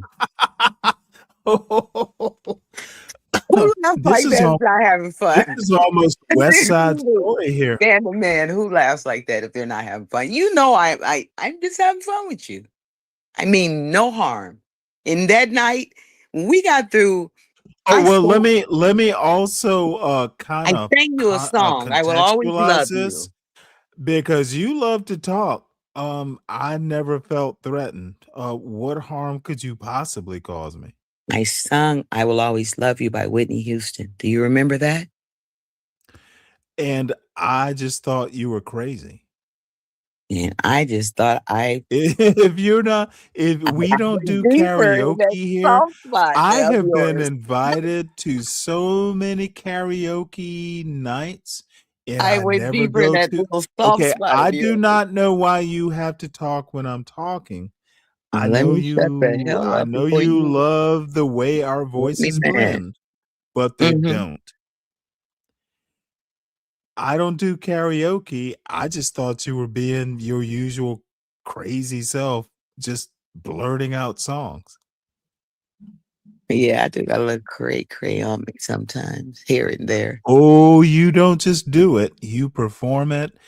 You wear it sometimes. I actually, do you know I'm really a comedian. Did you know that? I can tell. We The do stand-up whole comedy every now and then. That's why I'm saying you don't want to play with me. I really do stand-up comedy. Everybody thought I should have been a comedian. Didn't you say you were in a gang? I told you I was in a gang. No, I thought you did. Maybe I'm thinking of another woman. I think once you're in that type of world, you're always in that type of world. No. Yeah, I My was in a gang question of 8 is, were kids. you in that world? No, a gang of 8 kids. I had 8 siblings. I mean, yeah, 5 sisters and 2 brothers. So you What were more gang raised do you as a need? gang. What more gang do you need? 5 sisters and 2 brothers? Okay, I don't. I'm sorry. You No, tell I'm me. not a gang member. No, I'm not a gang member. Gotcha. Who the hell was Do on your you? panel? I'm Adrian sorry, Slay what? or somebody? Who'd you have on your panel? No one ever comes up on my panel but you. And so At when I least told you I've been today. on here along, the first person I listened to and the only person was Beloved Life. I followed her from day one until I still follow her right to this day. I never stopped ever looking at Beloved's Life. Ever, ever, ever, ever. Not once. Nothing ever discouraged me. Nothing ever made me ever stop watching her. And she doesn't have a panel.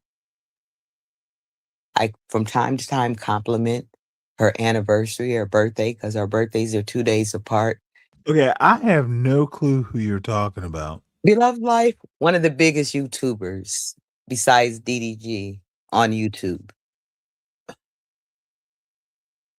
Well, my YouTube life is obviously not as broad as yours. And Deacon Dave, Deacon Dave, hit the link, man. I know you're probably tired. And by the way, let me also say this. Everyone make sure you hit the like button. If you are new to this mess, subscribe. It may always be this messy forevermore, but sometimes it's organized. It was actually kind of organized for a bit, and there was a theme. Support the show by supporting the host. It is Wednesday. There is an IPO for the Sovereign Beer Fund for the weekend. Support the weekend show. My email address is changed and changing. Stanley versus the world at gmail.com. Spell out the versus. Support the show with show ideas. A couple of y'all have. And the CKJ3 actually he is always good for show ideas. He's helped me out a lot. And my darling, my dear friend, um, Brooklyn Watson, helps me out too. For the wrench holders, there seems to possibly be a off air StreamYard, just kind of a general meeting about where this show should go. I have thoughts about where it should go, which is Brooklyn is more sensible about this sort of stuff. I like the show the way it is, just rambling and disheveled. Look up disheveled, Moxie. You ought to look that up too.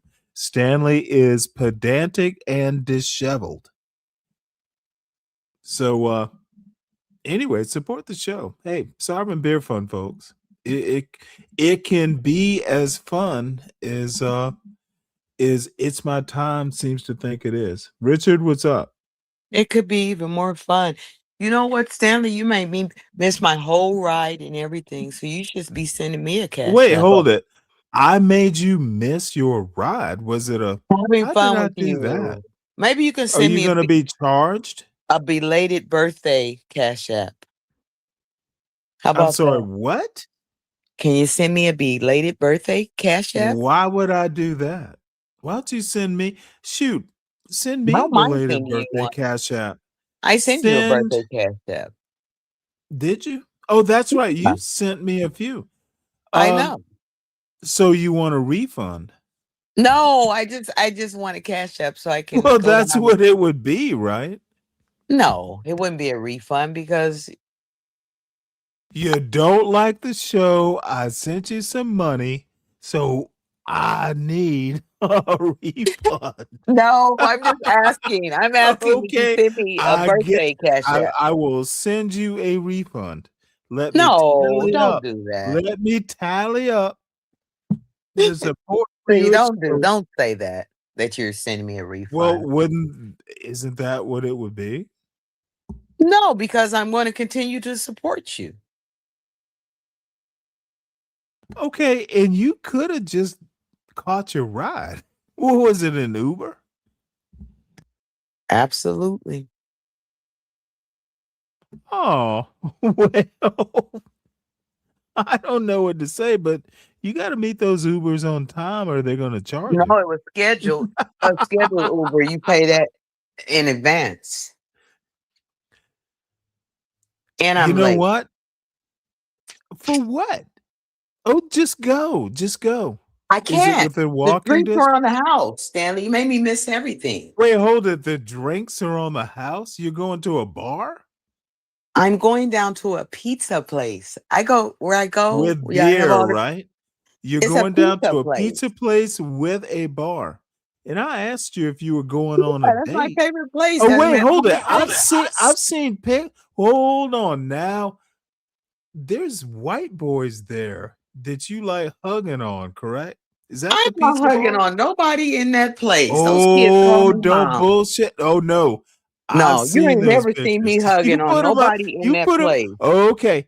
Now I know where you want to go. Get one of those white boys to pay for your Uber.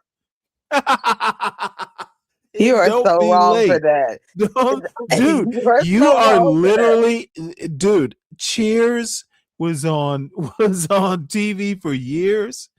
You're the one that they're missing. Everybody knows your name when you go. Dude, You are so wrong. there were That's these where my birthday Norwegian, party there was were and these, everything else and I that I know do. where you are. I know what state you're in. Everybody There were a knows bunch my of name. Yeah, those are my friends. there were a bunch of Norwegian farmers who There where I just go like play shit. beanbag. We need to see her before we We have to get play out in those dominoes. We fields. play pull tab. We We play. need to see it's my time before it's our time to go out and plow those fields because we're going to be busy all summer. So I understand everybody knows your name in that pizza place. They do. Correct? I've Wait, been hold it. living. And then you want to insult people who marry white people? Those white boys love you. Yes, You have a chance to swirl over a beer. Have you ever taken one? I buy stuff sometimes For when I them? So can. you buy When I stuff for the can, I can't white buy anything. I Norwegian can't even buy me farmers? nothing tonight. Okay, you love your Lutheran white boys, don't you?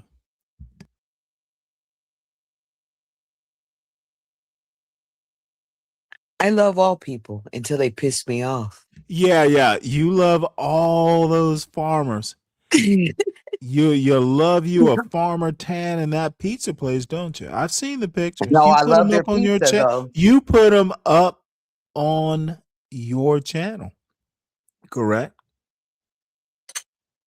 What's Drop the link. Drop the link in the chat so everyone can see you hanging out with the Lutherans eating pizza I'll with drop my cash app with in your their with chat. their big farmer tanned arms all around your neck.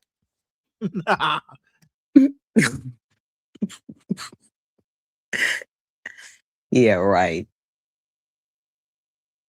You talking about the guy that put the pizza up behind my head? Okay.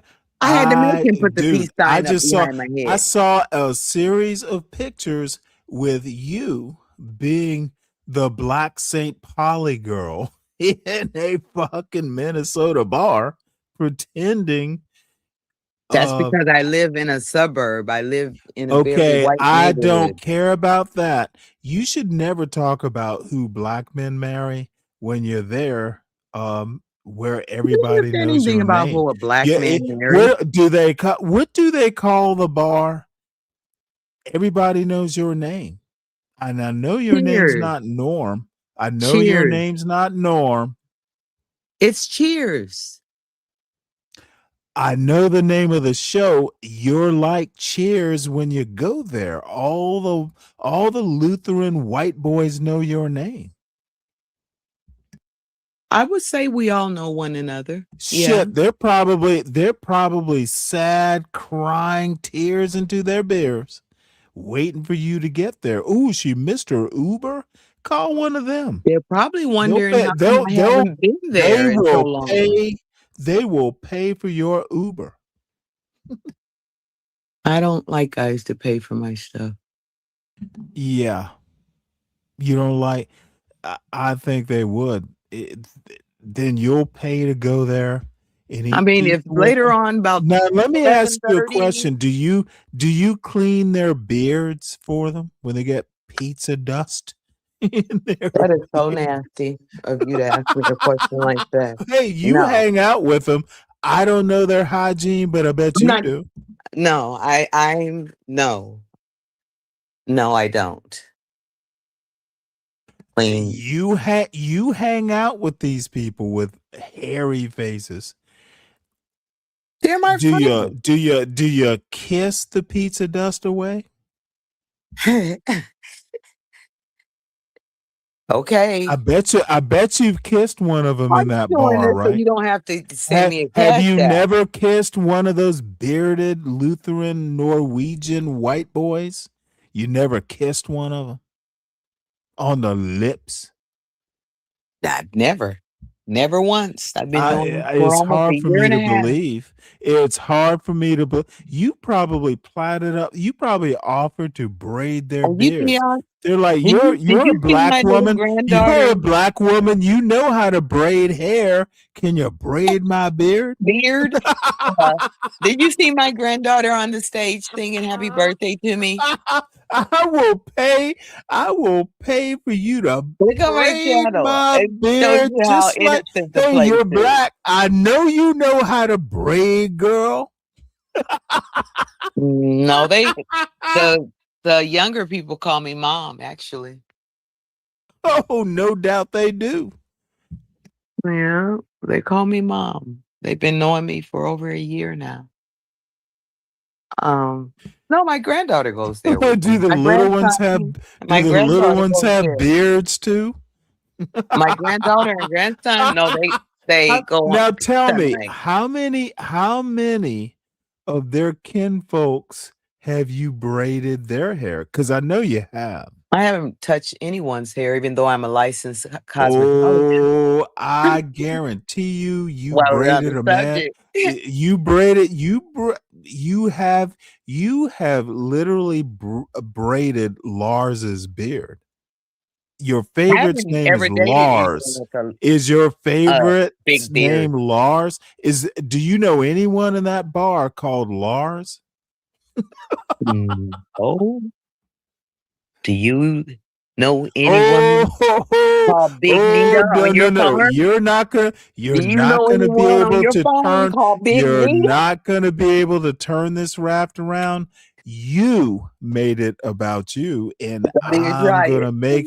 I am going to make sure and I'm gonna do you a favor and not put these white boy pictures of you in the bar up on my channel, Go but right they're ahead. there. I want you to. They are no. Go ahead.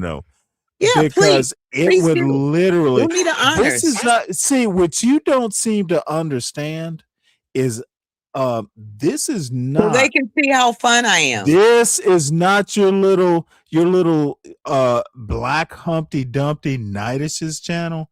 This is You Stanley versus the world, and I will make go for it, guys. it hurt if you fuck with me. See, Put you it up think I'm there. flirting with you think this is all flirty and bullshit like that? No, you cut the mustard or I will make it hurt. Fuck with me, I will fuck with you back 8 times harder and then laugh when Are I you do ready it. for it? For this is Stanley versus the world. It's just how it works. You My fuck cash with app me. been Oh dinged, no, Stanley. I don't give a fuck about a I don't cash give a app. fuck either. I don't care about cash apps. I care about hurting your feelings at this point. I want you You think to you could hurt leave. my feelings? I want you to leave in a state that you won't be able to sleep. Oh, so Go get your going for? Lars. That's what you're Go going get for? your Lars. Okay. Okay. You Your ready turn for to it? respond, ma'am. I have told people you missed your Uber to the Nordic Cheers. What? What's Swedish for cheers? What's Norse for cheers? Take your corny ass off. Everybody Big knows the corny Black ass. St. Pauli girl at Nordic Cheers. What you think big cornball ass? So you think that's gonna make me Oh, I don't think. Hey, I you know said my we know the audience. tears? As long as I don't care about your feelings, I care about the folks in the chat's feelings. The fuck? Yes, I've known some of these people for quite some time, and I enjoy entertaining them. Oh my god! You just don't know what I just seen a vision of. Oh my god! You know what? I am going to. I don't know. Can you carry this show for the few seconds? I hear nature calling, just like one of your little Nordic boys. Sure. Everyone that You know what? I'm gonna play everyone that's this joined the lawyer, channel tonight. this white woman. I'm gonna play this white woman lawyer Here, I'm trying just to to get your lights up, dude. I'm Hold sorry, on. what? Let me show you my professionalism. I'm okay.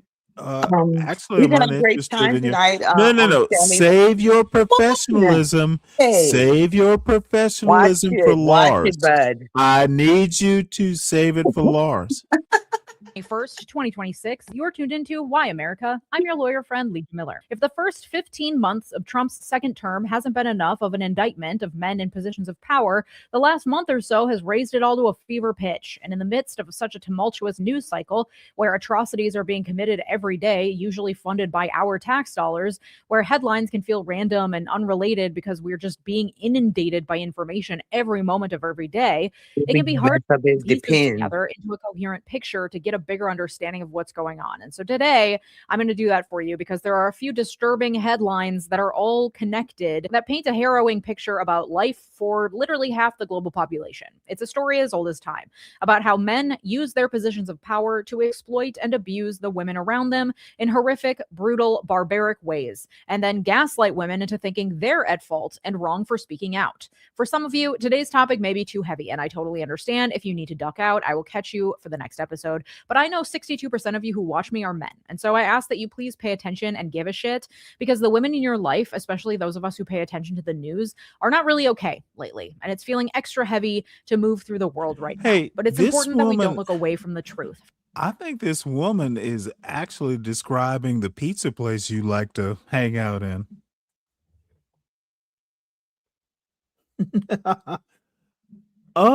You know what, Skull? You know, actually, Skull, Jewel took time to look it up. That word actually reminds me, but Skull. Yeah, I know what an umlaut is, ma'am. Uh,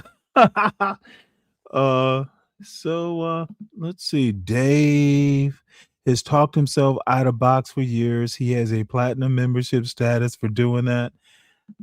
dude, it needs to be Dave, come on now. Stop that. So apparently apparently she's calling another Uber to the Nordic chairs. From the No, I'm lived waiting on my reality of cash men app. all around the world who are being I'm sorry, waiting on what? I was waiting on you to send me a cash app.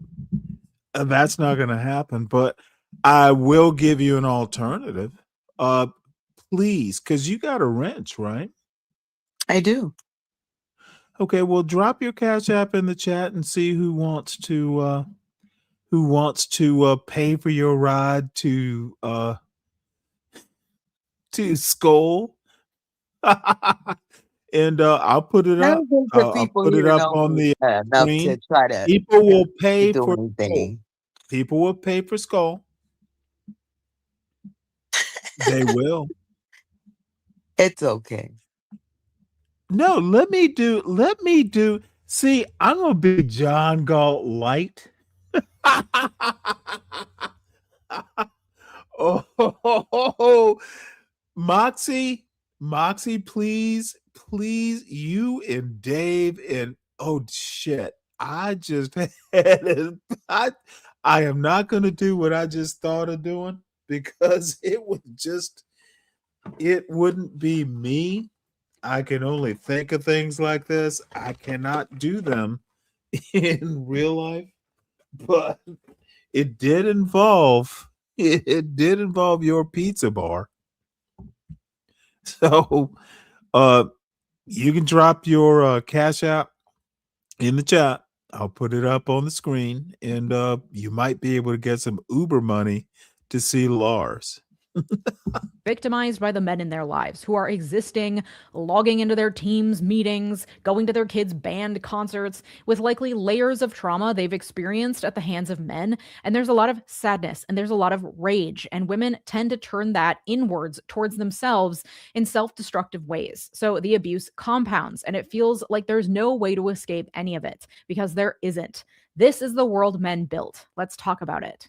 My partner on today's video, Cloaked, asked me to put my name and phone number into their site, and I was pretty shocked to see what they found of my information floating around the internet. They found 56 instances of my private information on data broker sites. Mind you, this is despite the fact that I am very careful about removing my data and making sure that none of my information is floating around out there. I was pretty horrified that despite my best efforts, there are websites trading in my private information. Data brokers make literally billions of dollars selling your information to spammers, scammers, and stalkers. My phone is literally close to unusable because of the daily spam calls I get all the time, even when I tell them to add me to their do not call list. And every time you sign up for something, you're risking having your information thrown out into the universe for scammers to buy up and exploit. And they're betting that you won't do anything about it. And usually they're right. But a lot of data removal services just remove your data after it's already out there. The real problem is that every time you sign up for something, which is all the time because everyone wants your email and phone number for everything these days, every time you do that, you create new vulnerabilities for your data to be exploited. That's where my partner on today's video, Cloaked, steps in. Not only will Cloaked remove your exposed data, but their app also lets you generate unlimited burner email addresses, usernames, and phone numbers to use whenever you sign up for something new. And you can call, text, or email from within the app using those burner accounts. Having a separate identity for each thing you sign up for secures your information and keeps data brokers from being able to tie those accounts back to your identity. So that means when you sign up for stuff, not only are you protecting yourself, you're also turning the tables and making these data broker companies spend money on your useless data that won't give them any actual information. Love that for us. Cloaked also has a built-in VPN and a password manager and will cover you with its $1 million identity theft insurance policy. Go to my link, cloaked.com/Legia, for a free security scan now. The scan only takes a few seconds. The longer you wait, the more of your information gets bought and sold. If you're ready to take your privacy back into your own hands, use cloaked.com/Legia to get 30% off any plan right now. Thanks to Cloaked for partnering with me on today's video. Last Tuesday, Democratic Representative from California, Eric Swalwell, and Republican Representative Tony Gonzalez from Texas both resigned from Congress on the same day in order to avoid getting pushed out by their House colleagues. Both were under separate investigations by the House Ethics Committee for alleged sexual misconduct. Swalwell, a rising star in the Democratic Party who was poised as a leading candidate for California governor, has been credibly accused by 4 separate women of sexual misconduct that ranged from smarmy sexual advances and unwanted dick pics from the married father of 3 to alleged. And yes, I'm censoring that word. Well, wait, she left. Why on earth? Well, I guess this is close to the end of the show. The entertainment has left.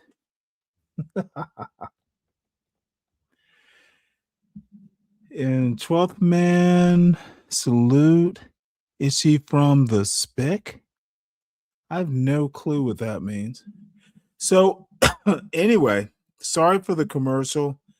Had to deal with a chore, but word because this episode is already probably going to get demonetized. apparently the effery is over. Sorry to hear. I actually had a couple more viewers than usual. And I'm trying to get this information to as many people as possible. If you want the uncensored version, you can pay me at patreon.com/LegionMiller. His alleged victim was a former staffer who claimed he her on 2 separate occasions while she was too intoxicated to consent. And on the second occasion, despite telling him no, he left her bruised and bleeding afterwards. It is a house ethics violation to have any relations I can't with a staffer, imagine a let more alone quirky non-consensual comedy ones, than which is what we obviously a just crime. heard. Other women have come forward saying he It's began also messaging them on raunchy. social media, relying on his position of power in politics to entice them into talking to him, promising to get them jobs, connect them with the right people. The women he allegedly targeted were young, ambitious, and he allegedly used his power and authority as their boss, as a political figure with connections, to prey on that ambition and inexperience to get what he wanted from them. Separately, Representative Tony Gonzalez, a Catholic married father Oh, of that is 6 funny. children. You know what? Hey, Jewel, finally she figured out that Lars was more interesting than my pedantic ass. Hey, you win some, you lose some. No, you know what? Look, Moxie, I think that there are ways that you defeat shame. As a failed Catholic, not former Catholic, but failed. I always feel shame. Some people can defeat shame, and I'm not one of them. And Eric Swalwell, dude, I can't imagine. We have gone through an epidemic of congressional what the fuck? And to be honest, sometimes people are how does Swalwell get elected so many times and this doesn't come out? Um Swalwell and Gonzalez might be a good maybe there should be term limits, but I think the voters are. But shit. If it has gotten so bad that we just have these kinds of people. And by the way, we have had a cornucopia of like 5 people in the last month having to resign from the House of Representatives. I talked about can't remember her name, a black lady representative from Florida misused FEMA funds that were accidentally sent to her or after Hurricane Helena. Is that what it was? I can't remember now.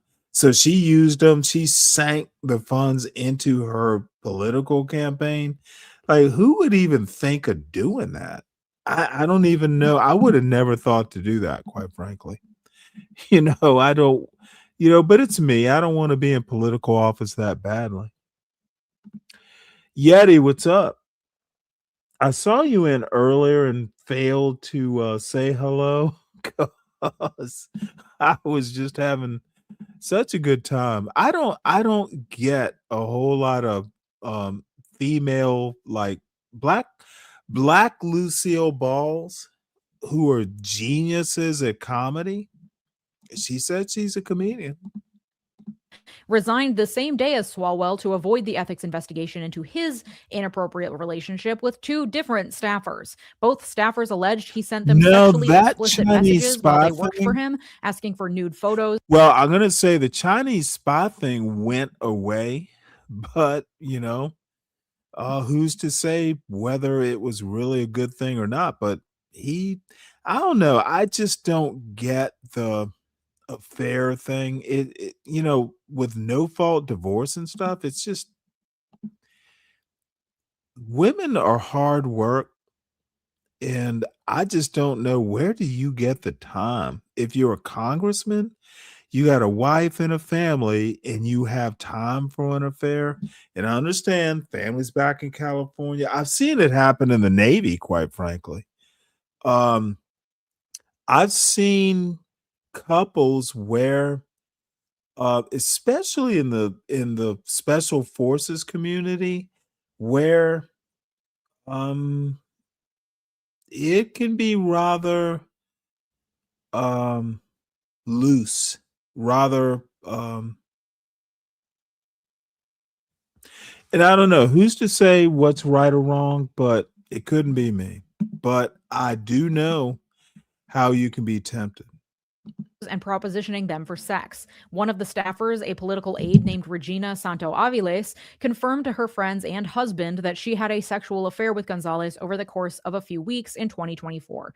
18 months later, this past September, Regina Santo Aviles set herself on fire in her front yard in Uvalde, Texas, and died the next day of her injuries. 2 months ago, the San Antonio Express News published a story alleging Gonzalez's affair with Santo Aviles, which Gonzalez vehemently denied, don't they always? In March, on a podcast interview, Gonzalez finally admitted to the affair, though he said it was a lapse in judgment and he asked God for forgiveness. And what do you know? God had given him that Lapse in forgiveness. Isn't that judgment. lucky? A He ended his woman bid for re-election burned. to the House of Representatives, but by that point, enough lawmakers were calling for his Hey, resignation Ola, and an that's a ethics damn good investigation into him. question. So last That week, is he an and excellent Swalwell question. both resigned.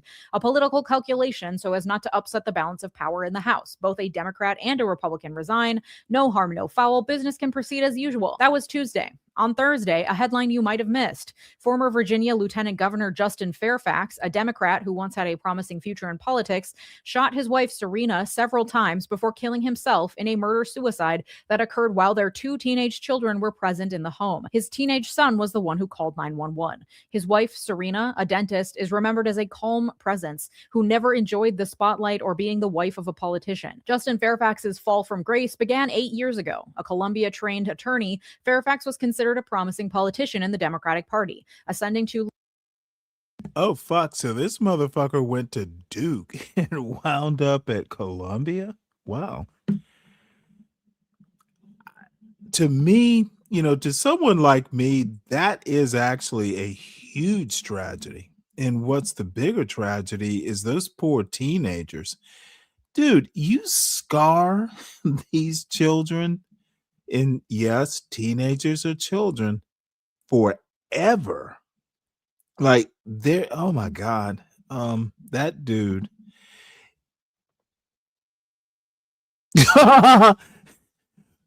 Speak Radio.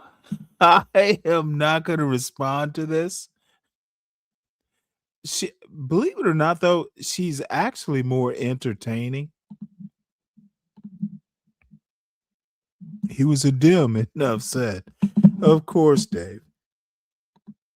lieutenant governor in 2018. Then in 2019, his boss, Ralph Northam, the governor of Virginia at the time, had a scandal involving a blackface incident documented in a photo of his medical school yearbook. According to the Washington Post, Northam denied being in blackface in the photo, kept his job, and finished a successful term as governor. But at the same time as that scandal was breaking and Justin Fairfax as lieutenant governor was preparing to take over as governor, his own scandal emerged. Two different women stepped forward and alleged that Fairfax had sexually assaulted them.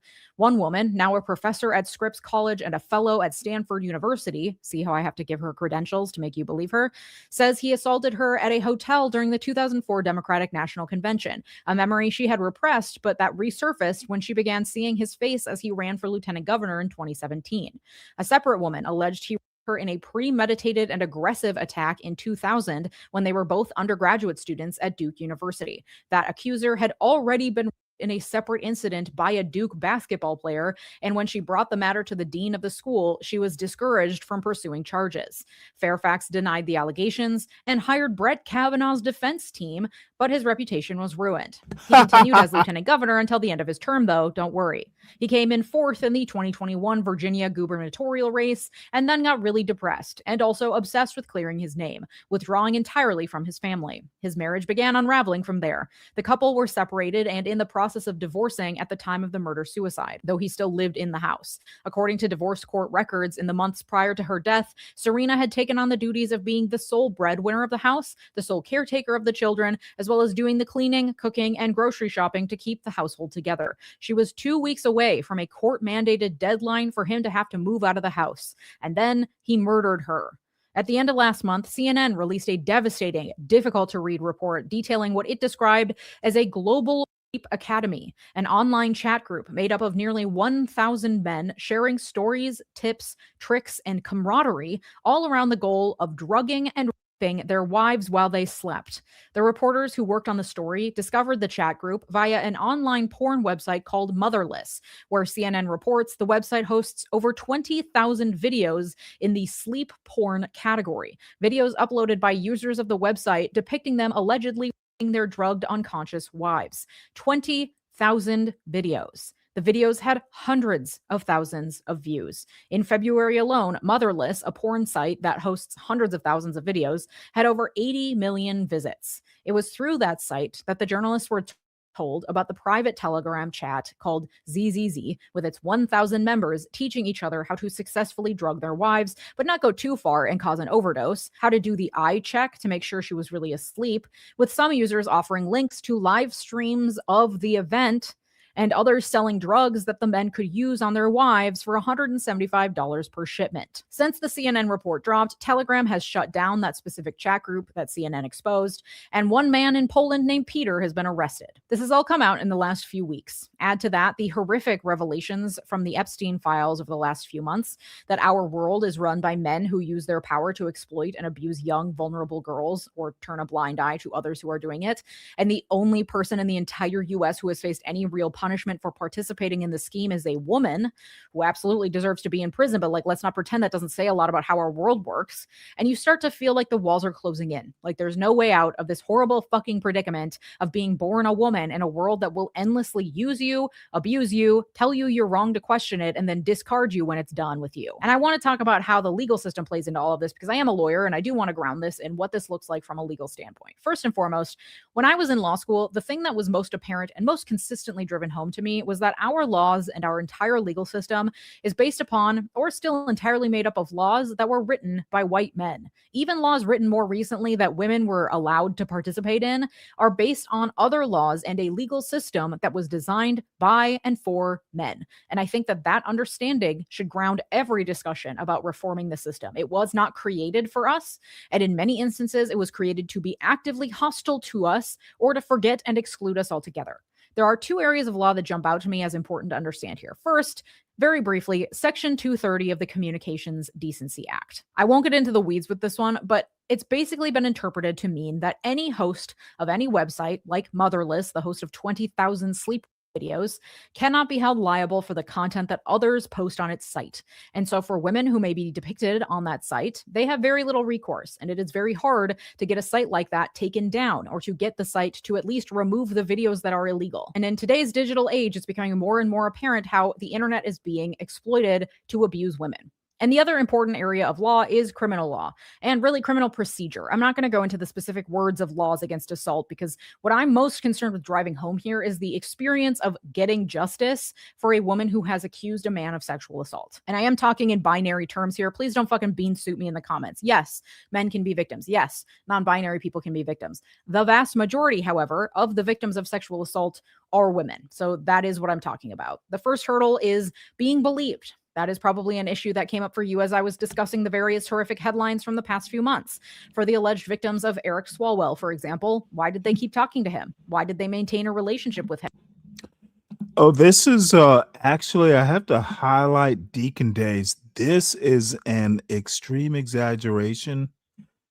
Pretty much everything on YouTube is an extreme exaggeration or personalized. One of the things that interests me is how people on YouTube, especially, but probably, broader group as well, like they can see like some international news story and they'll go, well, I've never experienced it. My husband didn't kill me. I'm like, dude, how did this all of a sudden become about you? Um, People do not know how to make arguments. And people on YouTube, I'm sorry. Um, it it is literally like a yard full of just like squirrels. They make everything about them instead of thinking in a broader sense. And I don't give a fuck if people get annoyed or offended. I literally mean probably 97% of the people I have talked to on YouTube or interact with on YouTube make it all about them when no one gives a fuck. It's not about you, YouTubers. If I am talking about Palestine and you go, well, I or in my family automatically just shut down and I know you're just a clown. I literally experienced this afternoon on this panel. I'm talking about Justin Fairfax, and all of a sudden, I'm listening to someone talking about her cousin. I'm like, what in the fuck? Woo boy. Um, Justin Fairfax kills his wife, but my cousin was married to a governor. And I'm like, what? What in? Okay, I'm lost. Well, I wasn't really lost. I just wanted to say something offensive and just couldn't. Why did they let it Damn go it. on for so long? Why did they continue to get drunk with him when he had made sexual advances? Why did they allow themselves to get so drunk with him in the first place? Those are the questions that are going to infect Duluth not on only the Ro- public on perception of the Royce. accusations, because we do not understand collectively as a public about how sexual assault works, because God forbid. Well, if you're talking about Duluth, is it Minnesota? No, I don't think that's an over exaggeration. Dude, I really want to show these pictures, and I really would rather do it with It's My Time up here because it'll just seem like I'm doing something behind her back. But when I saw it, let me just say this. Let me just say this. I probably lost the what you were talking about, Dave, because it's all about me.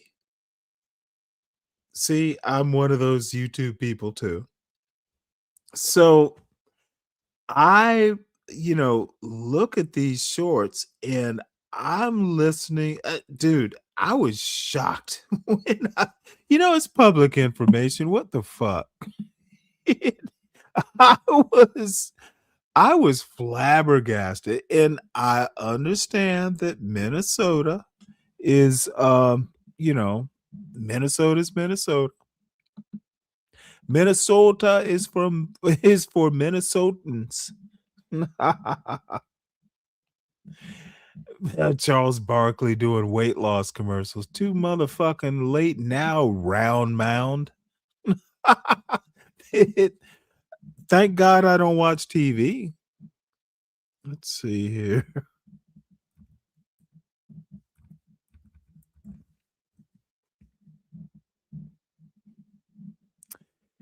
And of course, I cannot find her channel easily.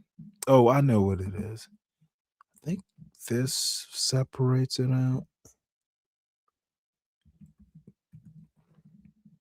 Oh, there we go. And maybe it's not as bad as I remember. maybe that's true.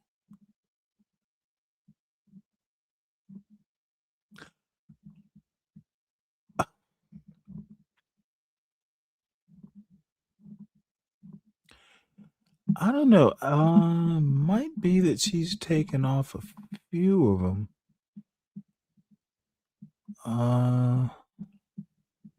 Well, it's not as white as I thought it was, maybe.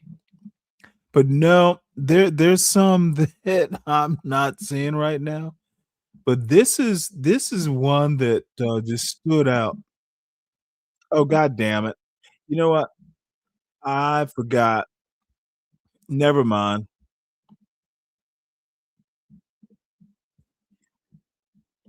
Now she puts like rap music and shit on it, and I don't know what's copyrighted and what's not. That would So require us to understand women, but also the police officers who they try to report the incident to, the friends they try to talk to. In order to press where the criminal eaters charges, at? there has to be a prosecutor willing to pursue the charges. I That know prosecutor is what going to Charles want to Barkley know was they have a solid called. case before Their proceeding, and they're Deacon going to Day. want evidence. Why The didn't you get a round mound kit doing test at weight the loss emergency room commercials immediately is the afterwards? funny Never part. mind the backlog crisis that's leaving kits on shelves unprocessed across the country. Why didn't you tell anyone immediately after it happened? Do you have text messages, photos, dates, times, exact number of drinks ingested, proof of his mental state at the time of the incident? You didn't have any. Oh, she is a lawyer. I'll give everyone like last call.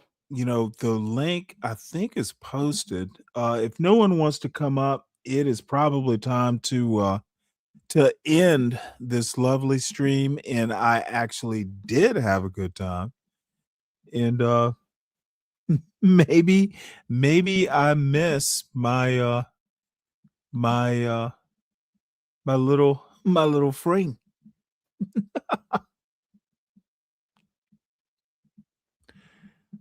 Let's see why this white woman is wearing those big ass glasses. Who the fuck knows?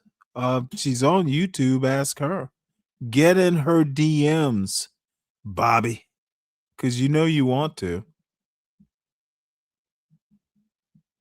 Bobby wants to take those big glasses off of this white woman, don't you, Bobby?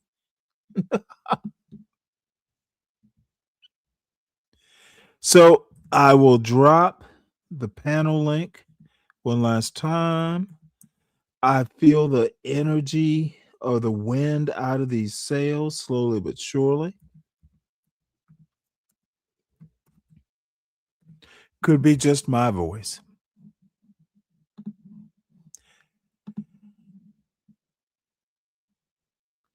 Hey, Mariah.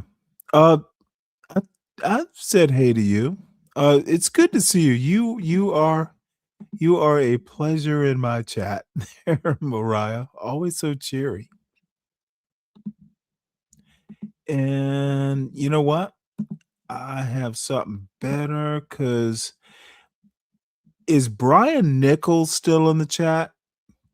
If he is, I have a parting video for him. One of dude has some weird I'll just call them predilections. It's like, dude, I know who this guy is that oh, damn it. Don't want to go through that again. Yeah, Brian Nichols has this weird fascination with this weirdo. And this weirdo is wound up on oh damn it. Let's see, where did I put it? Oh, here we go.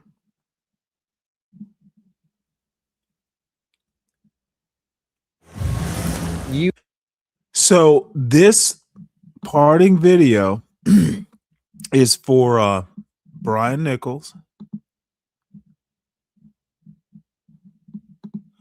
who is in love with what's his name? Rudyard Lynch, who is just a fucking, like, I don't even know how to describe this weirdo. So here we go.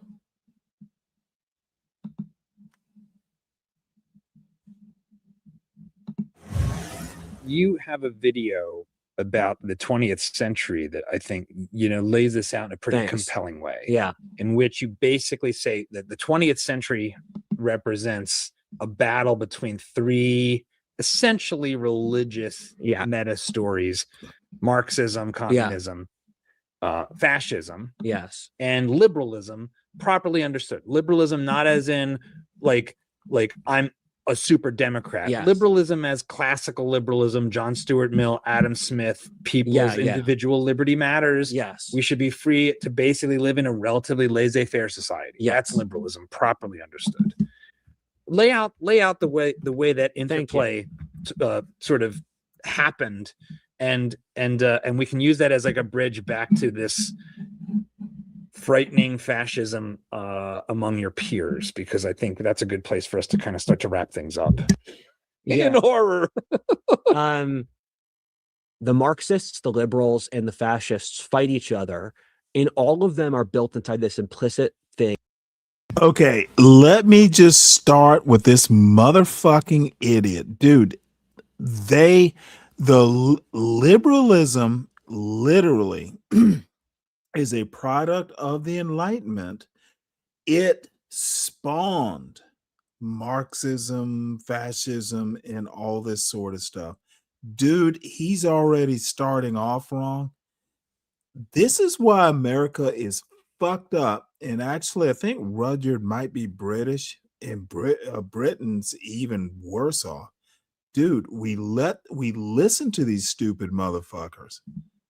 Of the technological project. And one of the things I've learned is that we have all these mental assumptions associated with modernity that we never think about, but which aren't tested. And we're stuck inside that paradigm. Until we can break the glass and break out of the modern paradigm, we're going to be stuck just spiraling into the left. Listen to this weirdo. The end point of all of this is nihilism, because the modernist world says that progress is an implicit goal in of itself, and that human nature is perfectible, and that material abundance will give us happiness. Right. All false. Yes. And like provably false in life. Exactly. And the 20th century was disproving them. The drive for utopia created the most horrifying atrocities in history. We got the material wealth, and it made us miserable. The second half of the 20th century was pretty close to a utopia. And so I really dislike, one of the things I really dislike about the right today is it's all, the right and the left, is it's all still stuck around Hitler. I don't want to talk about Hitler. I don't want to talk about a failed 100-year-old ideology. That doesn't have anything to do with me. But it's always the left calls everyone they dislike Hitler, and then lots of people on the right. Okay, this is literally talking points. This is literally not anything this dumb fuck has read. Oh, I don't want to be called Hitler. That's literally the substance of his argument. Oh, goddamn, Brian Nichols, do better. This is Rudyard, you love-yard. Is Hitler. So the left, if you are a wise person, are very clearly resentful people who want to burn society down. If you read leftist authors from... Well, they say it explicitly. Yeah, if you read Saul Alinsky or Gramsci or any of those authors, they literally say it. We took the left on complete face value. And we were He's gotta incapable be. of seeing the pretty obvious conclusion of what they really wanted, because we took, oh, we care about black people and women at face value. I see the right doing the exact same thing, and I hate it, where they're taking the fascists on face value. And let's talk about what is going on here. So Yeah. you've got a great power struggle in the 20th century between fascism, which is this kind of ill-defined will to power masculine thing. The way Okay, I encourage everybody this to watch the video. motherfucker just said fascism is ill-defined. Dude, there are scholars of fascism with books out there. Again, YouTube mofo, not reading books. Fascism is not ill-defined, and Put a link to it because it's really good. I think it's really thoughtful. Hey, You've got the Natasha, communists good who are to just see you. utopian whack job murderers. Yes. Who are No, instantly what's murderous actually to the true extent there, no one's ever seen before or since. And yet 28% of Gen Z thinks communism is good because we live in crazy times. Yes. So now we're in a place where, and as we sit Okay, here, everyone's so back to calling Trump. Gen Z can't get a job and you call it crazy times? Oh my God. Dude, I don't know. Shout out to Brian Nichols for thinking that these silly white boys who couldn't read a book if you made them eat it, like, I'm gonna make you eat it or you read it. They wouldn't, they'd eat the book.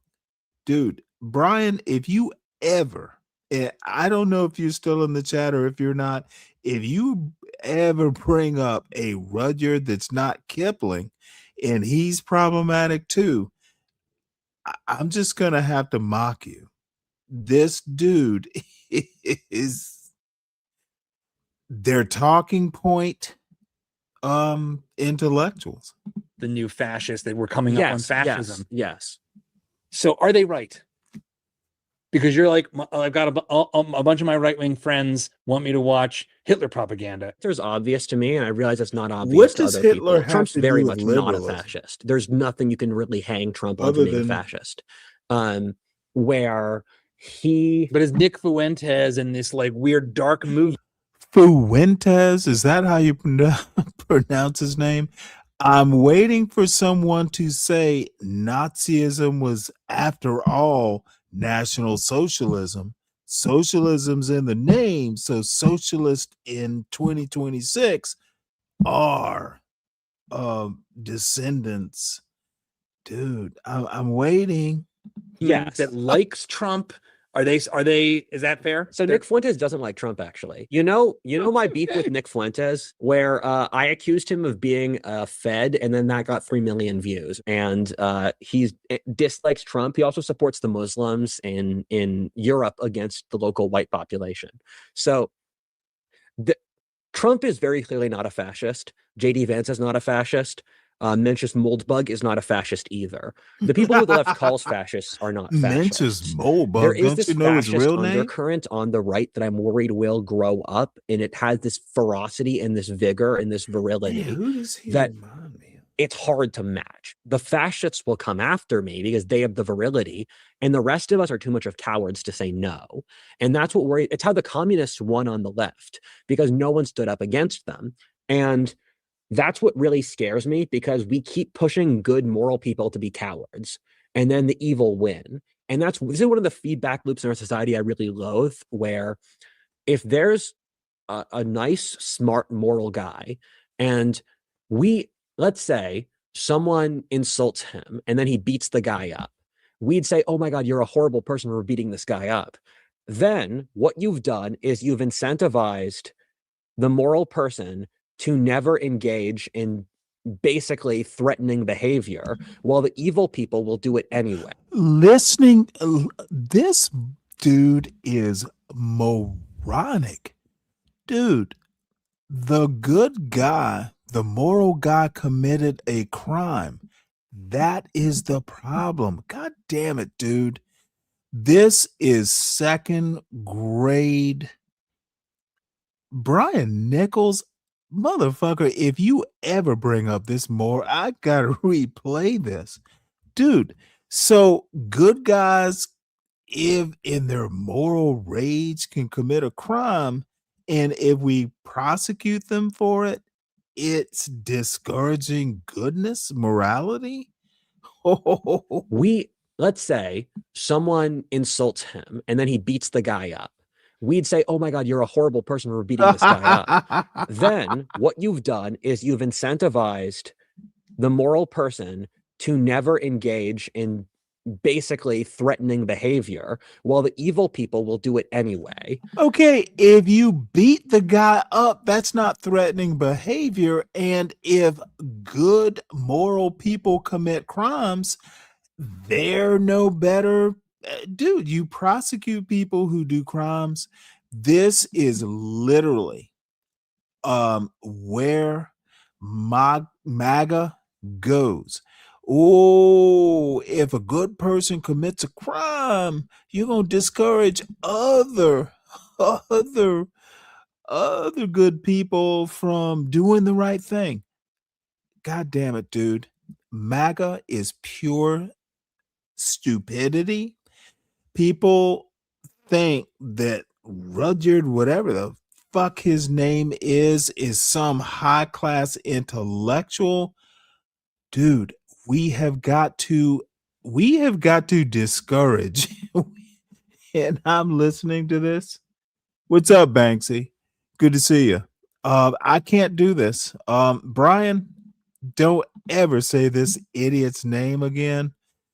And I'm picking on Brian and he's not in the chat. God damn it. Tell him that I mocked his hero, though. Never listen to people who are younger than you. That might be I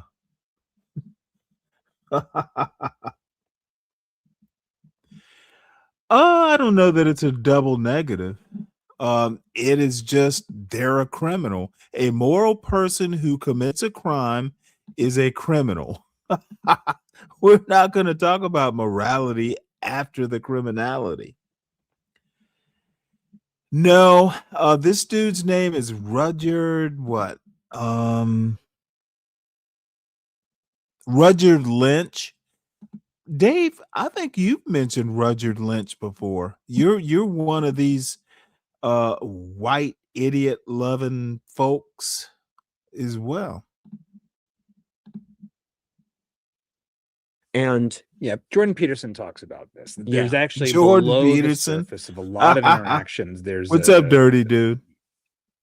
Sort of the threat of violence at some level. Yes. So it's like, look, it's kind of peace through strength. You want to be good, you need to be prepared you need to know that the sword is at your side. Yes. And you need to be prepared to brandish it. Yeah. And if you're not, you're gonna get walked all over and you'll lose. No, you can have losing latitude here.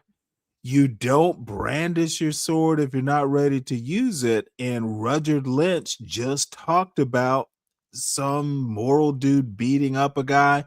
You can't skip over that there, Curly. whatever utopian nonsense you want. Yeah. But your head's going to be on a pike. So Yes. your utopia and by will the be your head way, on a pike. I've never actually asked, but I bet this dude is a convert to Catholicism. They're converts of any sort tend to be like fundamentalists. And one of these days I'll talk about why I think that. It's from personal experience. And nope. One of the top criticisms of I'm not the Catholic convert. me is I'm a libertarian masquerading. I'm a fascist masquerading as a libertarian. And this has happened multiple times when I've spoken back against bad people, including people on the hard right, where they're like, or I've got criticism, why do you engage with Nick Fuentes? And my attitude is, okay, when these people attack me, their people completely support them. Meanwhile, when the reverse happens and you stand up to them, you get flack from your people. And I'm thinking, this is exactly what I see with the Hamas-Israel thing, where Hamas attacked Israel. Israel fights back. And people criticize Israel for fighting back, even though Hamas started the war. And the way war works is if you fuck around, you find out. If you attack a foreign country and they destroy your country, you found out. This is the consequences of your actions. When Japan declared war on us and we firebombed Tokyo, that was the consequence of their action. And it's horrible, but this is human life. This guy's an There's idiot. There's something that I've come to find in myself, that there's a kind of like philosophical two operating systems, or more than two probably, running at the same time that I've become more comfortable with. And one is a fairly radical libertarianism, which is to say, which is also kind of riding on top of my Catholic faith. So as a Catholic, as a Christian, Jesus basically says we are all created in the image and likeness of God. We have like a universal, that's what Catholic actually means, dignity. So that's super crazy radical, like almost nothing else happening, that gives rise to essentially the West. Like the notion that there should be any kind of equality, that the divine right of kings is not a thing. Dude, this is literally the stupidest fuck. Dude, have you ever heard of the Reformation? The West outside of Europe was built by Puritans, essentially. America doesn't have a Catholic past, if you must know. You gotta know your history better. The Spanish were here first. Catholicism was here first, but Catholicism actually didn't make the West in the way we know it now. There's a reason. There, out of 60 million people, there are 50 million Catholics. There's a reason for that. So that, I think, like a kind of radical libertarianism can emerge out of that, and then it can kind of forget that and devolve into nonsense, but still. But then there's this other layer that as I've aged has come in, and I don't think it's incompatible. It's a certain Machiavellian realism about the nature of the world. And this is where something like the Israel-Palestine thing comes in for me. Which is like, I don't know about these land claims historically or otherwise. Here's what I do know. Every nation state has been constructed and won by conquest. That's just observable fact. And if you start a war and you lose, too effing bad. Like, I'm sorry. I agree with that. Like, well, the British left India, and India and Pakistan was a bloody disaster, but that's history. So the rest of this stuff is like not real. Like, I don't think they are really serious about it. It's just like, well, you just want to win and you lost. And isn't it? Is it really anything more than you wanted to win? You lost. I'm curious, as an external observer, what do you see as my political and philosophic, like, if you had to write to another friend what my political and philosophic influences are, what would you say? That's an interesting question. I mean, I think that they're very similar to mine, actually. What's up, 12th man? Hey, what's good, Stanley? Finally got the money for that land I sold today. I didn't realize you had to wait a whole month to get your money for that shit. Did you ask him when would the check be here for me to cash? Yeah, they said about 3 or 4 weeks, but even still, you do know that 4 weeks is a month, right? Yeah.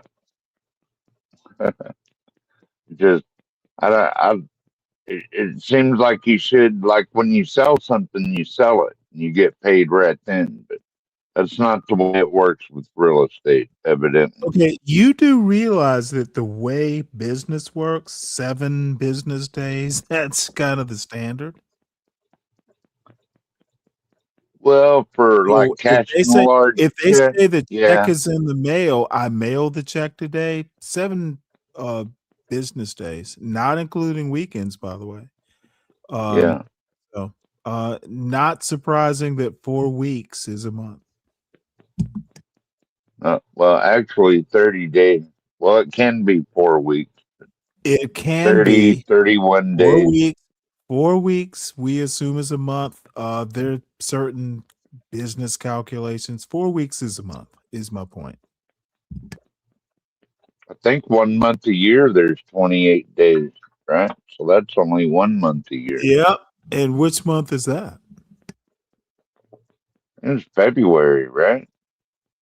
Gotcha. Yep. So you're on board.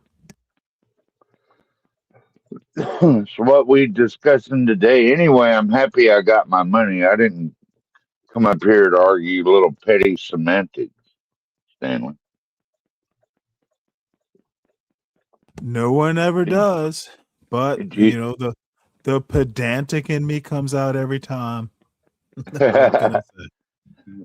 Hey, did you hear about the SB, what do you call it?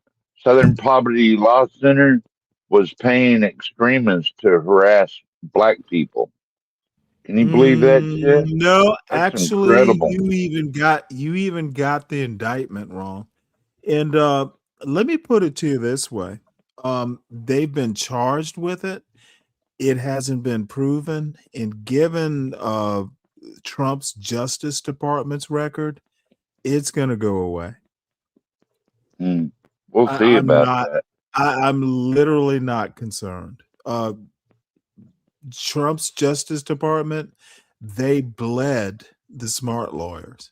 They were they were paying all those right ones. All they got in the Justice Department is Todd Blanche and Kash Patel, and they're holding down the fort. Okay, Stanley. Oh, You just by the way, ignore the fact you that they weren't were here. paying You white weren't supremacists. son. They were doing that to make money. It was all a stage. Okay, I know you want to go round and round about this. You needn't, because I'm right. What? Well, you just said yourself it hadn't been through court yet. So how do you know you're right? Well, I'm right that the Justice Department won't be able, and it's based on Trump's record. The Justice Department is like, he has figured out how to fuck up the Justice Department. All the good lawyers have left. And I kind of looked at the Southern Poverty Law Centers. The FBI does paid informants. It's not gonna stick. And they are just like fascist loving Klan members or wannabe. Yeah, but they have So to be fucking high. They're not some goddamn activist group. I don't give a shit about any of that.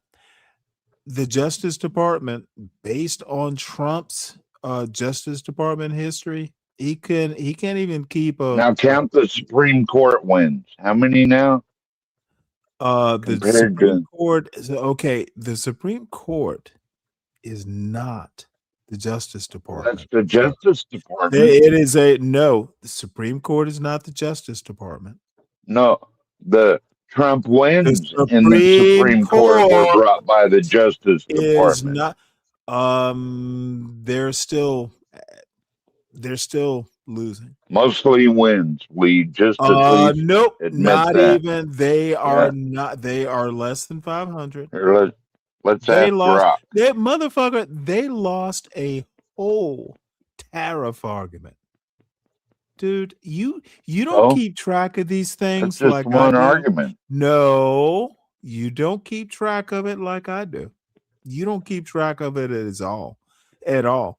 All you're doing is just, ooh, I remember a random win. Now let's talk about mind warfare in the Persian Gulf. Mind warfare. That sounds interesting. You probably don't even remember losing this argument. So clearing Strait of Hormuz of mines could take 6 months. It'll take longer than that. I told you this was not going to be a quick process. Bullshit. Look, 6 months. No mines have been found so far. None. Zip. Zero. Look at this. Oh, bitch, until they are. and even the threat of it is something you take seriously. Even if there is a What are we threat. on 2 months now and no mines found? Look No at the ships blown up? headline. This is, oh, dude, this is literally the Defense Department saying this. Oh, do you know more than the Defense Department? No, that's the Washington Post saying that. No, they're quoting the Defense Department. Yeah, they're spinning the Okay, Defense then, Department. dude, if you don't believe, see, this is where MAGA gets They off. do have an actual We're webpage. gonna doubt the fact. We're gonna doubt the facts. We're gonna make it up. We're gonna make Why up don't you shit. post And, the actual Defense Department? They do have a if webpage. I get an opinion that's an expert opinion, those experts don't know that much. Why don't you Dude. post what the actual Defense Department said instead of the Washington Compost? Because I trust the Washington Post more than Pete Hegseth's Defense Oh, okay. Department. So you I literally trust the Washington Post more than I trust Pete Hegseth. Because you're brainwashed. Nope, because I have good sense. How long has this war? Did you hear that Iran seized 2 ships in the Straits of Hormuz? I thought Iran's military was taken care of. Did you hear that?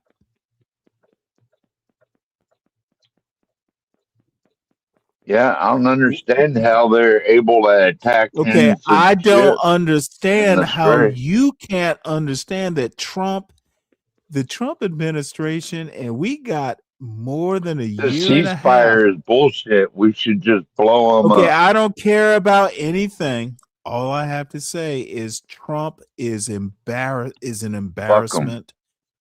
Trump is an embarrassment to America. Take everything they have but no. Oh, Trump is more trustworthy than the Washington Post. Well, of course he is. No, he's not. He's the president, motherfucker. Oh, he is a failed president. Right now, we're a failed country. Failed opinion. We are a failed country because Trump is president.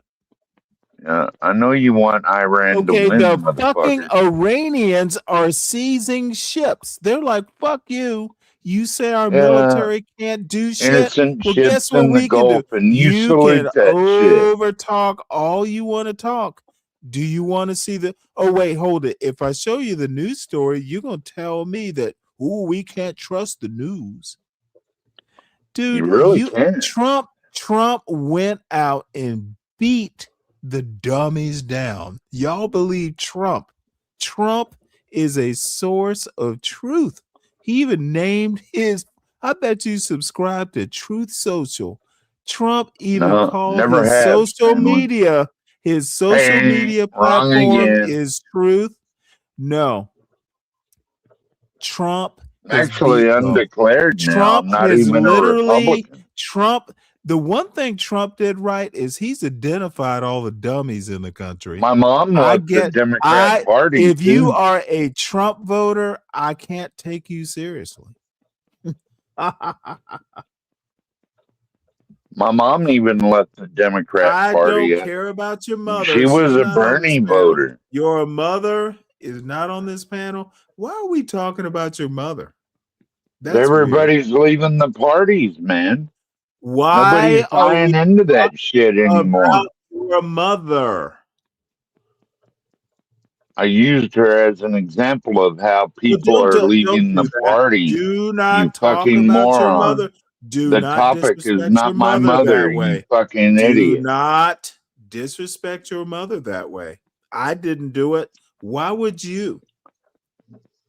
I've heard you talk about your mom on here before. Shut the fuck but up. I don't ever bring her into these types of YouTube conversations. I'm calling her son. So it's only your kind of YouTube conversation. Correct. Yeah. All right. It is. Well, if that's It the is. Whose show? referendum, so Whose be it. show is this? Whose show is this? Yes, there is no equality. There is no democracy on this panel. I can talk about my mother, but you can't Well, we're talk not about a yours. democracy anyway, motherfucker. You already know that. We're a republic for which it stands. Okay, apparently you are not smart enough to know that in the United States, they're kind of the same thing, especially after Andrew Jackson. We can do both. America has walked and chewed gum for quite some time. We've had this conversation before, Stanley. Yes, and I do not want to go over it you again. have not You never done win it. you have not done any research on the topic, I can tell. You've never showed me where in any of our I don't founding need documents to. the word Dude, I'm not democracy going to is. teach you. I'm not your kindergarten teacher. I graduated high school in ROTC in my highest class. Want me to send you a picture of it? You still think when I was in my dress Navy uniform. You still don't know the term democratic republic. By the way, No such there are thing. elements of democracy within American republicanism. America's a very interesting country.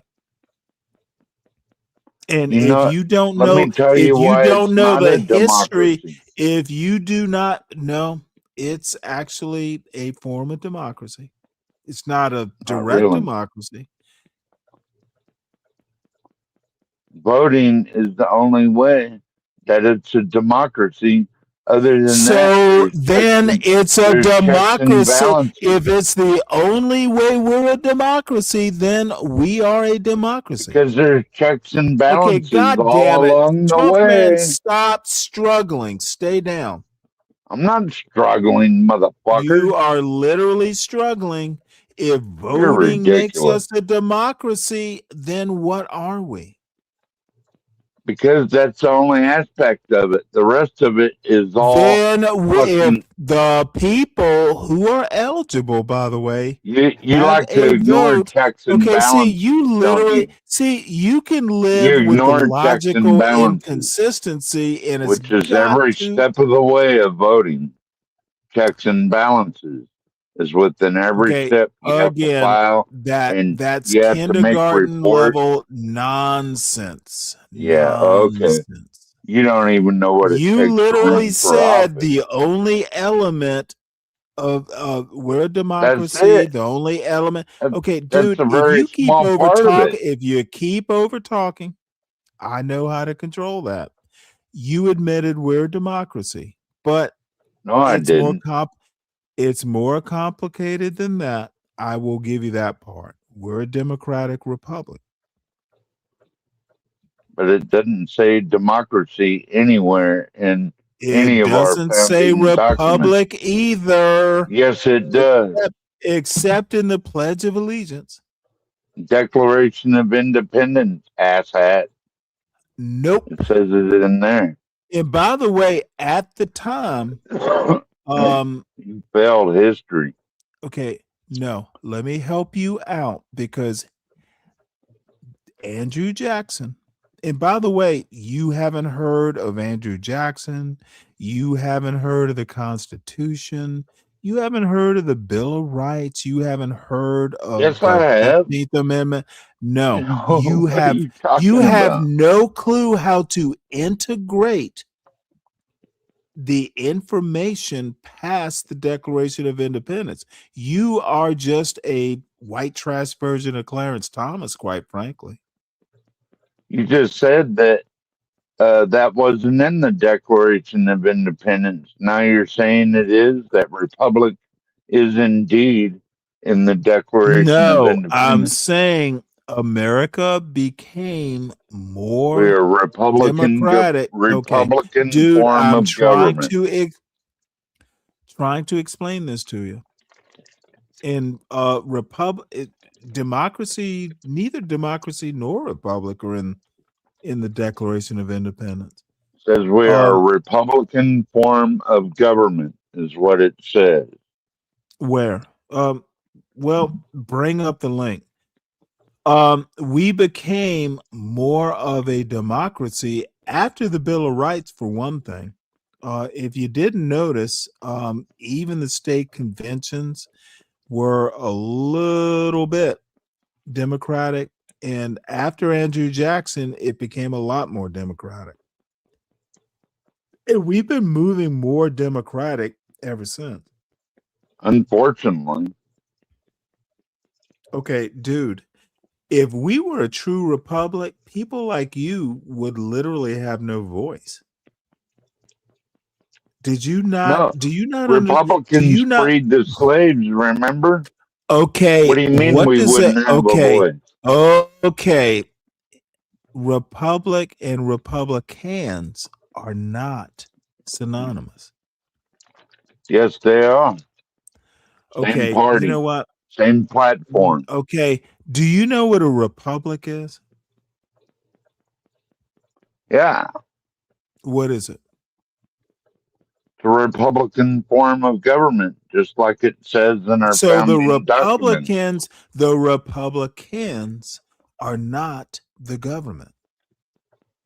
They're a political Says that party. we are a Republican form of government. So we are not if a people democratic call form themselves of government. Republicans, oh god damn it. You know what? I gotta end this here because I'm literally dealing with someone. Dude, you are literally kindergarten. You're not high school. Okay. Political parties can call themselves anything they want to call themselves. Okay. What you don't understand, and maybe you never took government in college or in high school, but the Republican Party is not synonymous with a Republican form of government. You need to go back and read the founding No, I documents, don't need Stanley. to. No. I'm not guessing. I know this stuff. I'm not guessing either. I'm not even. Well, I think you just don't know it. We had to fight off all the asshats that wanted to do the same thing England wanted to do to this country. That's what Republicans are.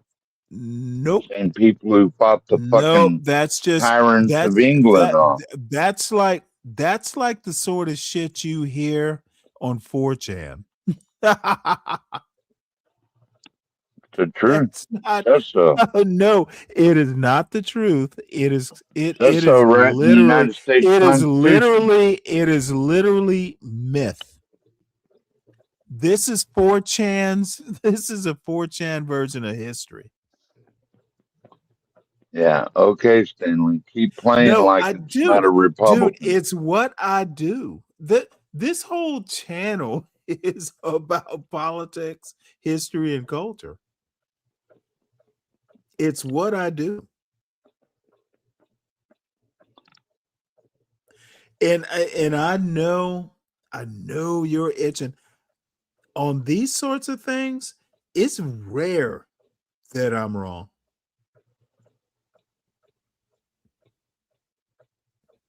All you have to do is look up. I don't need to.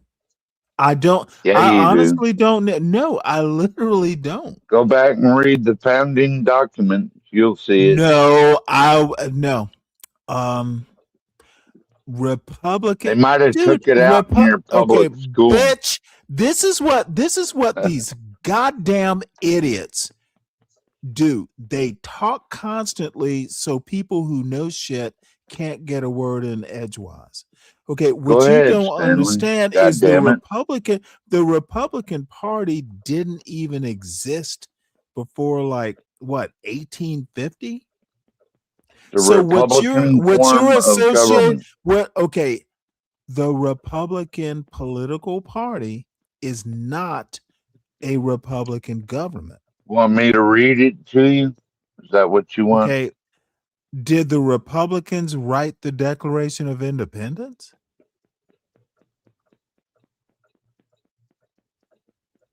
Well, who did write that? I forgot. Okay, I'm going to stop here. Okay, you want to talk about a document and swear to it, and you have no clue of the history? This is what I'm talking about. This kindergarten level bullshit that people want to bring. Dude, know your shit when you come up here and start talking about Republican and Republicans in Declaration of Independence. Know Oh your yeah. stuff. Okay. Can you still hear me, Stanley? It says Yeah. the requirement for a Republican form of government is found in Article 4, Section 4 of the United States Constitution, commonly Okay, found let as me help you guaranteed out. laws. Let me It is help you states that, out. I need to help you out. The oh, you don't like Constitution, that, huh? the Constitution is not the Declaration of Independence. Well, I said it Like, was in the Constitution, God damn it. right? No, you said it was in the I Declaration of said it was in Independence. the one of the two, motherfucker, and you said it wasn't in there. Commonly known as the Guarantee Was not Clause, in the Declaration of it Independence. states that the federal government must guarantee every state in the Union a Republican form of government to protect them against invasion or domestic violence.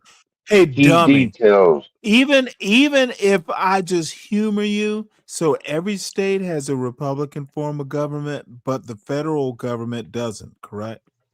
And look at the Where states that where don't. where the whoa. Overridden Where with does it say? Where does homelessness it and say? crime. Hold on. Dude, Just look I'm at about to what put your 12th man. Where does it say that the federal government is a republic? it's in the goddamn Constitution I just showed you. Nope. You said the It government has literally to says guarantee Republican form of. for the states, not the federal government. You need to do better, son. I know, I suspect I know why. Hey, there you go, Mela. I suspect why you want to come Hey, up here Mela. and lock horns on this shit. Dude, don't ever come up here and embarrass yourself like I this. just prove you wrong. Hi. Sure you did, 12th man. Hi. How you Well, doing, you Mela, missed. sweetie? I'm good, loving Jeremy. I'm very good. I'm so pleased to be here with you and Stanley as well. I'm ashamed to say I came up here to defend this loving white man. Stanley, you're being rough on him. He's a loving man. You missed the good. No, I the heard it. good stuff. I just caught up to the live stream. I heard that No. I mean, I'm it's tough my on time. his ass, that too. black lady quack. I heard her. I heard her mention my name, like as if she She dreams did, about me at Mela. night. Something's wrong with her. I Yeah, don't give a something is damn wrong what with nerve her. I'm connection not she going has. to get all into that, but dude, 12th man is. It's easier to be rough on a man than it is a woman, and that's I just just prove me. you wrong, It's the way. Stanley. You won't even admit it. I looked up I'm your not channel, gonna. Stanley. I'm not You gonna know what it says? admit.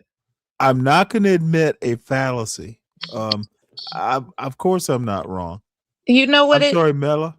Yeah, I looked up your channel and it reads, and I quote, when I type in Stanley versus the world YouTube, based on the search results, this is hilarious.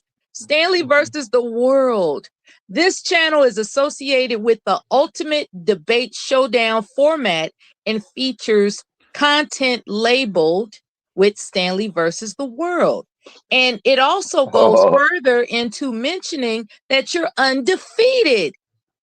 Is that your No, channel, no. That Stanley? you know where that comes from. Portia wrote that script like a couple years ago. Portia. Well, Portia's my darling. She's a I great hadn't woman. seen her in a long ass time. She still exists. She did say hi to me on John Galt's channel one time.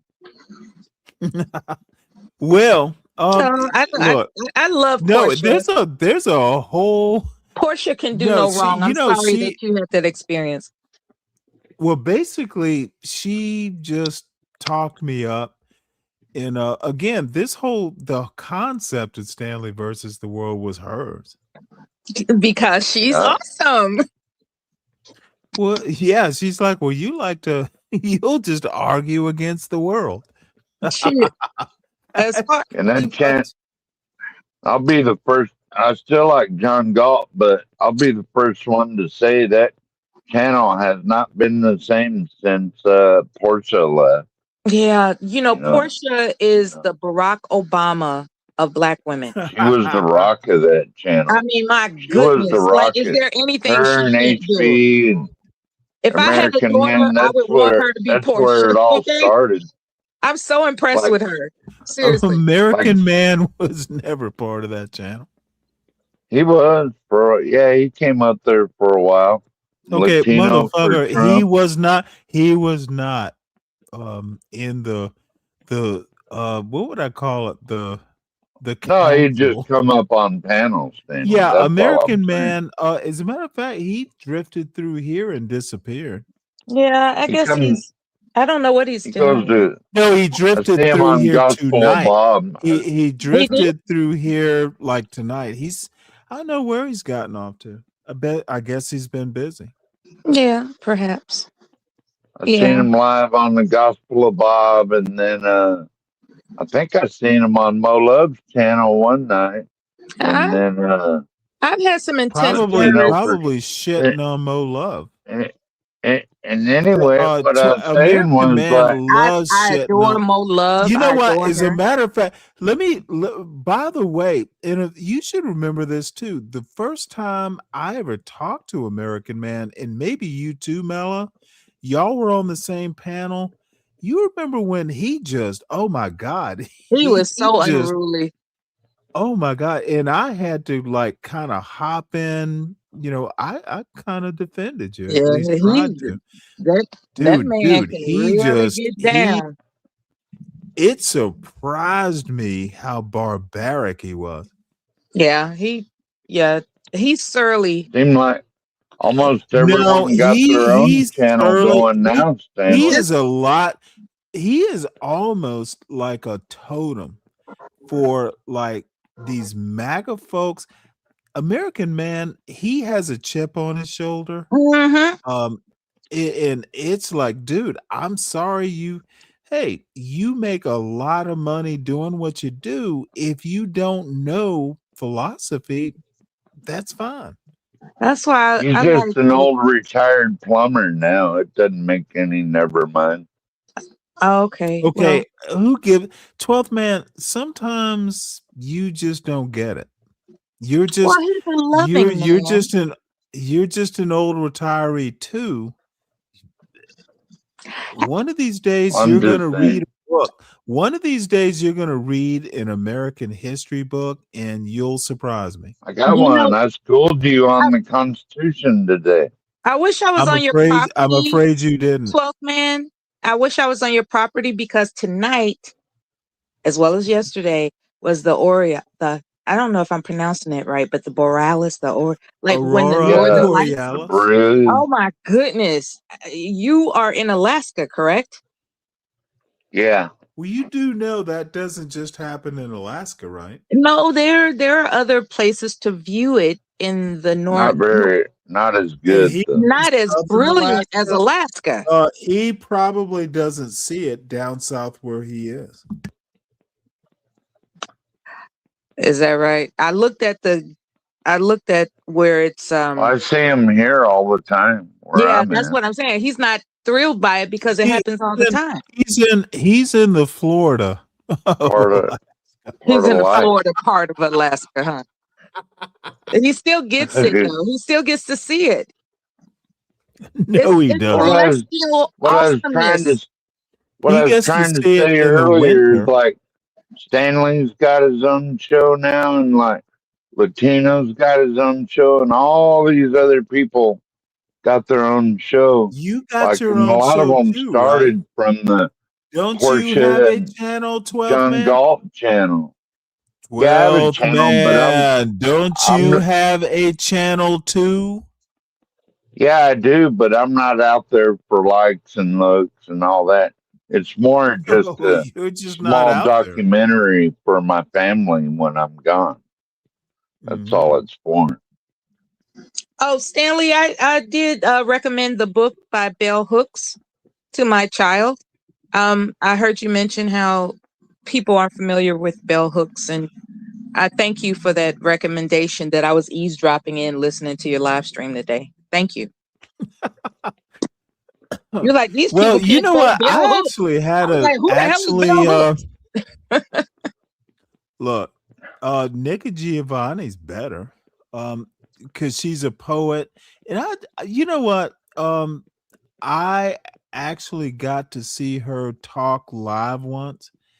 I don't That know. must have been fascinating. Okay. But the thing is look, I think smart people figure out how to be where they are and survive. The only problem and the only reason I brought up Bell Hooks is these people want to talk about feminism and have no clue. They again talking it's talking points. They are repeating talking points. And Jewel was the one who brought up, oh, these young girls, they're brainwashed by feminism. I'm like, they don't fucking read books. Dude, where are you going to find feminism if you don't read books on feminism? And then she brought up something like, well, women's studies. How many women actually major in women's studies? Oh, be quiet, Stanley. Anymore, you're just Okay, looking at dude, if porn you at night. all I have to say is this bullshit about feminist propaganda is bullshit. And they don't see, if you're actually smart, you can take liberal arts or some random rhetorical argument and apply math to it. Like, if you're going to say all these young women are taking women's studies, well, apply some math to it and vice versa. Dude, look, it's something I learned in the Navy, but I also learned it from high school into chemistry, especially in something like chemistry. You always double check your work. Motherfucker, doing math, you never turn in the test early. You sit there and you check your work. Make sure That you makes got the sense. shit right. And too many old YNs don't check their work. They don't know what they're talking about. I heard it on Fatty's channel, and they don't tell you. I heard it on Fatty. I heard it on, and actually some of them do, because John Galt does it. Ooh, I heard this on. Dude, it's a mess. It's a morass. Look up that word, He morass. likes to do what you do, Stanley. Go back and watch himself on a panel he was on earlier. Okay, He does that dude, same shit. wait, hold it. You do know that I never go back to my old channels, except like, No, but okay, I said panel. listen to what I'm saying before you blather Well, you on. wanted ideas, Okay, didn't you? dude, I am literally gonna put you in the back if you keep this up. Let me talk, sir. I never go back and watch. Dude, my voice, I don't like it so much. I do release shorts, but that's StreamYard's AI doing it. I don't go back and I never listen to old shows. They're boring. I already know what I said. I don't need to go back and remind myself. So I've seen whoever, Latino doing it. I don't give a fuck what Latino does. I'm telling you, I don't do it. I don't watch my old shows. Come on, There Stanley. have been times that I've done it, but I hate editing for starters. It's like the most I boring mean, you thing. go back and watch a panel that you was on the night before, Nope, just to never hear do it. yourself talk. No, rarely. Nope, pretty much never do it. See, you do it a lot. No, I do it never. Literally never. Okay, I'll be watching Oh, you, I know. son. Oh, no. Let's I move know on. I'm right. Let's move on. No, motherfucker, you don't tell me what show did I rewatch today on today's show? I'm not. You was watching you on Nidus's show just the other day. Okay, Remember but not today. you Okay, was live and just the and other then day, Nidus was up here. I have see, you want to take your smeared memory and make it like a norm. Nope, I rarely do it. And the only reason I watched Nidus's channel is I was just pissed off. I don't get that pissed off at idiots that much. I think that people have a narcissist I don't give a syndrome. fuck what I do not care what you think. The bottom line, take it from this content creator. I don't like watching my old content because I already know what I said. They like to get up there and show everyone when they're live how smart they think they are. Motherfucker, When I don't really have to they're not show. that See, smart. this is where Oh my goodness. let me help you out, 12th man. And you, like many people, don't actually understand me. And of course you wouldn't. You don't know I me that well. understand you. I've been knowing Okay, your what ass for you like need to 4 do is fucking years, shut the fuck up motherfucker. when I'm talking. Dude, you are being especially annoying tonight.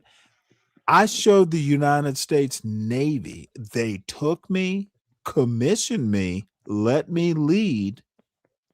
I don't need to show a YouTube audience. That shit was proven like 30 years ago. I have led teams. We ain't even talking Dude, about the Navy, okay, motherfucker. okay, dude, you have out, motherfucker. I don't need you to tell me that I'm smart. I've been doing it for years.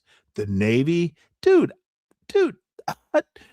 I've told this story, and I'll tell you, Mela, this is the first time. Well, I kind of had an inkling because my parents weren't going to tell me. I tested into my motherfucking high school. It was like, you take the test to get into this high school. And my brother got in too, because he's pretty smart, if not smarter than me. My sister might be smarter than me too over time.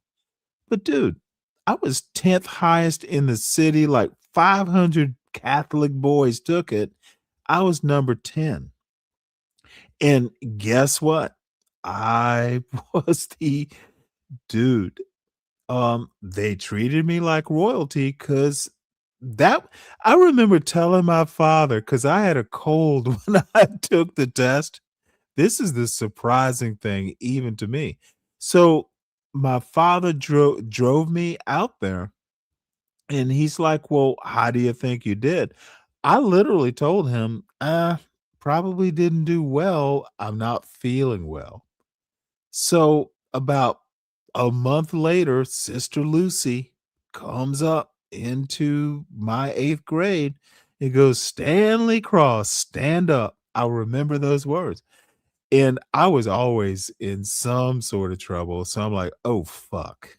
What have I done now?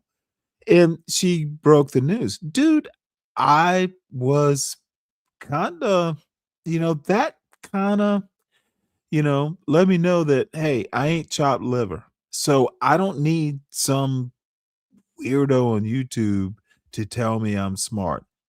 I've been knowing that for quite some time. That is a sweet story.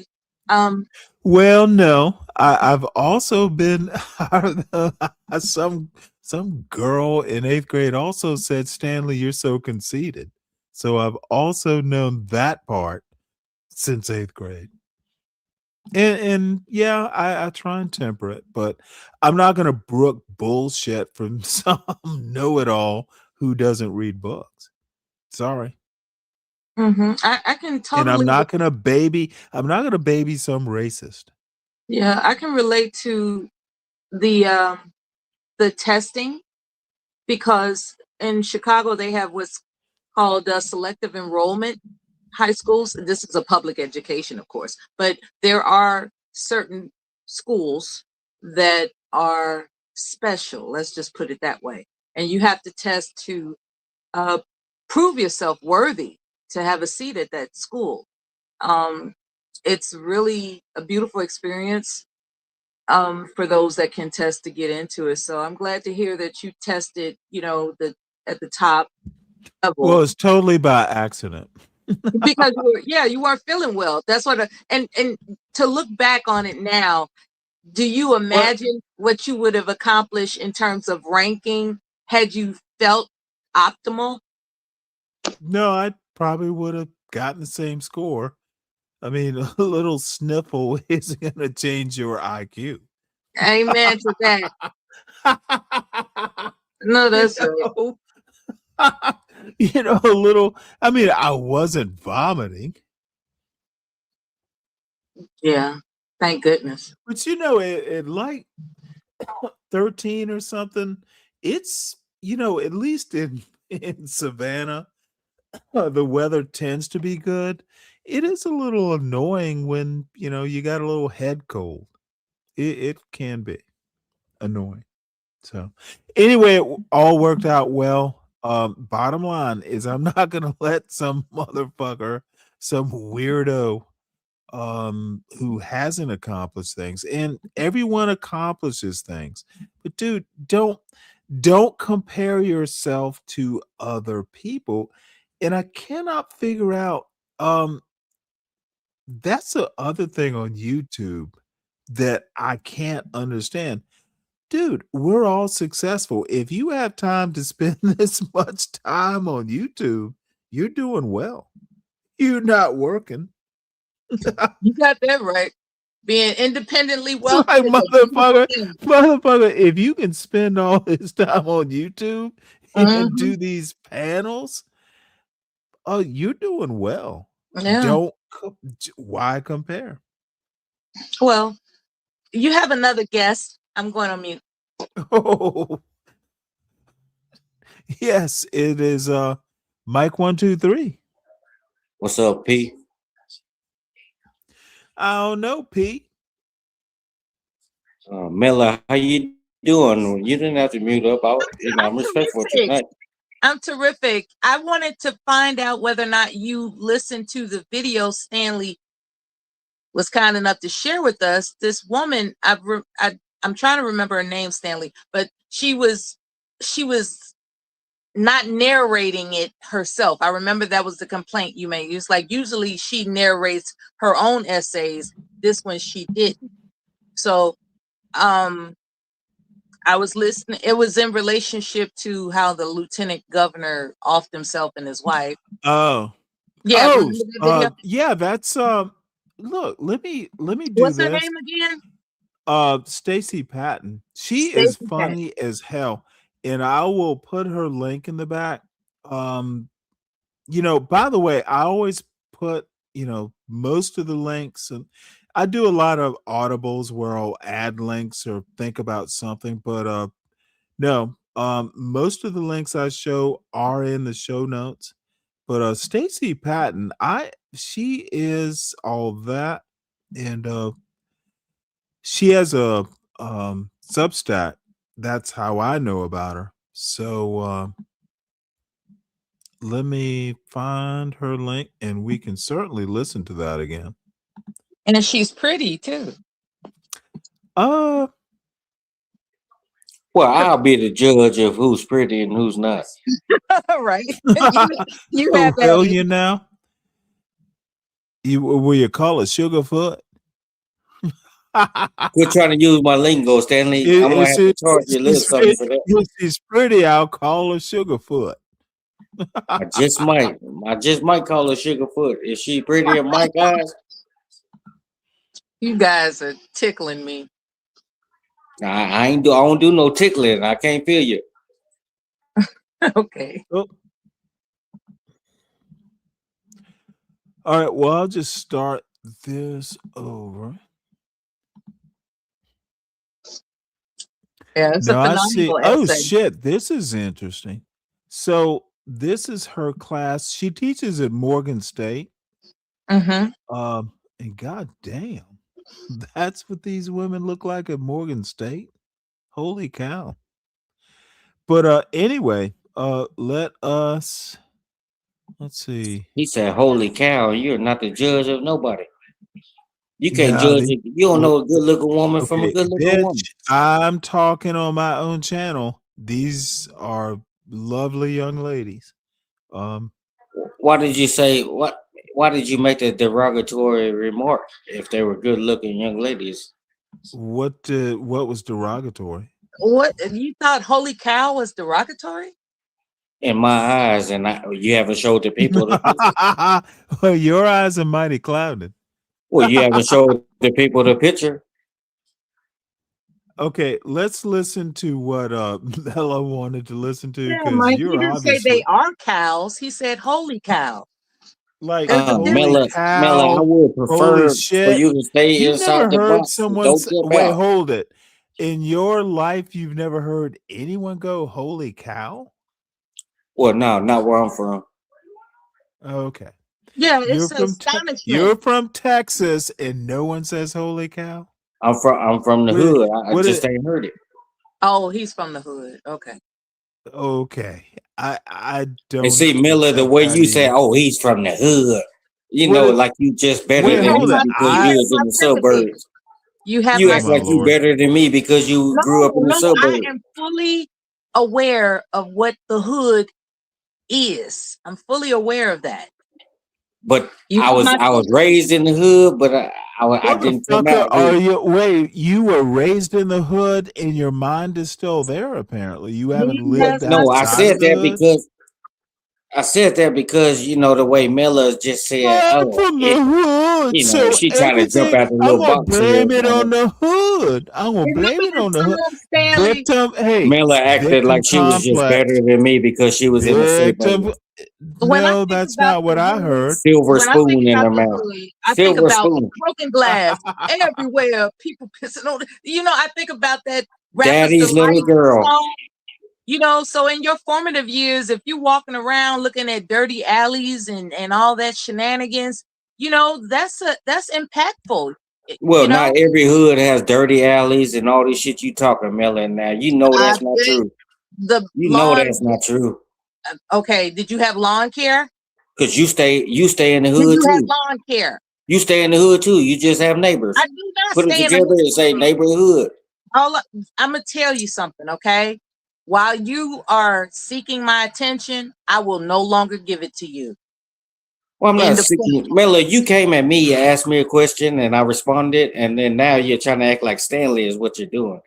Because you stay in the hood too. You just have neighbors. And but you put it together, it's called neighborhood. What's But this hood when you he grow up in the is hood, you don't have imagining neighbors. that I stay in? What is this hood he's Well, imagining? listen, just listen. When you grow up in the hood, you don't have neighbors. That's why it's called the hood. That's why when you stay in the suburbs, you stay Wait, in the if hood you too. You grew just up have in the neighbors. hoods, you don't have neighbors. Yeah, you have enemies. Okay, You that have enemies. explain what that means. You have Well, nothing it's but just neighbors. true. It's true. People, it's a hood because I'm gonna everybody do my gets best together. not to be as childish as you are in this Well, moment. it's a hood I'm gonna do because my best. everybody gets. Look I'm at this. usually competitive, but this is childish. I'm no longer interested in Okay, hearing your well, voice. let me ask Stanley. Well, let me talk to Stanley. I'm sorry, Miller, if I ticked you off. But Stanley, what I was saying, you know, the difference, in my opinion, from a hood and a neighborhood is, you know, what I was saying. A hood, everybody's against each other. They're competing. That's why I said it's the hood. You don't have neighbors. But when you move to the suburbs and all these ritzy type of areas, you know, it's still a hood, but you have neighbors that look out for each other. But you put it together, you call it neighborhood. You get it? He's Well, what I'm gonna say is, and I'm only gonna have to tell you my experience, so I'm not making some universal point.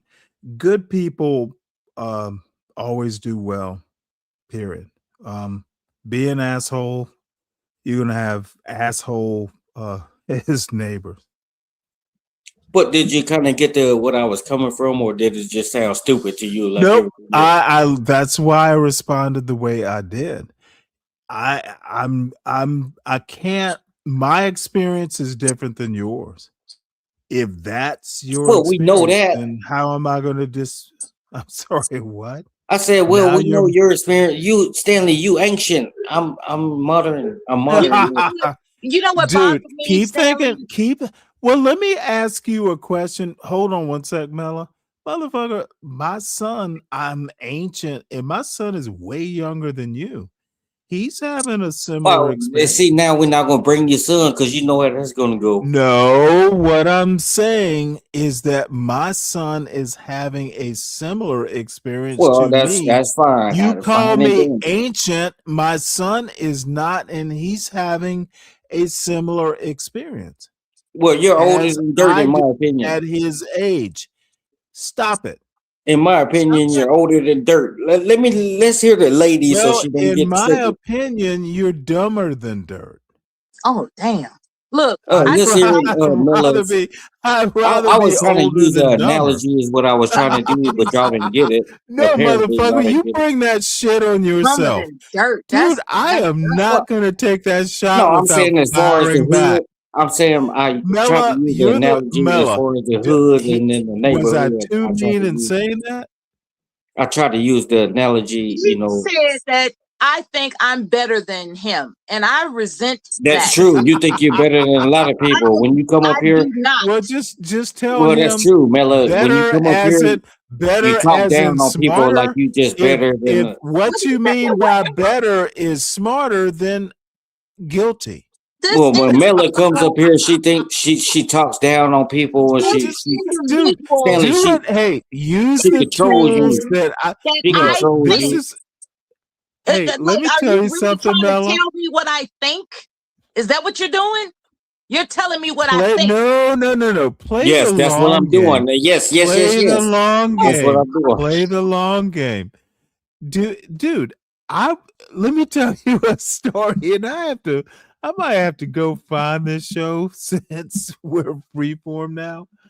I was listening to Nidus's show, just in the bushes, and this motherfucker brings up my name randomly. Like Stanley always calls me dumb. I just fucking laughed. I'm like, I've never called him dumb, but dude, I used a toolkit that people don't. Hey, insinuation is a bitch. I don't What's have in to your call cool? you What, dumb. hold on. What's in your toolkit? No, dude, this insinuation is a bitch. I didn't have to call him dumb if I convinced him he thought I think he's dumb. Dude, it is the weirdest thing. I don't have to call you dumb if you're saying I think you're dumb. You're essentially thinking you're dumb. I could give a I fuck less disagree with whether that. that motherfucker doesn't, whether he's dumb or not doesn't matter to me. But it is funny to hear. And dude, what in the fuck? Dude, these old YNs, they need to read books. What? Go ahead, Mela. I'm I sorry, don't want to Mella. interrupt you. Go Nope, ahead. it's Mella's turn. What, motherfucker? Didn't I just say that? Okay. No, I don't listen to you anymore. It's all good, Stanley. One love. And you probably took that in some type of queer way. I need to retract that. Let I Mike believe 123 retract that.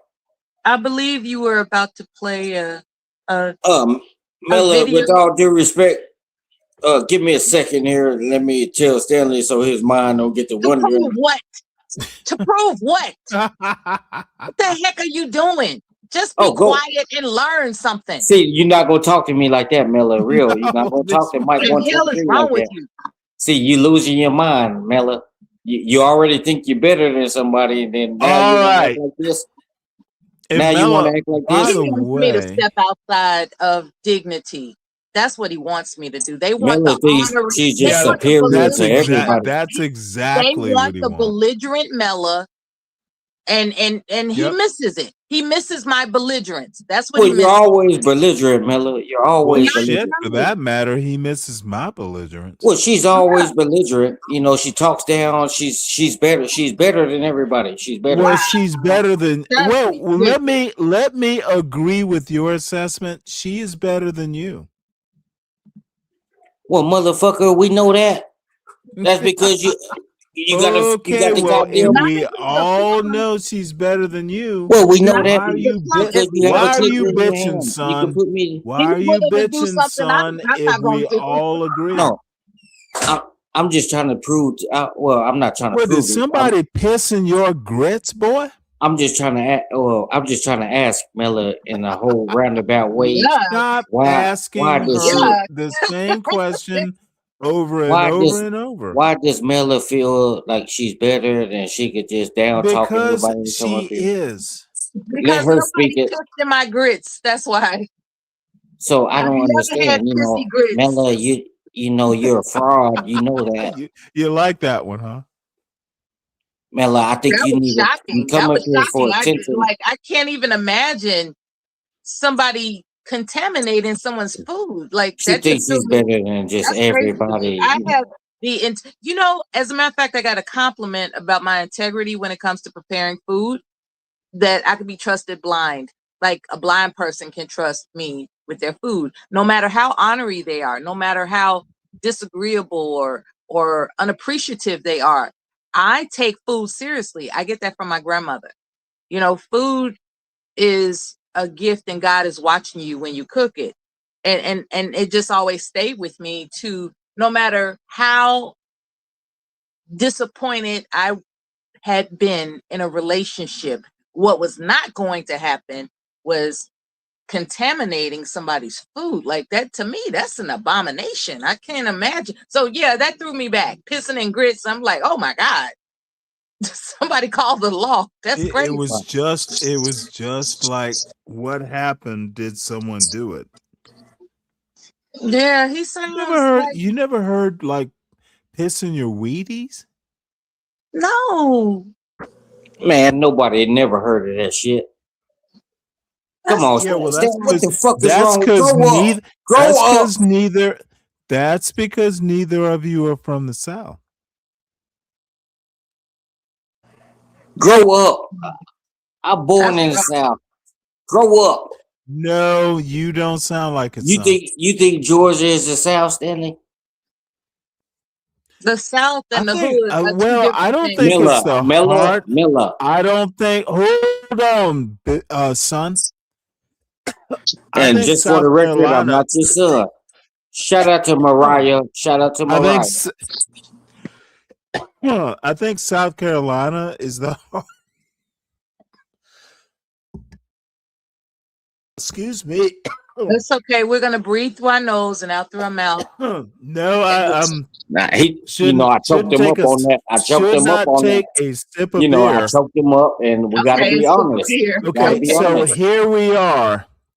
I think South Carolina. I think Charleston is actually the heart of the South, and I think if you expand it, the coastal South minus Florida, like South Carolina, and let's go up to Virginia. North Carolina, I don't know about, but my South is gonna be Georgia, Alabama. South Carolina, Georgia, Alabama. You think Louisiana? Louisiana. Already. Okay. So you sticking in the range. Okay, But that's 12th not the man. Hey, you know what? 12th man, I didn't kick you off of anything. You drunkenly probably hit a wrong button or something. If I wanted you off the goddamn panel, you wouldn't be in the chat. Is 12th man crying again? That's all he does. Okay. I don't like him no more ever since he betrayed Donald Trump, who was ahead of my life. I like Jeremy. Hey, Mella, can I ask you a question? Yes. So, I get it, Mella. I respect your little service that you did and, all that. Oh my God. Let me get that out of the way. I respect your little service that you did. Motherfucker, if you make it through basic training, you're a hero. A little bitch like you would have never made it. Okay, Stanley, I apologize if that triggered you. I was just trying to ask my little question. So, Mella, what I was getting How to. about keep your little I'll try to keep it. It questions was to respectful, yourself? wasn't it? Put it, go in motherfucking. Well, you're not going to tell me how to word No, I am question. going to tell you on my panel. Well, of you're course not I going to tell am. me how to word the You question. motherfucker, you are under my control on this goddamn panel. Don't be a 12th man. Well, Stanley, you can't compare me to 12th man. Don't do Easily, that. I can easily do that and that's justify sad. it. It's Do you sad. want me to justify it? Well, if that's what you need to do, but Mella, I respect your service. I'm trying to be a little respectful to you. At least, goddamn, that's the least I could do. Proceed with your question, please. Hold on, you're not gonna talk. I'm not in your military boot camp. In the interest of time. See, this is what I say, Proceed with Mella. your question. You think you're better than everybody, Mella. It's I'm time to stop. asking you to be efficient. It's time to stop and stand back, Mella. Stanley, what do you mean don't be a 12th man? 12th man, don't you ever fucking get up here and interrupt Mike 123. You're not gonna do that, pimp. But I Mella, just did it. well, Mella, so I get what you're trying to get at, but it's not like that. You're not gonna control me, I get it. You think you control everybody? Come here. But you know what? I might just make her do it. I think she's seeking attention. She might be able to control your silly ass. Well, I think she's seeking attention, that nobody. She has my attention, and she's gonna have yours real soon if you don't shut the fuck up. Through the power of you, right? Oh yes. Hey, power is power, baby. And I'm not your baby. Be quiet Stanley, before Stanley 12th man you. Don't talk to me like that. I'm not your fucking baby, Stanley. I'm better than others. I don't appreciate. Well, yeah, Mella, that's what I was getting at. The reason why I think that is, the first time I ever heard you on the panel, I always got that vibe from you. Like, yeah. When's the last time you even talked to a black woman? Well, Mella, this is what. See how you keep interrupting me, and I'm trying to. No, motherfucker. Because see, I am very curious. So the last. When is the last time you've even talked to a black woman that wasn't on YouTube? My sugar foot is there. She's a nurse. He thinks it's the Mike 123 How much you want to bet? How much you want to bet? No, I'm not going to bet shit. I'm not going to bet any. She doesn't think she's black. How much do you want? How much do you want to bet, Stanley? Nothing. I hate to see you lose your government check, but Miss Mella, this is what I'm gonna bet a government check on whether your Sugarfoot, dude. She might be dark skinned, but she doesn't know she's black. Okay, that's fine, Stanley. You don't like black We're not here women. to talk about my lady. You do not like black women. You already called her a bitch a couple of nights ago. No, but you're the one who compared her to your. So Mella, you know what I was getting at, Mella. The reason why I think that of you is I always got that type of vibe from you, like you were just you just an alpha female. We know that, but you don't have to insert the shit. Wait, whoa. See, he's speaking for the lady. What's wrong with an alpha female? Well, it's a lot wrong with it. She needs to be Okay, feminine. I need you to tell me the top 2 reasons what's wrong with an alpha female, and I'm literally gonna tell you why you're a pussy. Well, the top 2 And I'm reasons gonna why I think whoa. I'm gonna be mean. that's you. So, what are the top 2 reasons what is wrong with an alpha female? Well, I Give me think 2. the top 2 reasons why I think, you know, what's wrong with an alpha female, you know, they're trying to be something that they're not. He's Bitch, intimidated get by to the her. goddamn point. Well, they're not feminine for And one. you can shut up. You'll get your turn, 12th man, if you don't like alpha females either. Yes, I do. Matter of fact. Let Mike talk, 12th man. I think an alpha female was, in my opinion, the top 2 Motherfucker, things. just get to the top 2. Well, shit, shut up.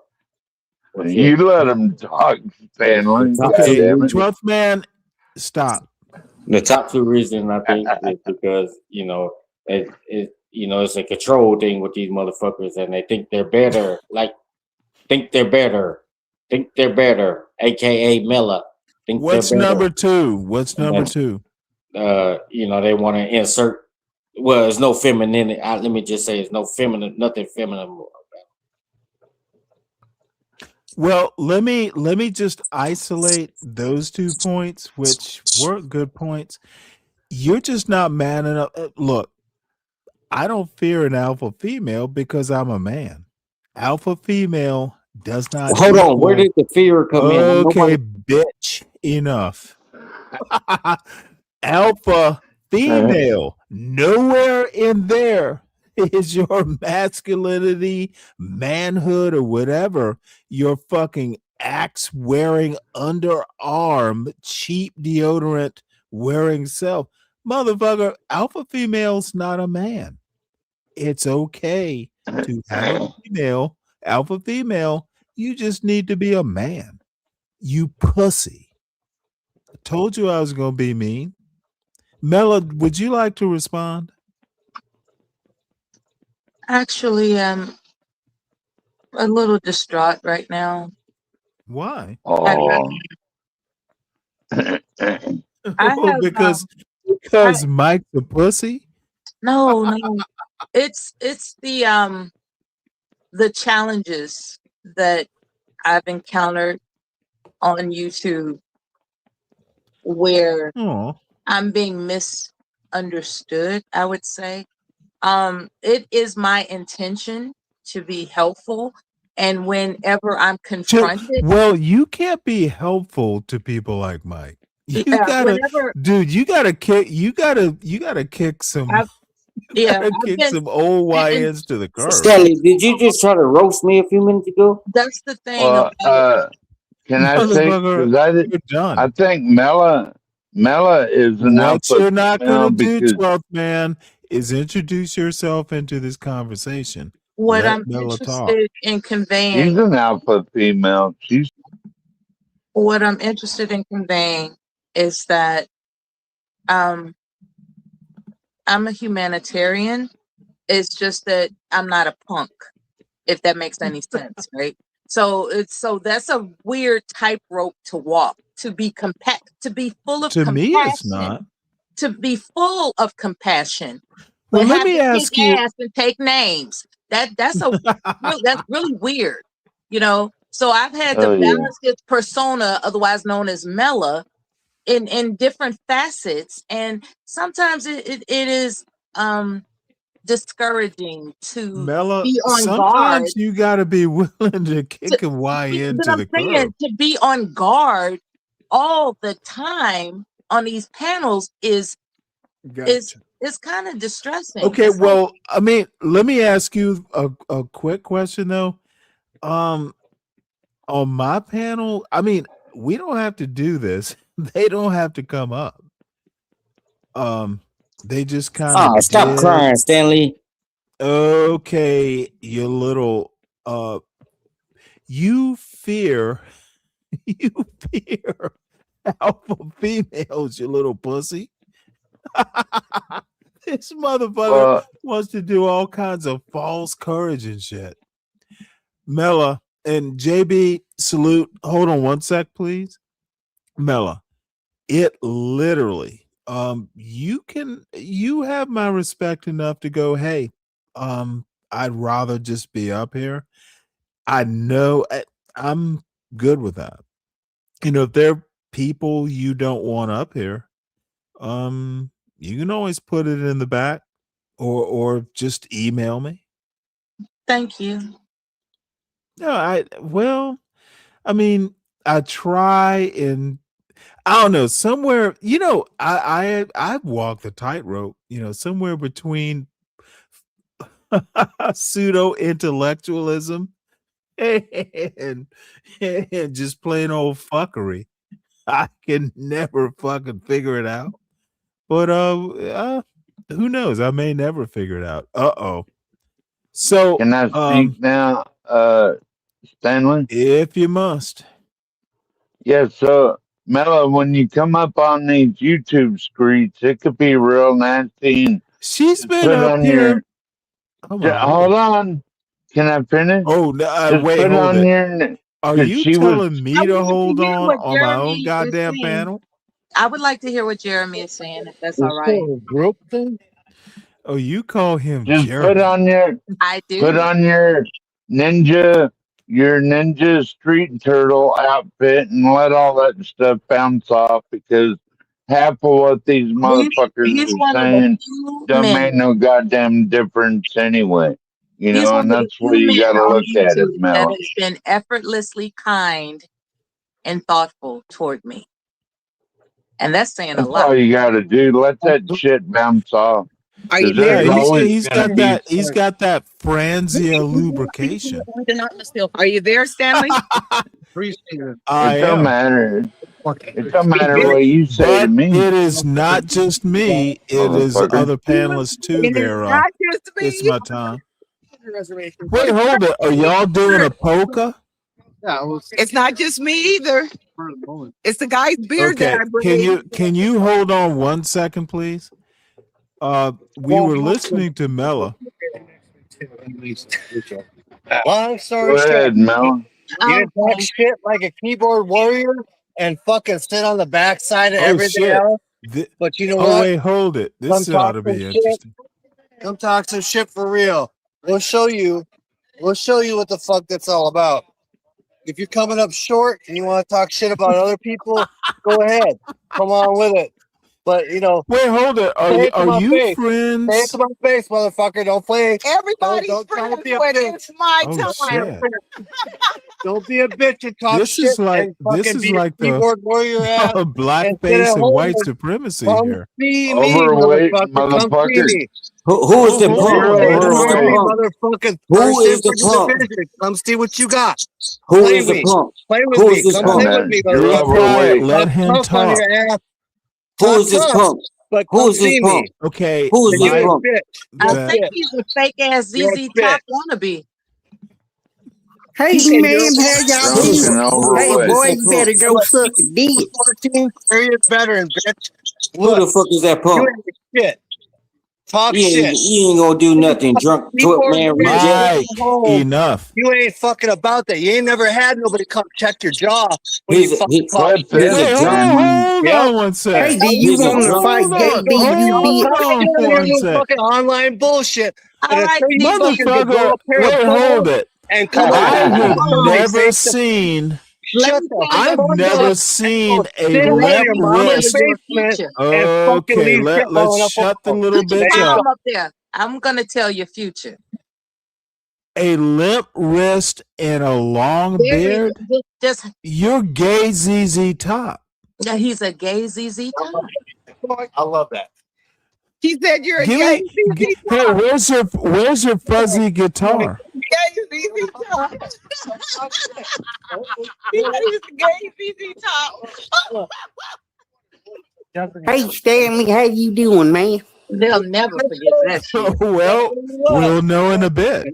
How you Cause doing, this JB? dude that's on the screen look You're a like punk he's ass ready Oh, to bitch, suck a let dick. him and you go. can't He's fucking a come see me. friend of You're a punk friend ass of the bitch, show. and you can't come see me. You got jokes, but you're a bitch. You're a Where you at, fucking man? punk I'll ass come to bitch. you. You're a No, fucking little punk JB. ass liberal bitch, Hey. and you can't fucking stand up and How you and go doing, face Stan? to face, toe to toe. Pretty Because you're a good. bunch of bitches. You Who is talking this to pussy Ryan, boy bitch. talking, man? Fucking I Tony love to JB, slap Soprano, him in the let motherfucker, him. face. face to JB, face. JB, let him Get your talk. jaw checked. Okay. Get your jaw checked. But you all won't do that because you're too fucking I afraid. want You more. can't be a bunch I of fucking want more keyboard hand warriors. gestures. I Look at want those more hand hand gestures. gestures. You know, you got beautiful. Hey, He has gay beautiful ZZ hands. Top. Like he's never been in a Hey, fight in his gay life. ZZ Top. Do you what Man in the brand of world, lotion? Stanley. What brand of lotion do you use on your hands? I bet it's Jergens. Nah, a man like that uses oil of Olay. Now that man right there used cum on his face. Oh no! Wait, it'll get in his beard. Oh damn it! Wait, hold it. Where are they now? Damn it, They're trying to figure out dude! some comebacks. Okay. I am They're trying always. to figure out some follow-up jokes. Hey, I am always. Now tell me, I need Just a this lot of panel jaw jacking. Just a since lot of I jaw have a jacking. whole bunch. Yeah. I have a whole bunch of comedians up here. That That gay man had ZZ cum Top all in his that, mouth. that gay ZZ Top joke, I just came up with it. Long 12 beard man, and 12 hand man gestures. queer reject. That's what he is. A lot of jaw Fuck jacking. you. Okay. Shut the fuck up. A lot of jaw Let jacking. Stanley 12 man talk. reject. You're not 12 man reject. entertaining. Stanley is entertaining. You're Okay, not. the gay. Someone tell me. I just need a rating on the joke from 1 to 10. Gay ZZ Top in the moment. Okay, no one wants. I thought it Hey, was Stanley, I was hilarious. you mind if hoping I you say That would something, do man? motherfucker. It was the That best was I could funny. do. Stanley, can I say something, man? He's Where a did he 12 come man from reject. anyway, Stanley? Was that just out of nowhere or what? Can I What? talk, The man? gay That's ZZ wild. Top? Yeah, is that just out of the Oh no, wild? Poor little Miller. it was hand gestures in the beard, and I just, you know how ZZ Top used to do those videos with the spinny guitars, and I just imagine Yeah. one, one of the guitars with like white fuzz around it. I don't know. Wasn't he live? He was live just I now, I don't give a thought. And fuck. that's kind of It was weird just how a you joke. imagine, Stanley. I It's kind of didn't weird how didn't you imagine. overthink it. I just, Hey, man, I say something, man. please do. No, How are y'all man. all doing today? Well, Shit, we're better doing than good. you. Better than Well, you. Doing good, JB. well, that's good, man. My day is pretty good, man. But Moxie, it never gets that messy can here. I try. Is you gonna let me talk, man? Okay, is it your panel? Well, I'll shut up.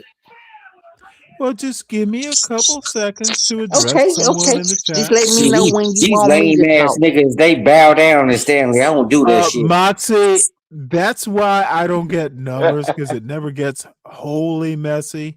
But JB, you got the floor.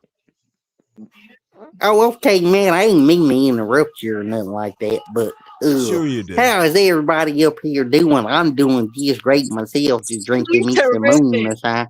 And Doing better than you. Better than you. fuck you, Mike. Fuck you, you piece of shit. But everybody else, I hope y'all are doing all right. But I'm doing okay myself. Thanks, Stanley, JB. That means a lot, home buddy. fuck you. You suck my piece. But yeah, anyway, Stanley, I just gotta say, man, thank you for all your hard work that you do, man. Oh my God! Wait, hold it. Okay, what do you want? What do you I'm just want? saying, thank you for all your hard work, man, getting these people in line, telling them the right thing, man.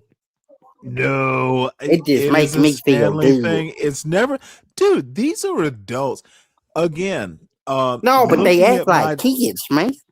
Well, JB, I actually, I pay attention to, the demographics. YouTube will provide you with that sort of stuff.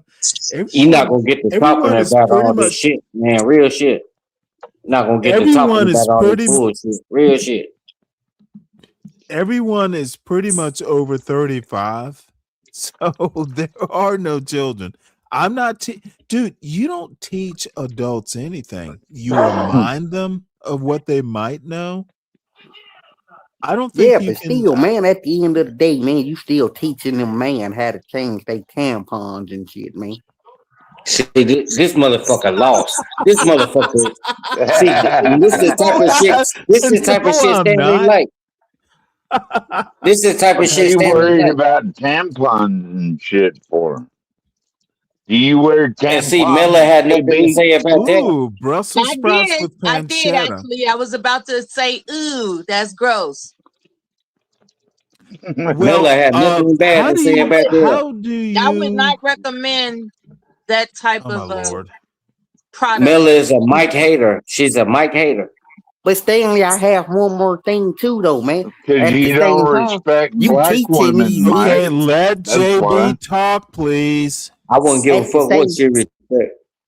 at the Okay, same let time, me okay, enough. God damn it. JB has spent a lot less time on this panel so far than either of you gentlemen.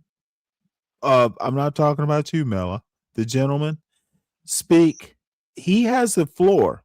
React, but do not overtalk. God damn it. Dude, please. Now I've had a couple Coors Lights. Don't make like Slick Rick is worried about. Don't make this a weekend. Shit'll get ugly.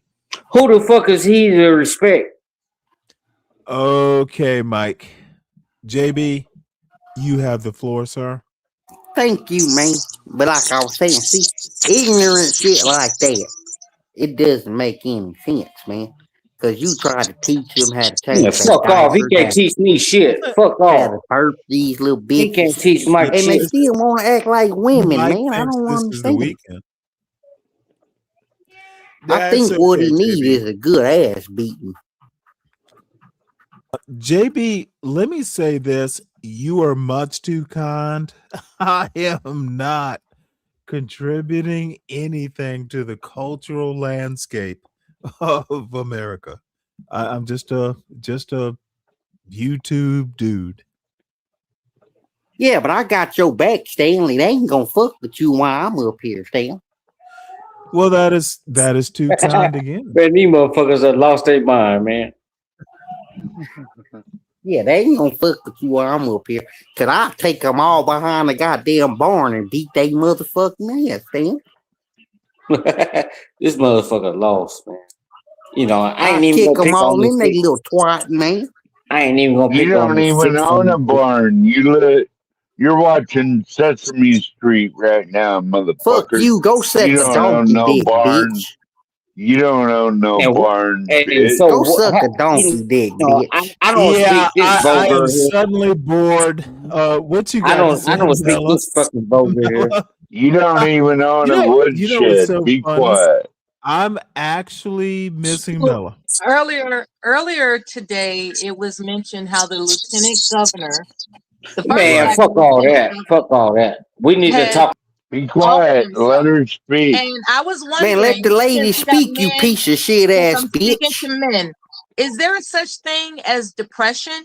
Do you know that Of course not you Of there guys is. course, just not you guys yeah. specifically, but have you known any of your male friends to have suffered from depression? Oh yeah. Well, of course there is. Okay, so with that, because the assertment is that women, we all, we're so expressive with one another that keeps us balanced. And I was wondering when you did, when Well, you wait, all, hold it. What does what? I'm kind of lost with you jumping to women. Can you connect Yeah, those dots? yeah, because I know you're not really a Roland Martin fan, But that was his whole Well, I'm not an shtick, right? unfan. I think he's bombastic.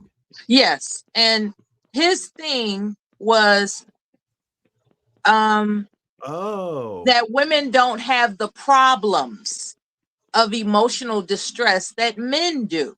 And I was just wondering opinions. Well, that's not I'm true. not a psychologist, and neither is Roland Martin. No, he's not. I know a Now, little he about may be psychology. depending. His 12 man, Hold shut the on. fuck up. She's talking to Stanley, He may be his he may fraternity be brother depending. killed Look, himself. can I make a manifesto here? Oh, sure. Sure. And this is specifically to Mela, and she's gonna be mad when I say this. Only the smartest psychologists should be listened to. Mela, I'm not gonna go into my thinking on psychologists and stuff like that. I will say that the depression thing is real. Shit, I suffered it. But there's a difference between like Everyone does, Stanley. Everyone does. My thank you friend. for noticing where I was going. There's a difference between like chronic versus like, you know, situational. I've gone through it, dude. I've gone through some dark times. And the one thing that I will not forgive, I'm not gonna go, oh hey, it was a psychology thing. Dude, what the fuck is an education for? Justin Fairfax had the best of educations. And he created a disaster. He fucked up his children's lives forever. And that's not what an education is for.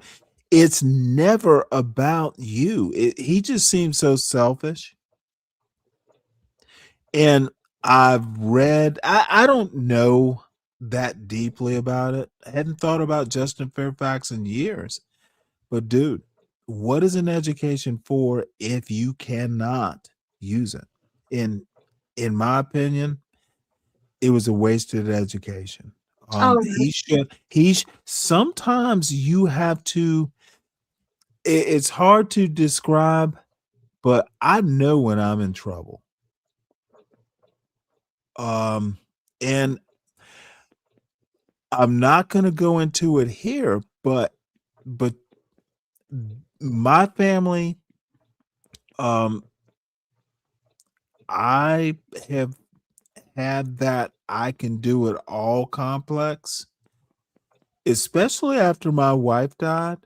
And that's why I kind of revere my parents a lot and my in-laws, but you know, my father-in-law, but my parents especially, because they know me, and my sister especially.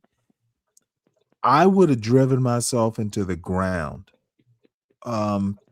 trying to do something that, you know, you can't do the impossible. But Justin Fairfax is kind of different. I wish I had his education. There are all kinds of things he could have done. Okay, his wife could have been the major breadwinner. He just fucking collapsed because he needed the politics. And I'm going to tell you, I've met, and it is a phenotypical thing. This is I'm going to say at this point, I am just talking my opinion. I have no evidence. This is gossip time. But Stanley, what does any of that I have to don't know do with why the men's fuck you're depression? interfering whilst I'm Shut talking. up, 12th man, you bitch. And it'll be short. Suck my dick, JB. Okay. I think I knew he was a weirdo. He he started unraveling long before. Okay. Men are really you judge a man by how he handles the bad times, not when he wins an election. Okay. It's how he takes the nadir, not how he fucking hits his zenith. Of course, I wasn't trying it's to gonna be great. insult I you, don't Stanley. know why you feel comfortable talking now. Shut your ass up, bitch. Shut You your ass judge up. a man by how he reacts to the difficulties, how he reorients, rebuilds, and stuff like that. And the only reason I'm saying this is I have been down and I have had to rebuild mentally, etc. Even physically. A smart man doesn't have to rebuild shit. You Then just build it. you are not a good then you've never met a smart man then 12th man. That's all I have to say. Life is not a continuum, at least human life. There are phases. So respond, Mela, because it was pretty much to you that I was talking to. The whole deal with men experiencing what one would call their back is against the wall. There's no excuse. Okay, did you not hear what I just said?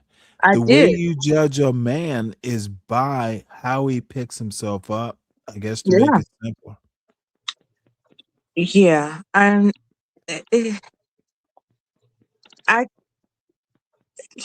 don't know. There's nuances to mental illness, Stanley. Okay, I'm not talking about mental illness. Look, mental illness can actually be like chemical deficiencies and stuff like that.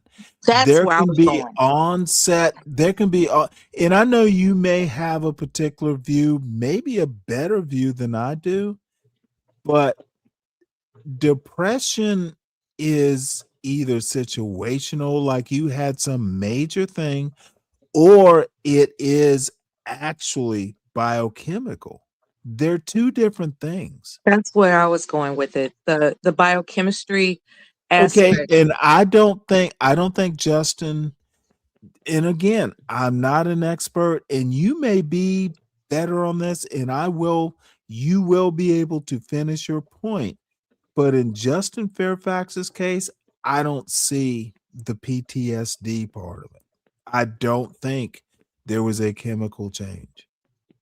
All right. With that being said, there is a record of him abusing alcohol. And all I'm saying is that what people Before he was accused or after? Stanley abuses Okay, alcohol. For motherfucker, fuck's sake. that's not a salient comment. so The what I'm part I know, it's after he got accused and he pretty much knew he would not be governor. correct. Do you know of a record before? No, Like no. when he was young at Duke or whenever? No, I don't. Okay, What well, I'm then indicating you don't about have to, dude, that's all voluntary. You don't have to buy alcohol. what I'm indicating is a public service announcement. When it comes to consumption of alcohol, it depletes certain amino acids that makes you think better. And I'm not saying that this is an excuse why people do the dumb shit that they do. What I'm indicating is that there is a depletion of nutrients that occur I guess what my announcement is, if you drink while you are depressed, you are inviting trouble. Just if Yeah. you're depressed, just admit that you need help. I Okay, agree you with that, No, Mel. no. What are I'm you trying to say? I What are agree you with trying that, to Mel. say? I'm trying to say that too many people drink while depressed, and that's the wrong thing to do. Okay, well, let me ask you a question. How long do you think this problem had been going on? This was not like a flash, like, oh shit, he got drunk one night. This was a multi-year problem. Yeah, most likely Okay, it so was. where does nutrition come into this? All right. When it comes to depletion of nutrients, Okay, I need you to actually understand. So you're saying his nutrition had been depleted for years? yeah. Okay, then I'm gonna go ahead and let you complete your point, and I'm not gonna offer a counterpoint. Who is she speaking on? I'm talking about the guy that offed himself and his wife. And what my hypothesis is Wow. that he was he could not see a way out because his brain was depleted of what it takes to stay and optimistic.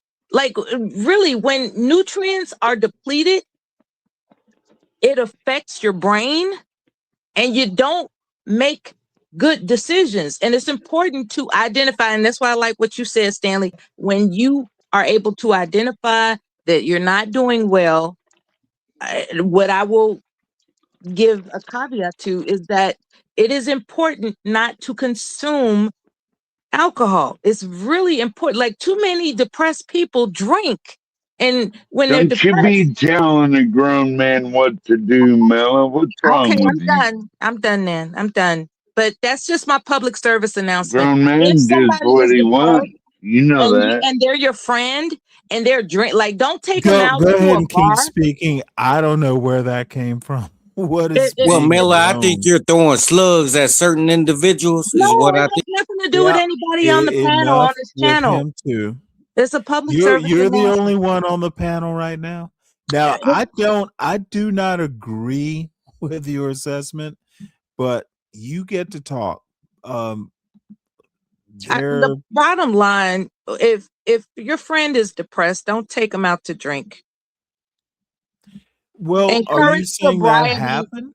Are you saying that happened in this case? Well, speculatively, he's a frat guy, and Okay. Okay. frat guys When tend he to was drink. in college. Okay, Stanley. Okay, you do know this was like a grown ass man. Stanley, what I'm indicating is speculatively is that it's not a foreign concept that fraternity males have Okay, drinking in problems. college. He was not in college. Stanley, I'm thinking that he was probably drinking way after college. Would you dispute Okay. that? Let me Drinking is the Yeah, problem. I need no, drinking is not his problem.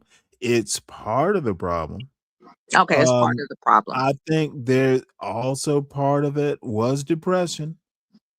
And he had high expectations of being governor of Virginia, He and it shouldn't have didn't been happen. drinking. He probably shouldn't, but this happened over like 8 years, and he just kept getting worse and worse and worse. He had Because he was friends, drinking. he had friends, he had family. It was just getting worse and worse. And this drinking thing that you have, you're not wrong, but it wasn't just drinking that caused this murder suicide. Plenty of people get drunk, but don't do murder suicide.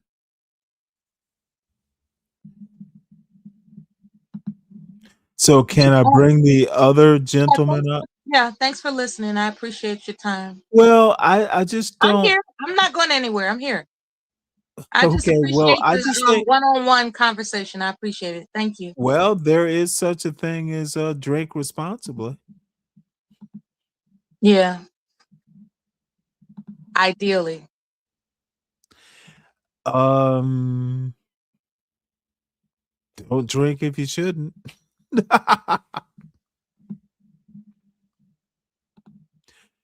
Now, Well, what does Mike 123 have to say? Which well, is probably just I think Mela is the problem. I think she does a lot of drinking and she's trying to put it on everybody else with their depression. And how would somebody's friend know that they're depressed if they don't tell them? I don't understand that.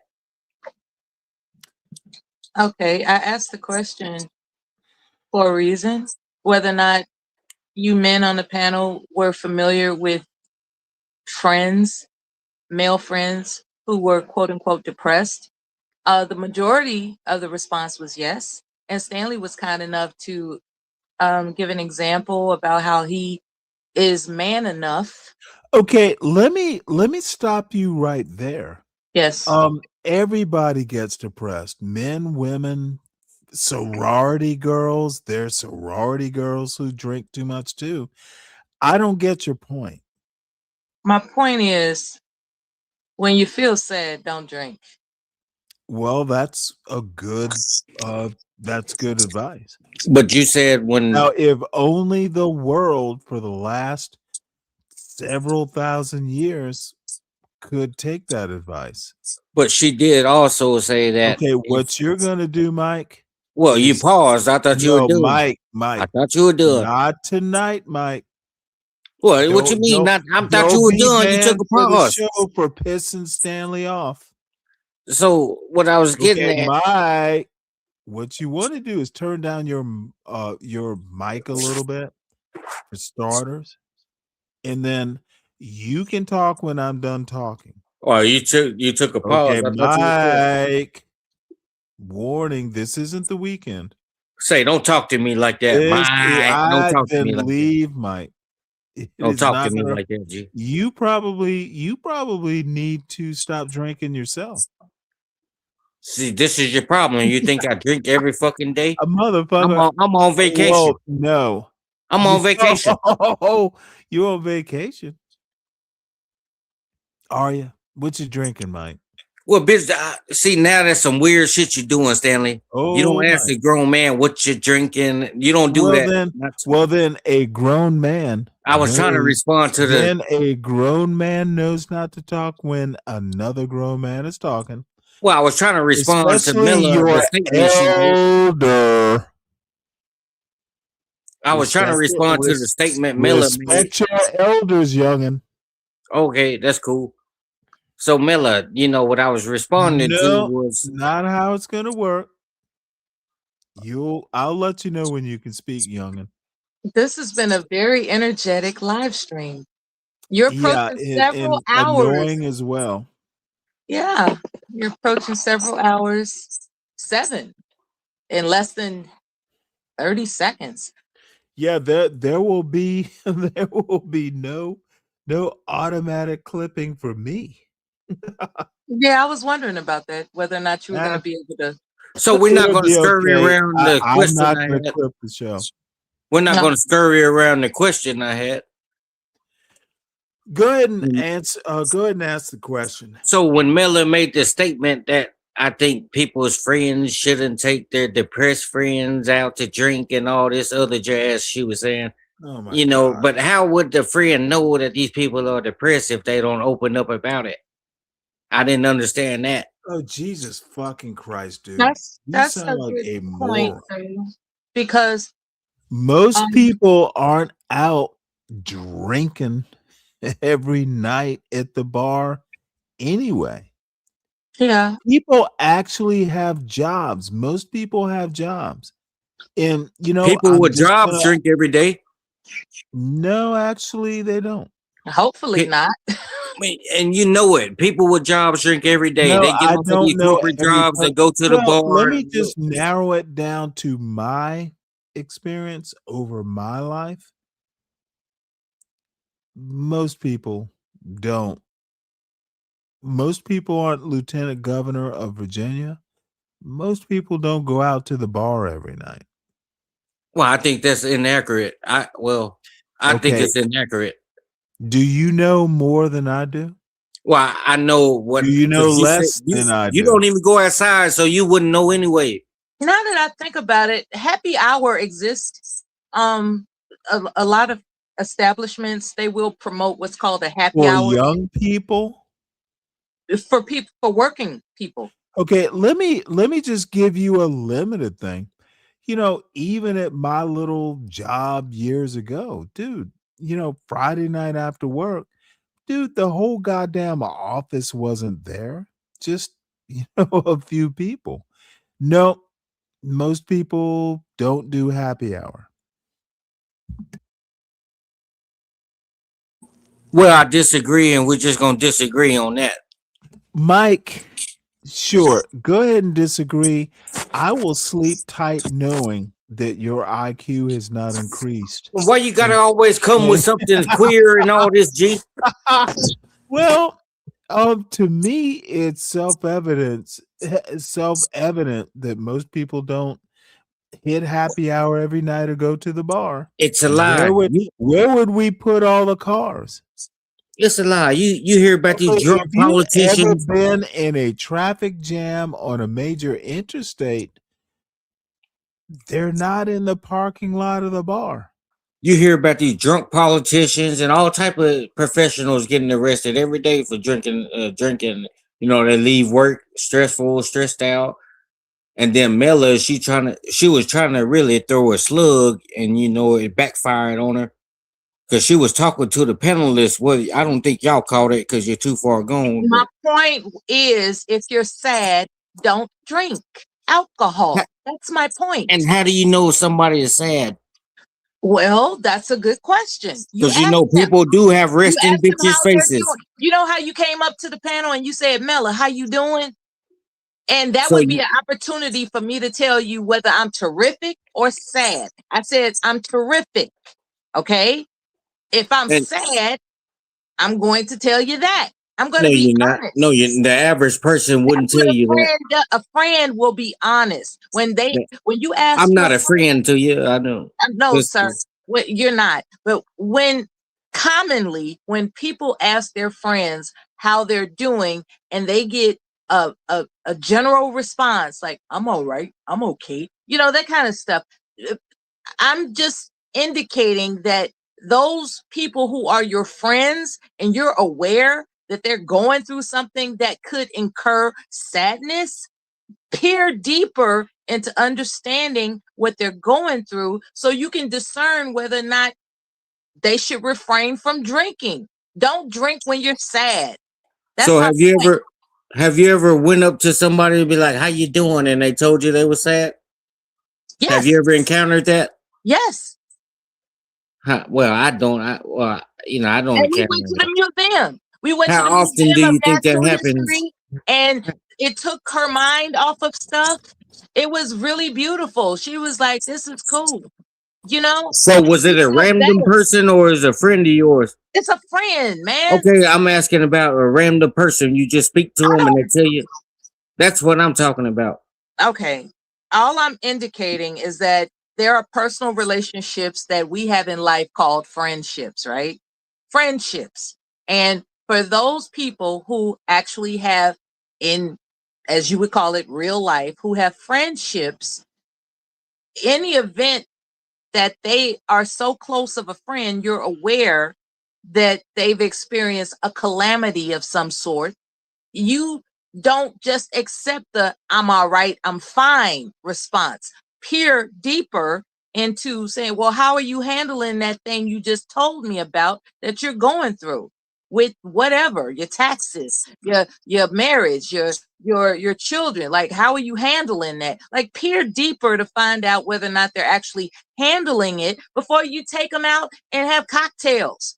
You know, that's all I'm saying. Don't drink when you're sad. That's my point. Well, I don't think all this stuff you said, I don't think you engage in this type of stuff that you say. I just don't see it in you to do everything you Well, said. you've not ever seen me, have you?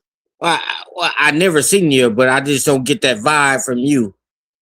Your I think vibes lie to you. you'll probably be to your friend if they Your ever told you vibes how I think you lie. would do it. Your How I think vibes you would lie. do it, Miller, is if somebody told you that, one of your friends told you that, how I think And of what's you, this about me being an alpha female? What was that about? because that's what you are. If you have to ask me that, that means that's what you are. You And said that's I just, think I'm better than others. yeah, You said that I'm an alpha female. You have no idea what yeah. my capacity. You have no idea I what my don't, but heart I get, has like I in said, the store vibe I get from for you. That's what humanity. You have no idea what my heart has in store for humanity. You well, have I no don't. idea. I can't see your heart. I didn't create you, but You I'm going off of the vibe. you might be a mean-spirited individual full of trauma I don't think that's it's just being mean. I think it's exercising telling the bullshit on truth. YouTube. That I might don't be who sucker you down are. just because you're a female. I Notice don't how do I that. didn't say that's what you think. Just because you're a female, You I don't are sucker down to you. projecting. You know what? When he called you a pussy, he was probably right. Because you were projecting onto a woman what your pussy ass is. Nigga, fuck Well, you. you can call me what you want. If you have to call me a name because you're triggered, that's fine. I'm triggered about you being a pussy But when that's you fine. got I a just dick. told you my opinion of Make you, up and your you triggered mind. you. Do It you have a triggered you, dick so or I a don't. pussy? I Make up kept your it mind. respectful. I kept it respectful. See, Stanley, this is what happens when you can't clip stuff, right? I'm about to cuss him smooth the fuck out. Check this out. Be my Check this guest. out. I'm gonna give you my what you're guest. looking for, right? I'm gonna give Be you what my you're guest. looking for. Be my guest. I'm going to give you what you're looking for. Be And my heart guest. goes I didn't right. send for you, but you came for me. Don't let the non-clipping. As a matter of Well, fact, it might Stanley, be I better. didn't send for her. Just She came curse for him me. out and it'll never be I'm not clipped. gonna do it. No, I'm not. Well, Stanley, I didn't send for this. She came for me. Did she? I kept it respectful. I kept it respectful. Dude, your You idea on of what's vacation for real, respectful. mentally. You're on a Okay, I mental can vacation. tell. Mike, Mike, you don't know how to respect a black woman. Well, shit, I didn't call her any Literally names. Or don't, nothing. Mike. I didn't call her any all names. that bullshit doesn't work. Talking about You vibes. do not know how to respect a black woman. Talking about So vibes. because I said vibes, it get. Okay, bitch. Listen to a black man. All I'm saying is you have no clue how to respect a black woman. And it's calmly said. Take a deep breath. Think about what I said, and maybe I'm wrong. But I bet I'm not. Why is he looking Well, for that's fine, Stanley. Why are you looking for a vibe? Don't come back. I said what I said. Absorb it. Yeah, well, but when she's made those couple of statements, she's not your mother, is she? No, Okay, then we all shut know the that. fuck up. Maybe I Learn remind him how of to somebody. respect. Oh no, that's black absolutely women. false. Mike, you do not want me to do what I'm contemplating doing.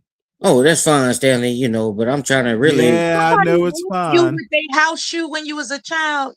Is that I'm what trying to happened? really. Now, So it's don't okay egg for her him to keep on, Mella. speaking, but So anyway, Mella, do you still want to hear? no, it is not no any way. The question still got to be asked.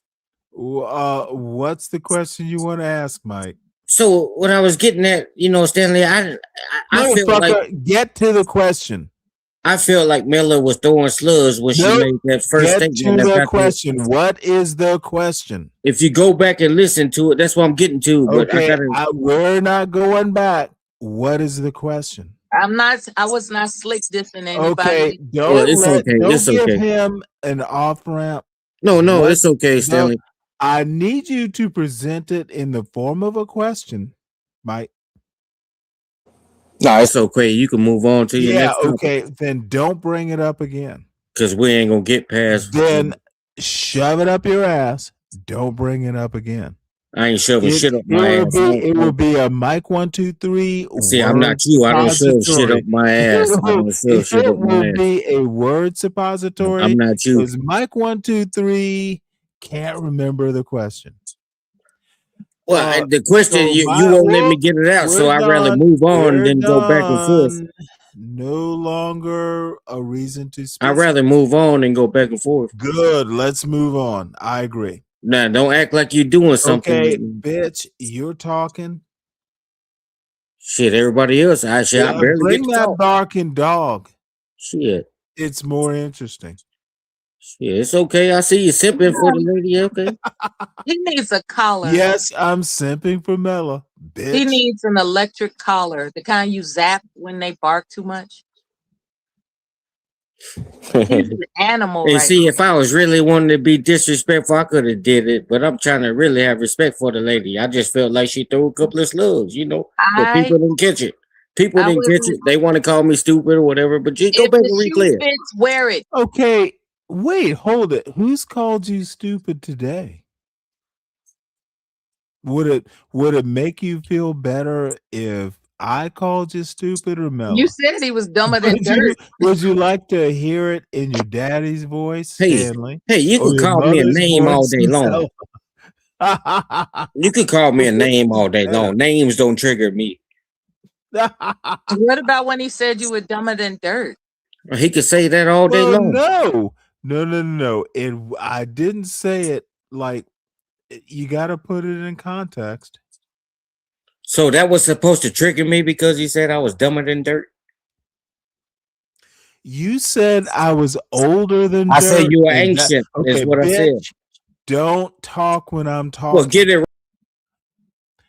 He said I was older than dirt, and my response was, "You're dumber than dirt." It was Yes. It was a 1-for-1 exchange. Yes. And there is, it's just a trade-off. Shut the fuck up, son. I'm not your son, and I find we can tell. Well, and I find it hard to believe You would have that much more discipline if you were. Well, I found it hard to believe that when I said you were ancient, and then Mela, I think just like the vibe word I said triggered her. And Mela did not respond. I did, bitch. She was talking while you were talking. You didn't tell her, "Oh, shut up." Responded to your older than dirt joke. Do you remember my response, son? And quit calling me son. Frankly, I want it. Well, you got to stop disrespecting me by calling me son. Older than dirt is okay. It means you're wise or have some experience. Being dumber than dirt, dude, you're a failure. Well, and what makes you superior? Well, don't make jokes. Don't make jokes that you can't. See, you're a classic dude who can give but can't take. Motherfucker, I will always make you suffer for your insouciance. I don't know what go on in your little mind. Let's pull out a word, insouciant. I don't know what go on in your little mind before you talk, but if you feel like you doing that, don't you ever mistreat your elders. I know more words. I know more words. I'm better capable of embarrassing you on a YouTube panel. Oh, you don't embarrass Mike. What you want to do is calm your young ass down.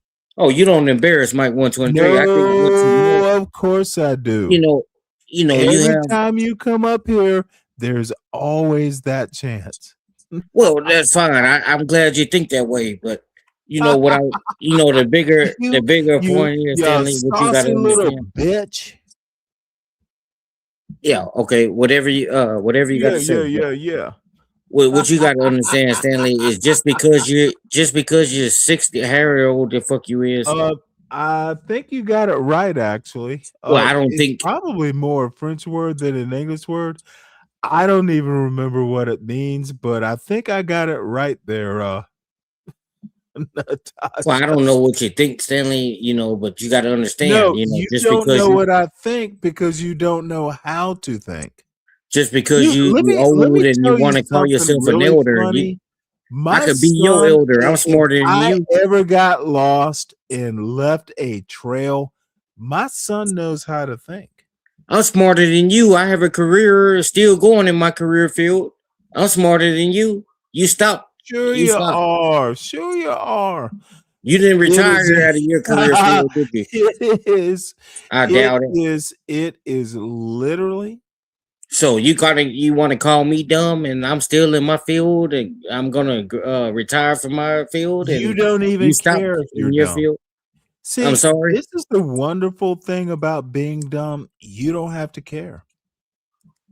I don't care, but I'm responding to all the shit that's being said. Your insouciance. You know, y'all don't guys even got a lot care that you throwing at me. sound dumb.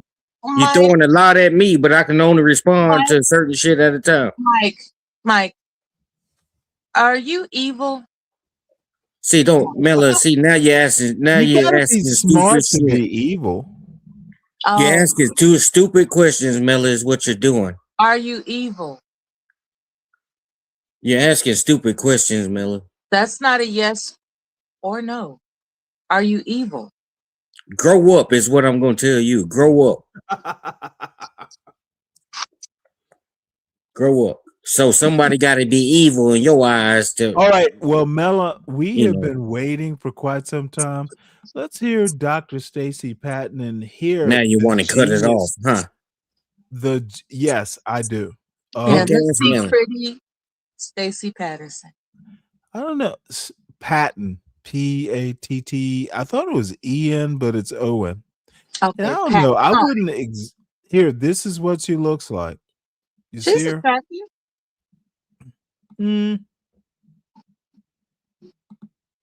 But If my son brought her home, I wouldn't be upset. okay. So anyway, this is what she was saying about Justin Fairfax. This is a replay.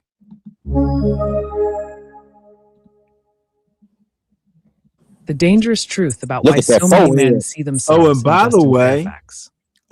by Dr. It's an AI voice. Mike, one more word without listening. I'll just put you in the back. Do what you got to do, pimp. I will, pimp. Stacy Patton. Let's be honest about what's making so many people uncomfortable about this Justin Fairfax situation. It's not just the violence, it's the recognition. Underneath all the commentary, all the social media posts and think pieces, all the pivoting to mental health and stress and unraveling, there is a quieter, more unsettling truth moving through the conversation. A lot of men can see themselves in him. No, not in the murder, but in his collapse. And that is the part nobody wants to name, like the slow collapse of reciprocity inside relationships, the transfer of labor onto women, and the expectation that they will continue to carry it indefinitely. We need to ask why so many men feel an uneasy familiarity with the conditions that preceded Fairfax's violence, even if they would never cross that line themselves. That is a much more uncomfortable question than what was wrong with him. Yeah, I got to leave for Because this it suggests bullshit. his behavior is not an anomaly, but a script under pressure. But instead, we get a different story. We get the résumé, the degrees, the rise and fall of a politician. We get language that softens the edges. He was struggling. He was under pressure. He lost everything. But when you actually look at what was reported, what was documented, you get a very different picture of what the Richmond Times-Dispatch calls Justin Fairfax's profound retreat from his family. You get a man accused in court of not contributing financially to household bills or child-related expenses. A man described as isolating himself from his wife and teenage children, drinking heavily. A man whose wife, a successful dentist, was holding the household together while also pursuing legal separation. A man who was ultimately ordered by a judge to leave the home weeks before he destroyed his family. This was not just an unraveling. It was a pattern that far too many women have endured. I have personally witnessed this dynamic among Black women friends who are still married and those who finally divorced. The bills stop getting paid. The effort disappears. The partnership becomes one-sided. The financial, emotional, and logistical labor of daily life shifts almost entirely onto one person while the other recedes, avoids, or collapses inward. The man is not just struggling, he is also expecting to be carried. Expecting the system inside the home to compensate for his withdrawal. Expecting the woman to absorb the financial and emotional load indefinitely. He moves into a basement, an office, a spare bedroom, some corner of the house where withdrawal can masquerade as presence. He stops cleaning, stops showing up. Hygiene slips. Responsibility evaporates, but the expectations don't. The household should still run. The meals should still be made, and the children should still be cared for. Access to her body is still assumed. Sex is still expected. And when she is exhausted, resentful, or simply done, that refusal is treated like betrayal. That is the part people keep skipping over. The collapse is not just internal. It is relational. It is behavioral. It is a slow transfer of labor from one person to another, paired with a stubborn insistence that nothing has changed. And for the woman carrying it, it becomes unsustainable. Not because she is too independent or too influenced by feminism, but because she is living the math of it every day. Sir, I am doing everything. You ain't doing nothing. And this shit cannot continue. So when she says enough, it is not all of a sudden. It is the final line after a long period of imbalance. But for him, that moment lands differently because now the illusion is gone. He is no longer the provider, no longer the authority, no longer even anchored in the role he assumed was his as a man.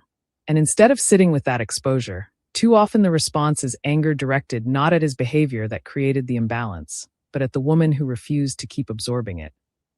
That moment when she finally says enough is where everything starts to get real. Because for him, it is not just a breakup. It is an exposure that he is no longer the man of the house, no longer the provider, no longer the authority, no longer reliable, no longer trusted, no longer seen as the steady center his family can depend on. His footing as a father shifts too, not just in custody or presence, but in how he is perceived, how he is relied upon, how he is measured by his own children. He is no longer even physically located in the space that once signaled his role. And on top of all of that, he is no longer sexually desired. He ain't somebody she wants, reaches for, or feels drawn to. The entitlement to her body, to her intimacy and responsiveness. Gone. Not negotiated. Gone. Because desire does not survive imbalance, neglect, and resentment. And if his sense of self is built on provision, authority, reliability, sexual access, and paternal identity, then what he experiences is not just loss, feels like emasculation and erasure. It feels like being stripped piece by piece of every marker he was taught made him a man. It feels like walking into a room you used to command and realizing nobody is looking to you anymore. It's like speaking and hearing your own irrelevance echo back. Like watching the woman you once assumed would endure anything for you move through her life without needing you at all, and knowing deep down that you trained her to do exactly that by forcing her to carry everything alone. It feels like humiliation, not the quiet, reflective kind that leads to some kind of growth, but the kind that fucking burns. The kind that makes a man feel exposed, seen, measured, and found lacking. It feels like losing control of the narrative you told yourself about who you are. Your mask has slipped, and you ain't got nowhere to hide. And for men who have built their entire identity on being needed, obeyed, deferred to, that kind of exposure destabilizes. Because now there ain't no buffer, no paycheck to point to, no authority to lean on, no intimacy to claim as proof of worth, no child looking at you as the unquestioned center. Just the raw truth. And that truth is loud as hell. Ain't it, sir? It sits in the room with you. It follows you from the couch to the mirror. It shows up in the silence when nobody is asking you for anything, needing anything, waiting on anything. It forces a question you were never taught how to answer. Who are you when you are no longer being served, centered, or carried? Because now there's no performance left and no role to hide behind. No script to recite. Just a man staring at the gap between who he believes himself to be and what he has actually built. And for some, that gap is unbearable. Not because it can't be closed, but because closing it would require humility, accountability, and a complete reconstruction of self. And by reconstruction, I don't mean some surface-level adjustment. I mean going all the way back to boyhood to the earliest lessons about what it means to be a man. The messages about dominance, silence, control. The conditioning that taught him his worth lives in what he provides, what he commands, what he can access. It means unlearning the idea that love is something you are owed rather than something you sustain. It means confronting the ways vulnerability was shamed out of him and replaced with ego. It means building a self that is not anchored in being served, but in being responsible, reciprocal, and emotionally present. That kind of work is slow, uncomfortable, and deeply destabilizing because it asks a man to dismantle the very identity he has spent his whole damn life protecting. So instead of doing that work, these kind of men reach for something else. Anger, blame, control, anything that restores, even temporarily, the feeling of being powerful again. Anything that drowns out the truth long enough to avoid sitting with it. But the truth doesn't move. It just waits. And instead of sitting in that truth, rebuilding from it, too many of these men lash out at the woman who refused to keep the illusion alive. Because it's easier to be angry at her than to confront the fact that what they lost wasn't taken. It collapsed. This is the psychological center of what's missing from the conversations surrounding what Justin Fairfax did. Men are not just reacting to women. They are reacting to the collapse of a script they were raised to believe was real. The script said, be the breadwinner, be the head of the household, be the one whose value is tied to provision and control. But that script never came with instructions for what to do when those things disappear. It did not teach men how to reconstruct identity without income, without status, without authority anchored in material contribution. And that is where vulnerability turns into entitlement. That confrontation is destabilizing. It can feel like humiliation, rejection, even annihilation of identity. And in a culture that does not equip men to process that kind of rupture, to sit with it, recalibrate, and rebuild, what can emerge instead is blame, resentment, rage. And in its most extreme form, violence. Not because the woman changed something arbitrarily, but because she exposed something that was already broken. This is where the broader system has to be named. Because none of this exists outside of the economic conditions shaping these relationships. Capitalism sold Black men a version of masculinity tied to provision and control, while simultaneously eroding the very conditions required to sustain that role. Jobs became unstable. Wages stagnated. Entire pathways to economic security narrowed or disappeared. The promise remained, but the material foundation weakened. At the same time, Black women adapted. Not out of ideology, but out of necessity. They worked. They stabilized households. They built lives that did not depend on a single provider because that model was no longer reliable. And once women are doing that, once they are carrying the weight of survival on their own, the old exchange collapses. The idea that one person provides and the other endures no longer holds when both are working, but only one is carrying the full burden. That shift is being misnamed as feminism, defiance, as women becoming too independent and even masculine. But what it actually is adaptation. It is a response to material reality. Feminism did not create the conditions where a woman has to work, pay bills, raise children, and manage a household, while also being expected to perform emotional and domestic labor for a partner who is not contributing. Feminism named that imbalance and gave women permission to stop tolerating that shit. And that refusal is what is being felt as disruption and even betrayal. Because once women stop agreeing to carry that asymmetry, it exposes how many relationships were never built on mutuality in the first place. They were built on expectation and entitlement, on a script that required one person to give more than they received in order to maintain the illusion of stability. Not every man will become violent, but many were never prepared for a world in which staying in a relationship requires more than occupying the role of man of the house. And until that is confronted, the conversation will keep circling the wrong explanations. It will keep centering the man's distress while minimizing the woman's reality. It will keep turning structural failure into individual tragedy without naming the system underneath it. Because naming it would require a level of honesty that is uncomfortable.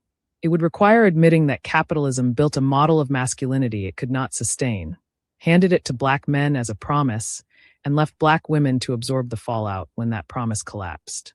It would require acknowledging that what we are witnessing is not just interpersonal conflict, but the intimate consequences of a system failure playing out inside people's homes. And until that truth is discussed honestly, we will keep missing the most important part of this moment. Not just what Justin Fairfax did, but why so many men understand the conditions that led up to it, and why that recognition should be taken far more seriously than it is. And before the not all men crowd rushes in, let's be clear. If this doesn't describe you, then it's not about you. This piece is not an invitation for folks to try on shoes that do not fit. If your first instinct is to derail, defend, or demand nuance, instead of sitting with what's being named, then something in here hit a nerve. Because this piece is not accusing every man, it's exposing a pattern.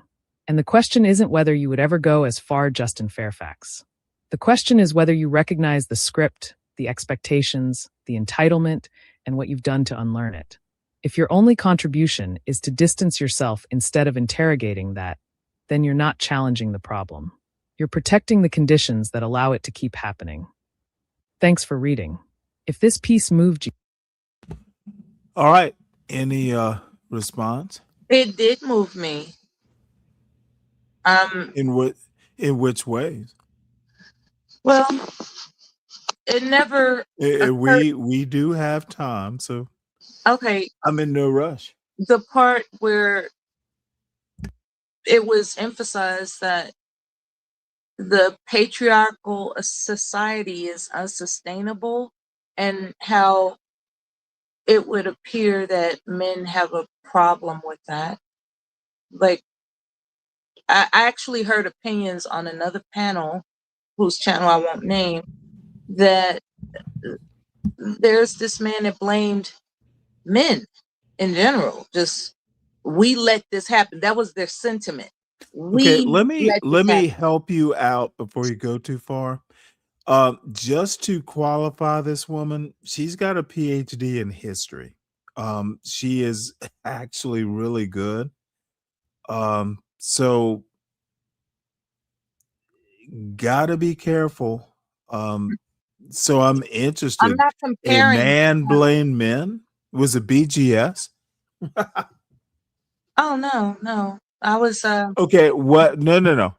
What I'm saying is this woman actually kind of knows about history. She's pulling she's a a lot of threads she has a together. doctorate in history. Yes. Yeah, a doctorate is a PhD. You have to write a thesis. You have to be well. No, actually, the thesis is what you do to get your PhD. Exactly. But She's highly educated. teaching history I thought is you asked me my actually thoughts, Stanley. I really did. I thought well, it was a good. sincere question. You were That's what I get for thinking. so. Where I interdicted was you about the other panel, some man blaming some other panel. And the reason I interrupted is, does he have a PhD in history? That wasn't the point I was making. Well, I didn't think that was the point. I'm just trying to compare this man on a panel. Does he have the perspective or the education to compare to what Dr. Patton? I'm not making a saying? comparison. Oh, okay. I'm answering your question. Okay. There's a difference. Oh, you didn't say it was a question, so I interrupted. You asked My me a bad. question. Yeah. May I proceed? Please do. In a nutshell, she's brilliant. We don't know that, but she writes a good essay. So what did the man blaming men? Oh, now you want to explore that. Okay. Well, no, I can tell you he's automatically wrong. I think it is a systemic failure. Now, the thing I want to say is that this is not an exact evaluation of Justin Fairfax and his wife.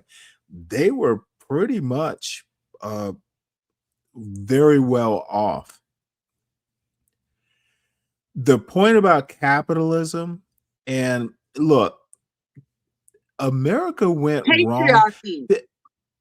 Okay, let me help you out, because it's not patriarchy ain't got nothing on capitalism.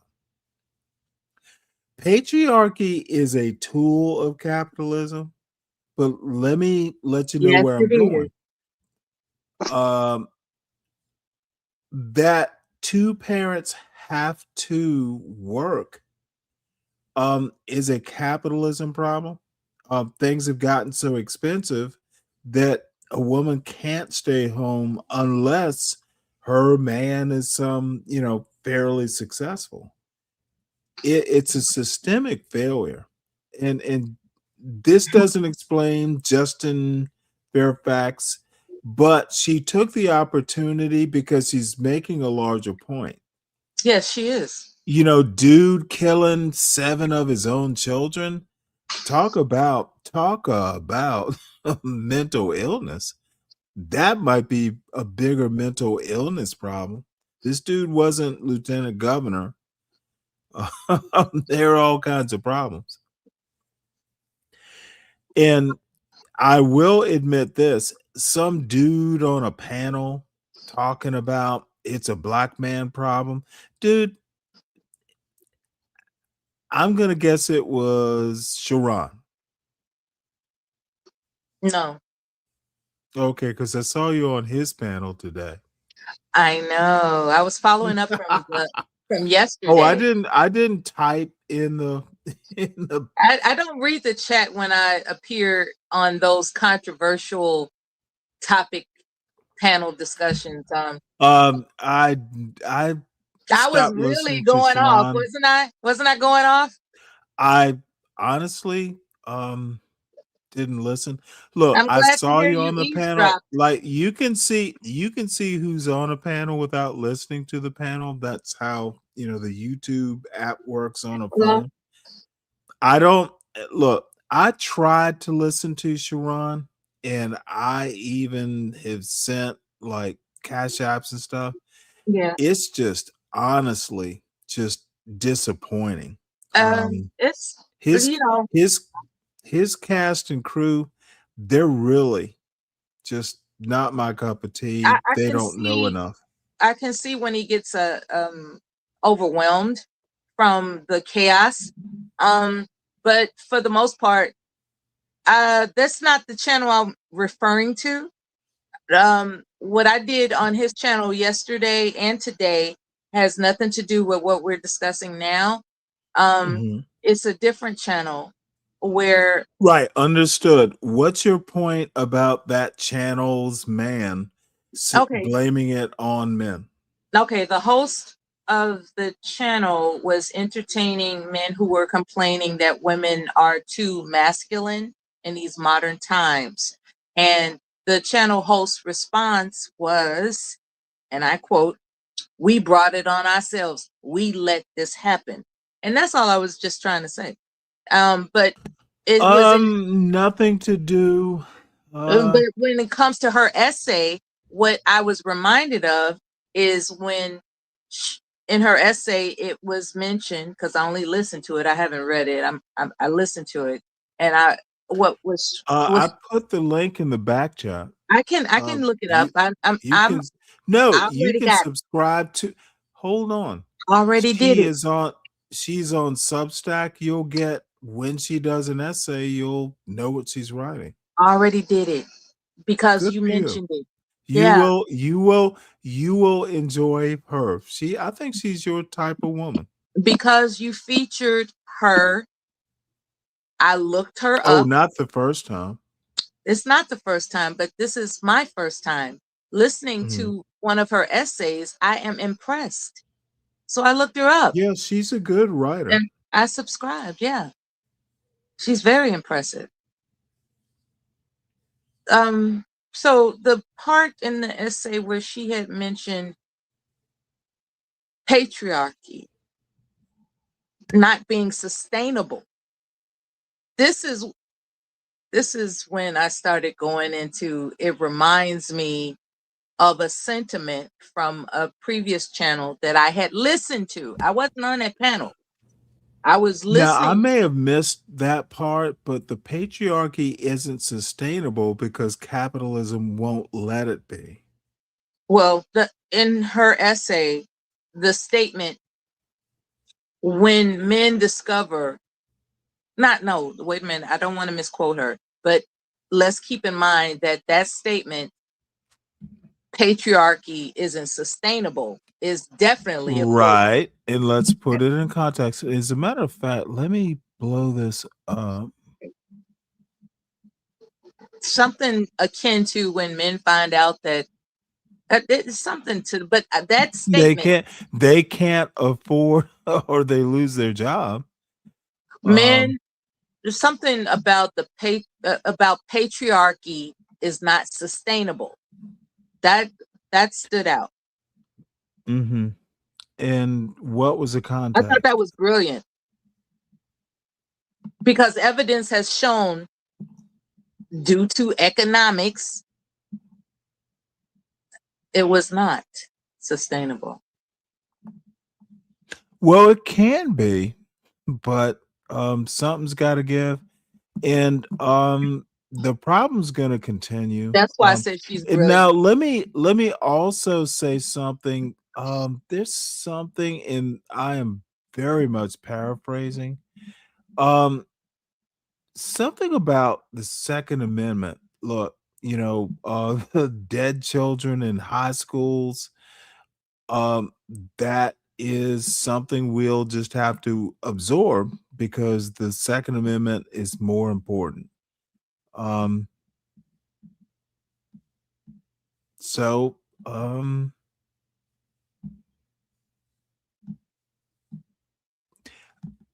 I am gonna have to say that listening to guys talk about how women are feminine. You remember Mike 123 calling you an alpha female? So what if you're an alpha female? You that just means you need to be a bigger man. Not every woman is for every man and vice versa. He also said Um, that I think I'm better than anybody or everybody or something. well, and his We ha- problem would be what? Maybe you're better than him. Maybe you should have said that. Why do people why do people think some people are better than others? In his dumb Republican ass, his dumb MAGA ass should be able to deal with that. That is the essence of MAGA. My first Dude, husband, Donald Trump thinks he is smarter than experts. Donald Trump thought he was better than Dr. Fauci. Dude, I don't understand. These people look, MAGA is self-destructing, and MAGA Mike is the perfect MAGA Mike. example. Oh wow. Well, it used to be Magic Mike, now it's MAGA Mike. Eminem. He's a piece of crushable candy. Yeah. Like an M&M. Oh, he's a good child. He will be okay. Damn. That's good boy. That's good boy.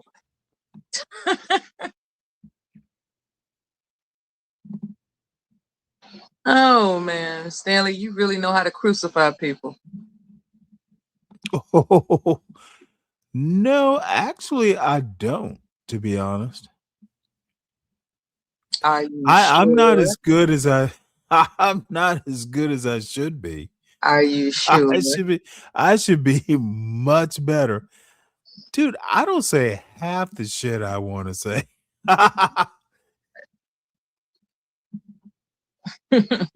All right. For the sake of the community.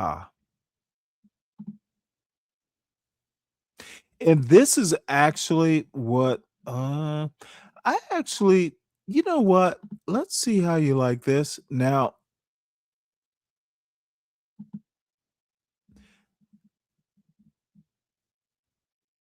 let's see. This is called How Black Women Built American Democracy and Why It Matters Now. You got that, or we can go back to that black middle class thing that we did not finish last night. Your first suggestion is appealing to me. How This women one? build democracy. Now the problem is there's going to be a lot of MAGA black men. This is what happens, and this is actually something that I have a huge problem with these old YNs.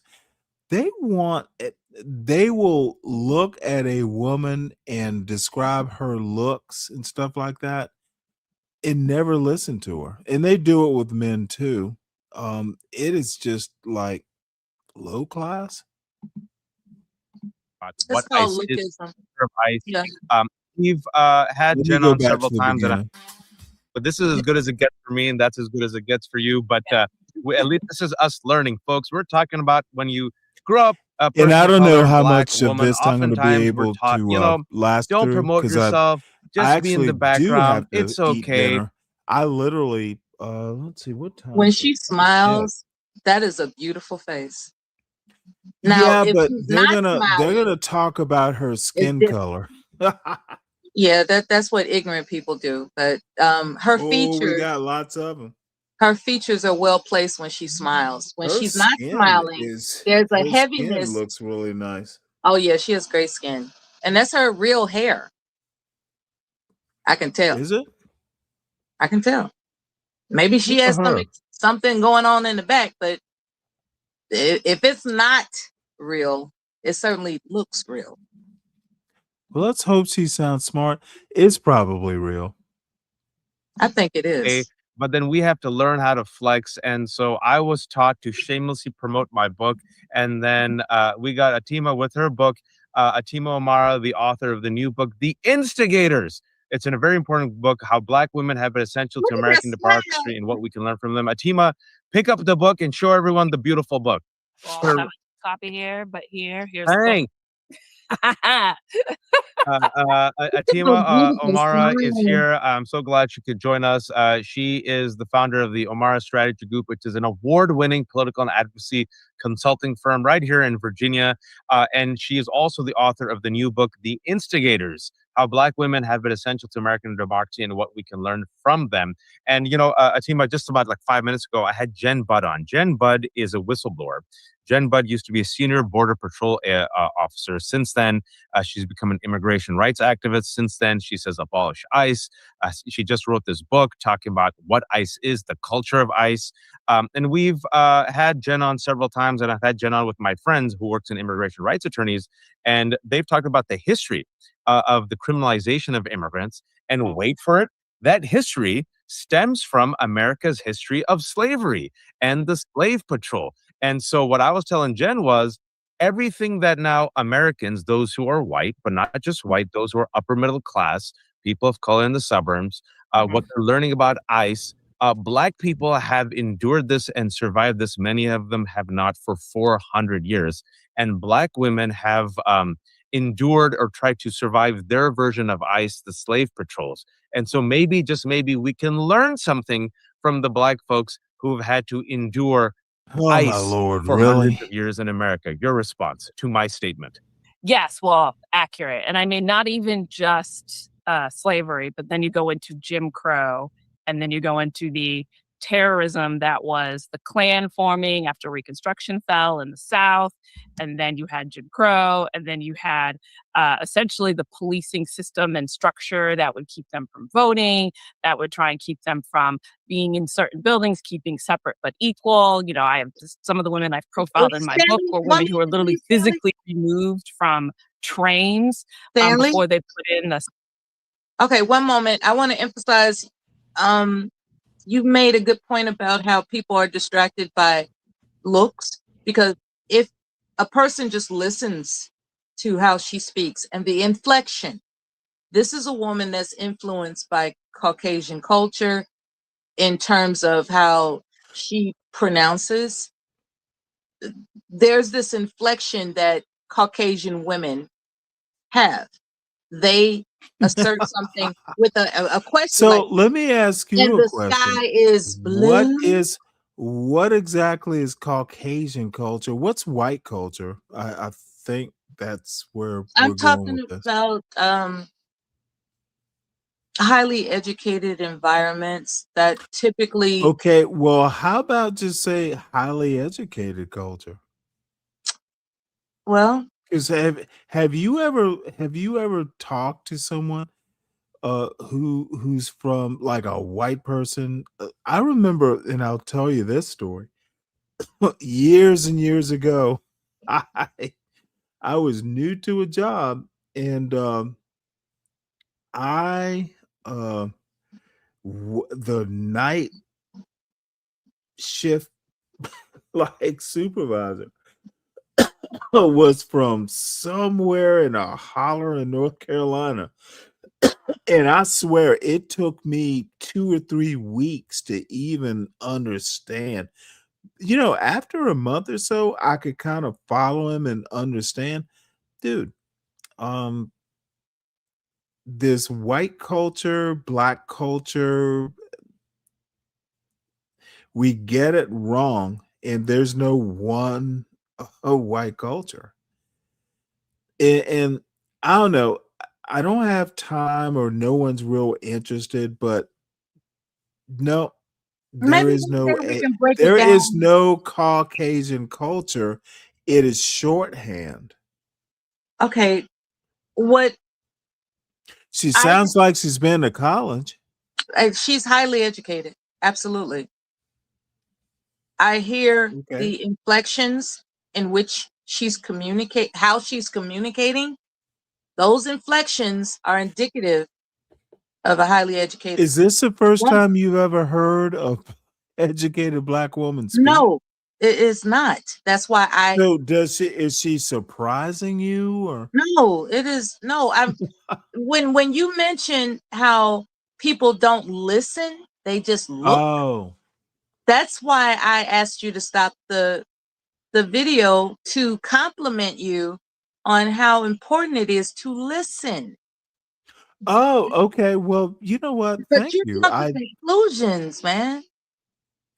Well, the thing is, if you're looking at the screen, you can choose one or the other. And most of the old YNs and most of the old YNs know who they are in this chat, and they're not here now because someone would have made a joke. Yeah. Okay, okay, CKJ3. I'll check it out in a couple minutes. I just wanted to emphasize that listening Look, to I someone. am just Imela. I'm a little tipsy if you can't Oh, tell, my but bad. god Okay. damn it, I'm just fucking tired, dude. Yes. I'm It's just been tired of this old. Everything's about relationships and everything. It's like there is so much under the sun, I sent especially you in the politics. I sent you an email about a geopolitical discussion with a professor from China who is renowned apparently now for making Is it predictions. Professor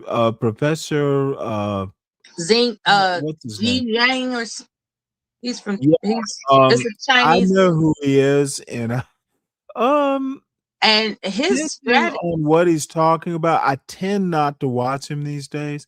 He is fascinating though, and you should listen to him. Absolutely. And I sent you an But email. when he starts talking about game theory, I No, don't no, it listen to wasn't game those theory. lectures. No, it was direct questions being posed to him about what the next 5 years in America. From Chinese students? I'm sorry, what? From China? No, he was being interviewed by um a very popular podcaster. Oh, really? And Okay, well, I'll definitely check that out. yeah, it's a very popular podcaster, and he was asking specific direct questions in the interest of America's well-being, and this Okay, so professor you're was asking breaking it Zhang about down. America's well-being. Interesting. Oh yeah, he was breaking it down geopolitically, and he was not holding back about his thoughts about incompetence. Um regarding the current leadership and how greedy, how the war, like war is a money making game, and how corrupt America is. It was really, I mean, he didn't hold back. It was anyway, let's continue, please. All right. A separate but equal, because for a while it was actually integrated due to what happened during Reconstruction. And then when they were desegregating trains, they would literally physically throw Black women in, like, off the train. Ida B. Wells was one, and she actually filed a lawsuit against the train company for it. But yeah, it's been continued, and then it kind of like changes into, you've got ICE or going after Black and brown immigrants, and then you have police. Oh, wait, hold it. Driving while Black. You're talking about Jimmy Dore? Mm-hmm. Is that okay. He's popular. I know who he is. He was yep. panicked. He was so panic stricken with what the professor was saying in response to his questions. It was, Jimmy Dore has this, defiant stance about opinion. Jimmy, I don't have a high opinion of Jimmy Dore. I don't either, but that was one heck of an interview. I do not have a high opinion of Jimmy Dore. That's why I forgot his name until you mentioned it. However, that Oh my God. So he is doing Professor Zhang? That actually might be worth listening to. Oh my God. Really intriguing. Jimmy Dore is a failed comedian, quite frankly. Jimmy Dore didn't even respond. Well, Jimmy Dore literally is a failed comedian. He couldn't do comedy. Of course he is. And, of course he is. Like many are. What I'm indicating is that specific interview. It was so comprehensively shocking to me to hear what this man was saying out of his mouth about the future of this country. Okay, well, let me ask you a question. Would it be shocking to me? If you would listen to it, yes. I'm probably not going to be surprised. I think there are actual American historians. Zhang gets a lot wrong. Okay. Jimmy, I will listen to it. I will promise you that. Yeah, and he I was won't go explaining farther. his predictions. That's all he was doing. That neither understand American history.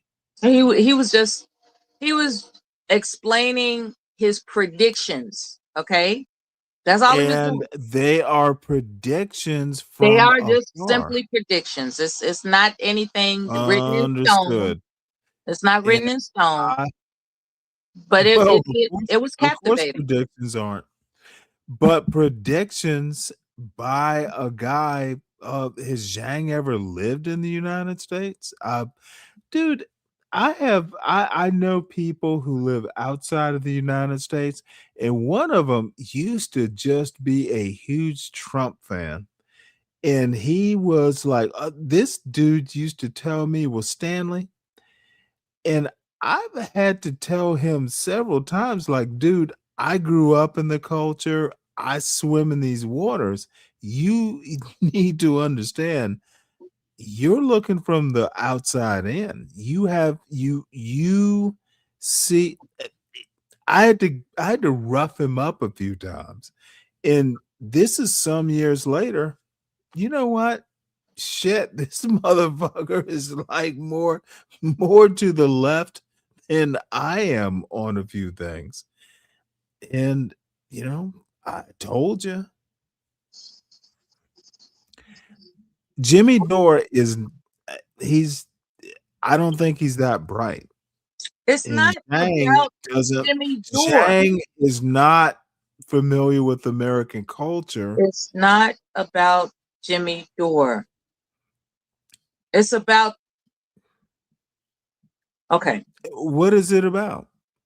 It's about what that professor was saying that captivated me as a potentiality, because his comprehensive, no, I'm serious. Well, can I ask you a question? Has that professor ever lived in the States? I think he lived in Canada. Have you done any research about him?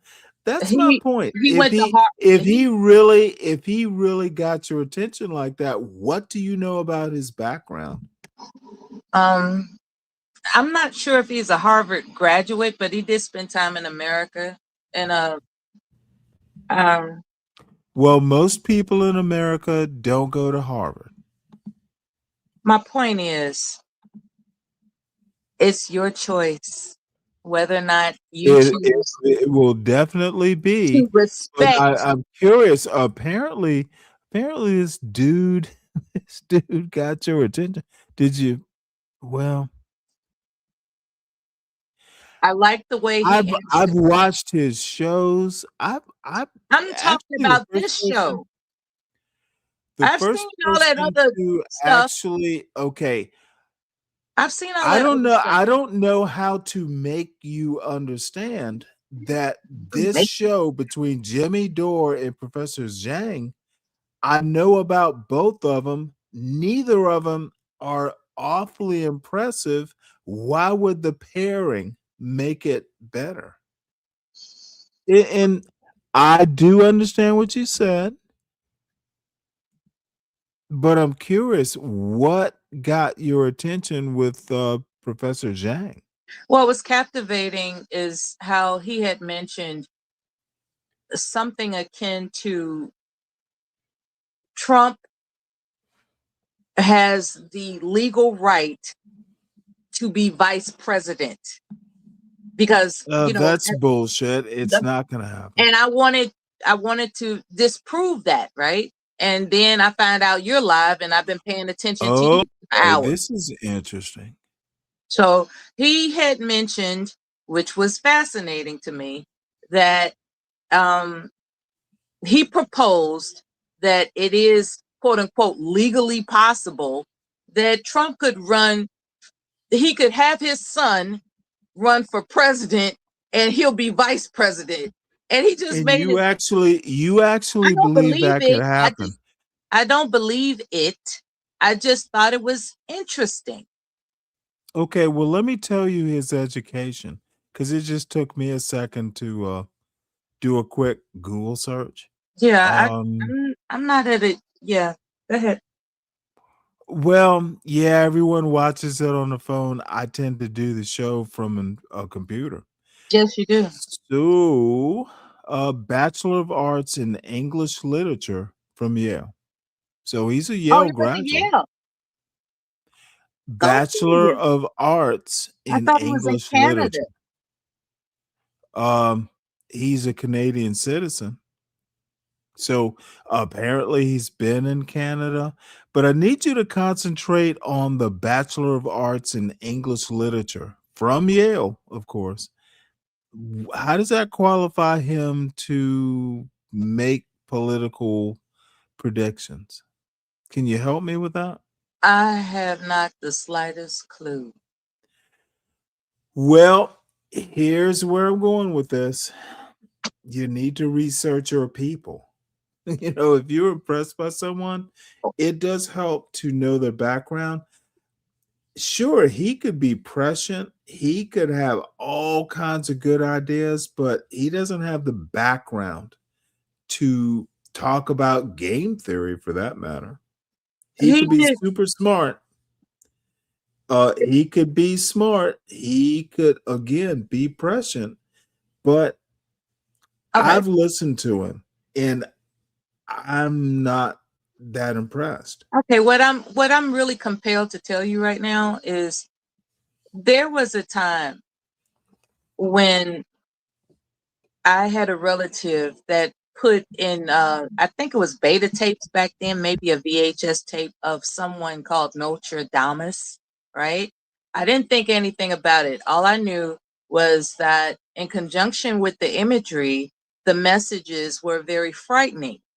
And so this particular interview, it put me in that remembrance. Like, this guy is predicting some weird shit that reminds me of that Notre Dame's VHS tape my aunt put in for me to watch, you know? And that's all I'm saying. I'm not interested in researching anybody's credentials. It was captivating. That's my point. And I wanted to find out. Gotcha.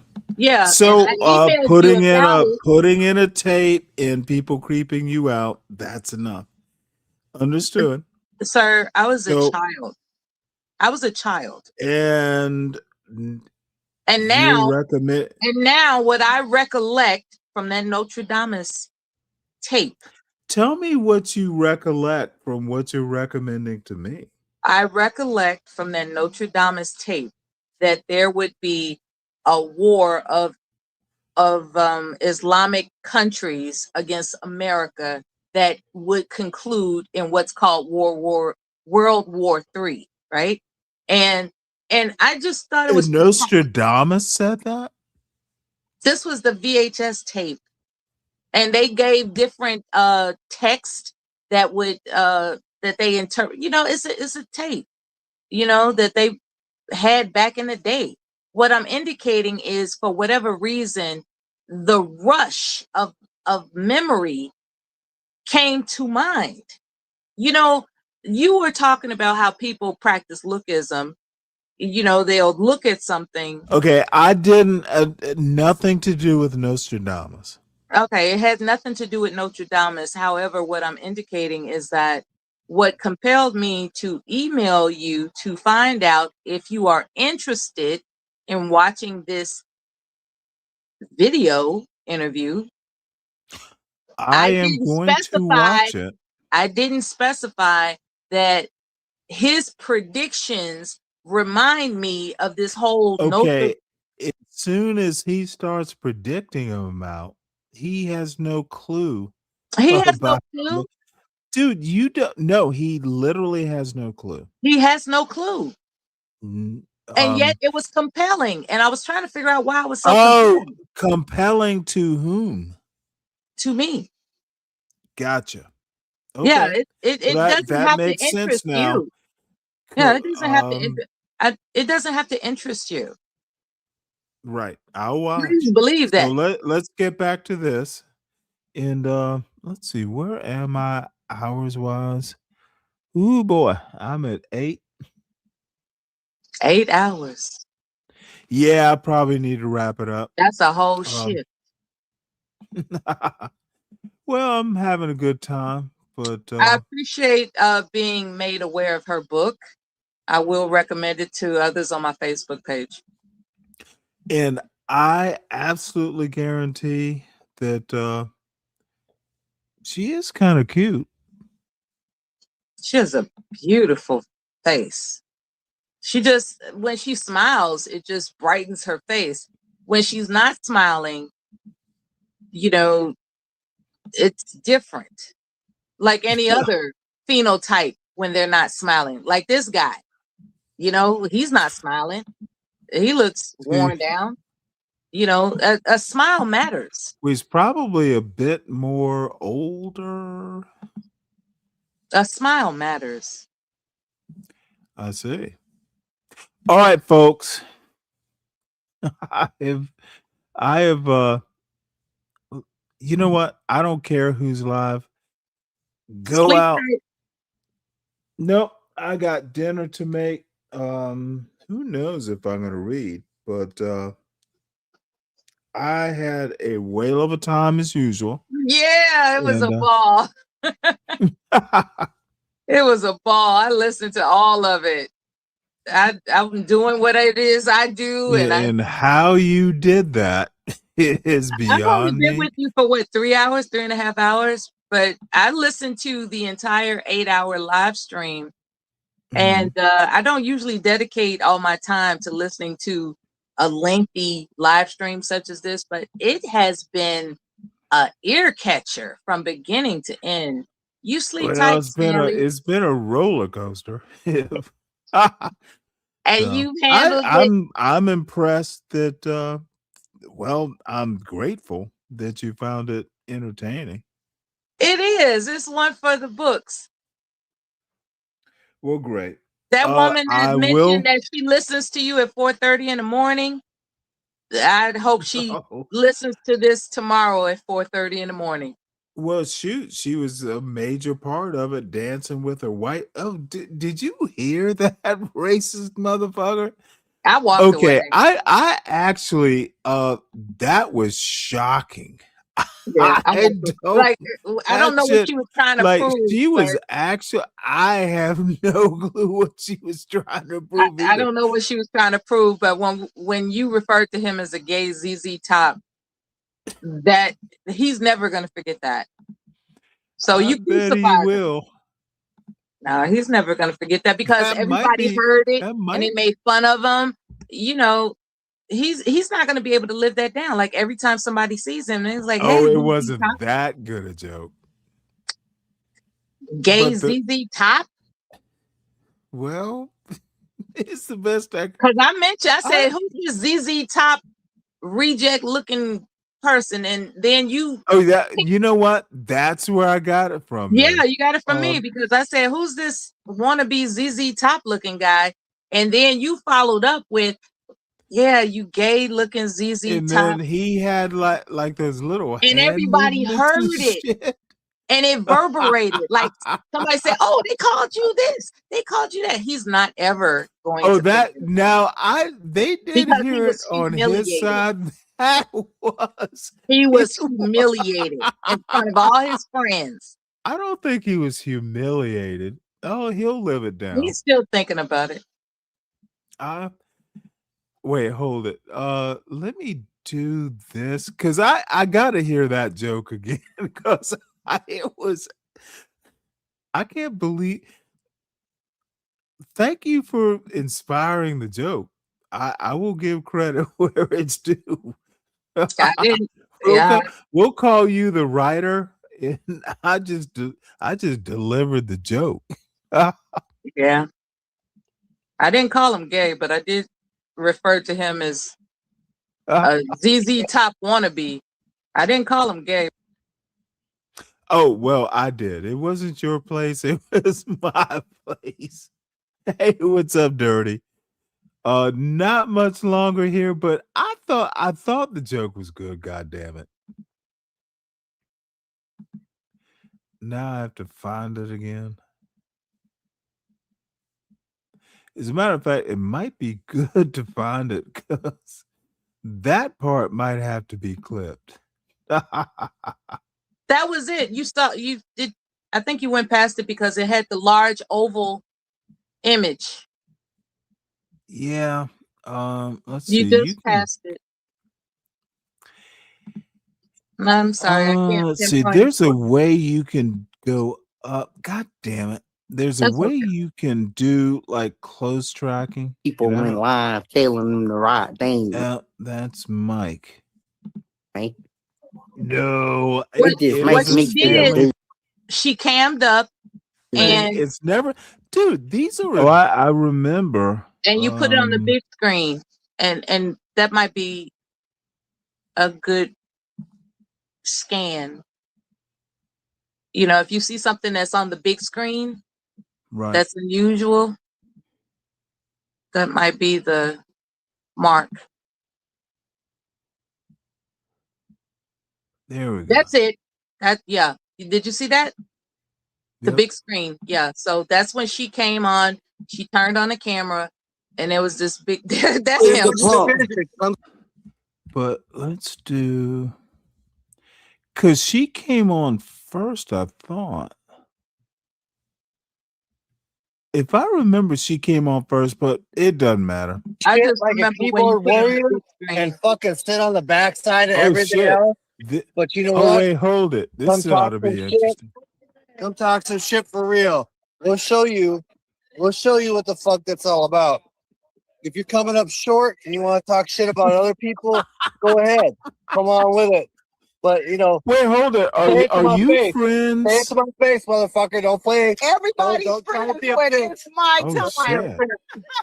Don't be a bitch and talk This shit is like and fucking be a the keyboard warrior ass and sit blackface at and home. white supremacy Come here. see me, Overweight motherfucker. Come see motherfucker. me. Who is the Come punk? You're see overweight. me, motherfucking Who first is the in punk? division. Come see what you got. Who Play is the me. punk? Play with Who me. is this Come No, punk? play with man. me, You're Be motherfucker. quiet. overweight. Let Talk him tough on talk. your ass. Who Talk is this tough, punk? but Who come is this see punk? me. Okay, Who is And this you're a Mike. punk? bitch. I You're a think bitch. he's a fake ass You're a ZZ bitch. Top wannabe. Hey He said you're man, how y'all Who is doing? the punk? Fucking There it Boy, overweight. you is. better go suck a dick. 14 There career it was. veteran, bitch. Who the Look, fuck is Fake that ass punk? ZZ shit. Top wannabe. Yeah, Talk that's You it. ain't, shit. you ain't gonna do nothing. Drunk, twerk Keyboard man, warrior reject. Mike, at home. enough. You ain't fucking about that. You ain't never had nobody come check your jaw when you He's a, fucking talk Quit shit. he's a Wait, this, drunk. man. hold Yep. on one Hey, sec. do you And then you were making fun of his wrist, how he was so he had the spirit, You hand, see like how he's doing all that fucking all that wrist wrist motion. action? He was like hilarious. Hey girl, Who all the fuck is that that hey punk? girl Look at wrist this motion. shit. Talk You shit. ain't gonna do nothing. Drunk, twerk Keyboard man, warrior. Look at this motherfucker.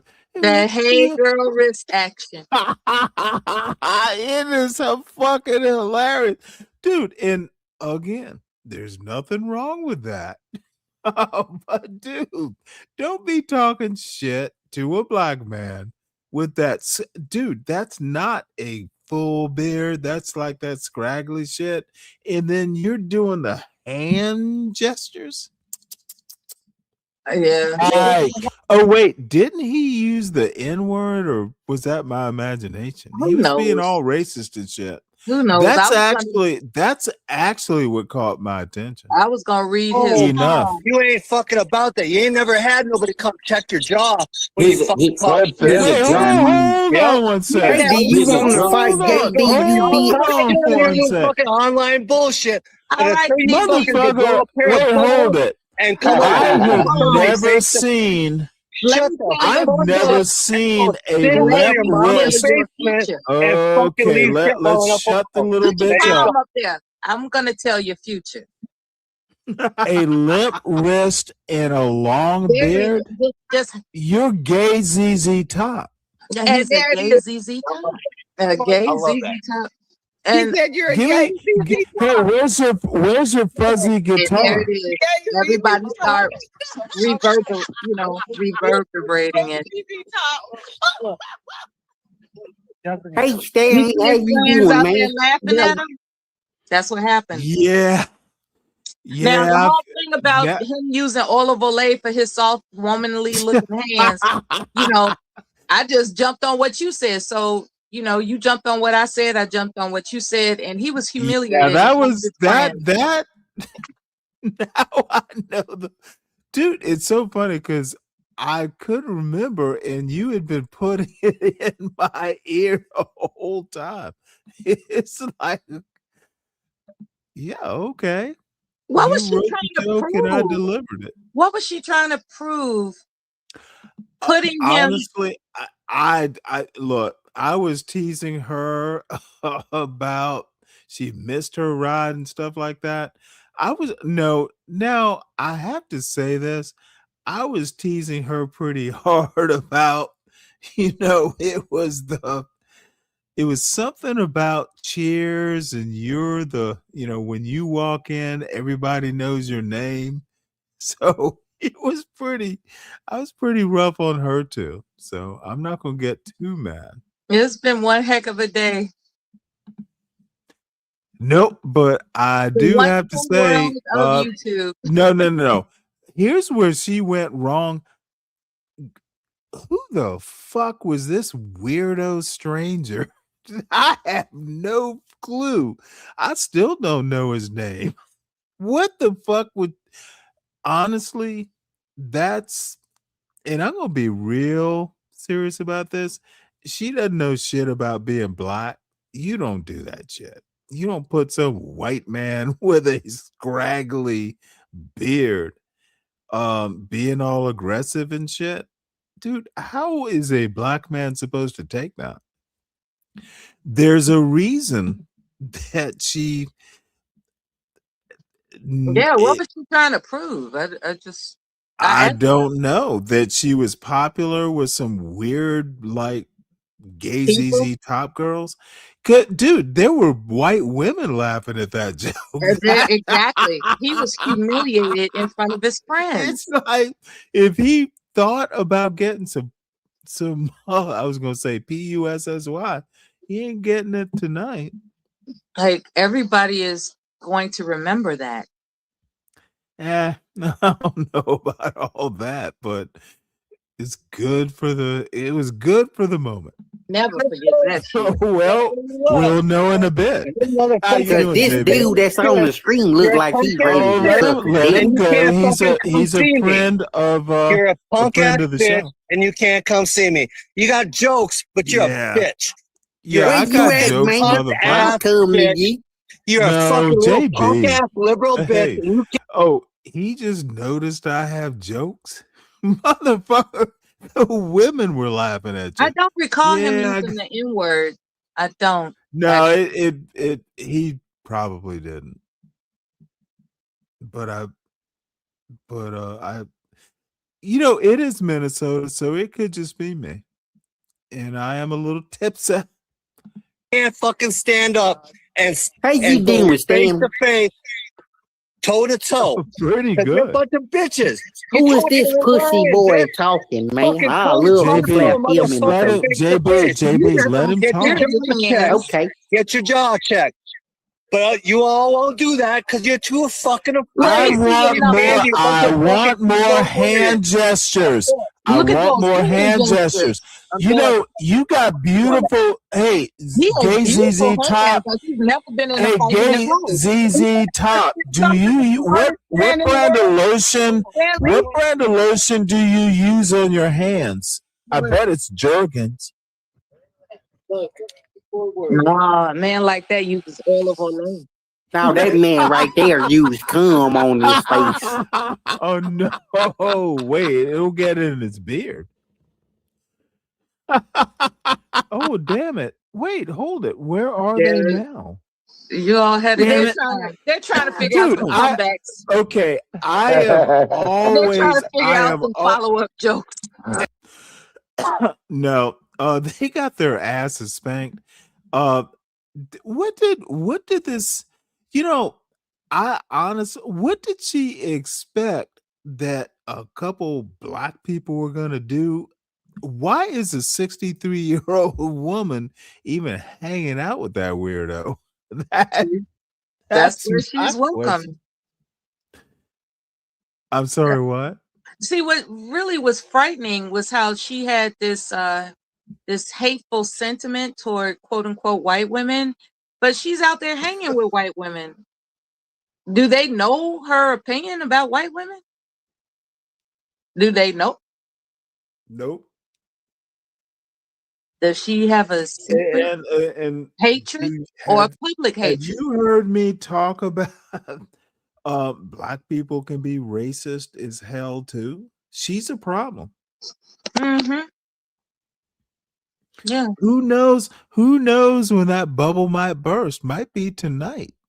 Well, I hope she makes it home safe. You know what? She's 63 years old. I know she knows how to make it home safe. There you go. I do not worry about things like that. There you go.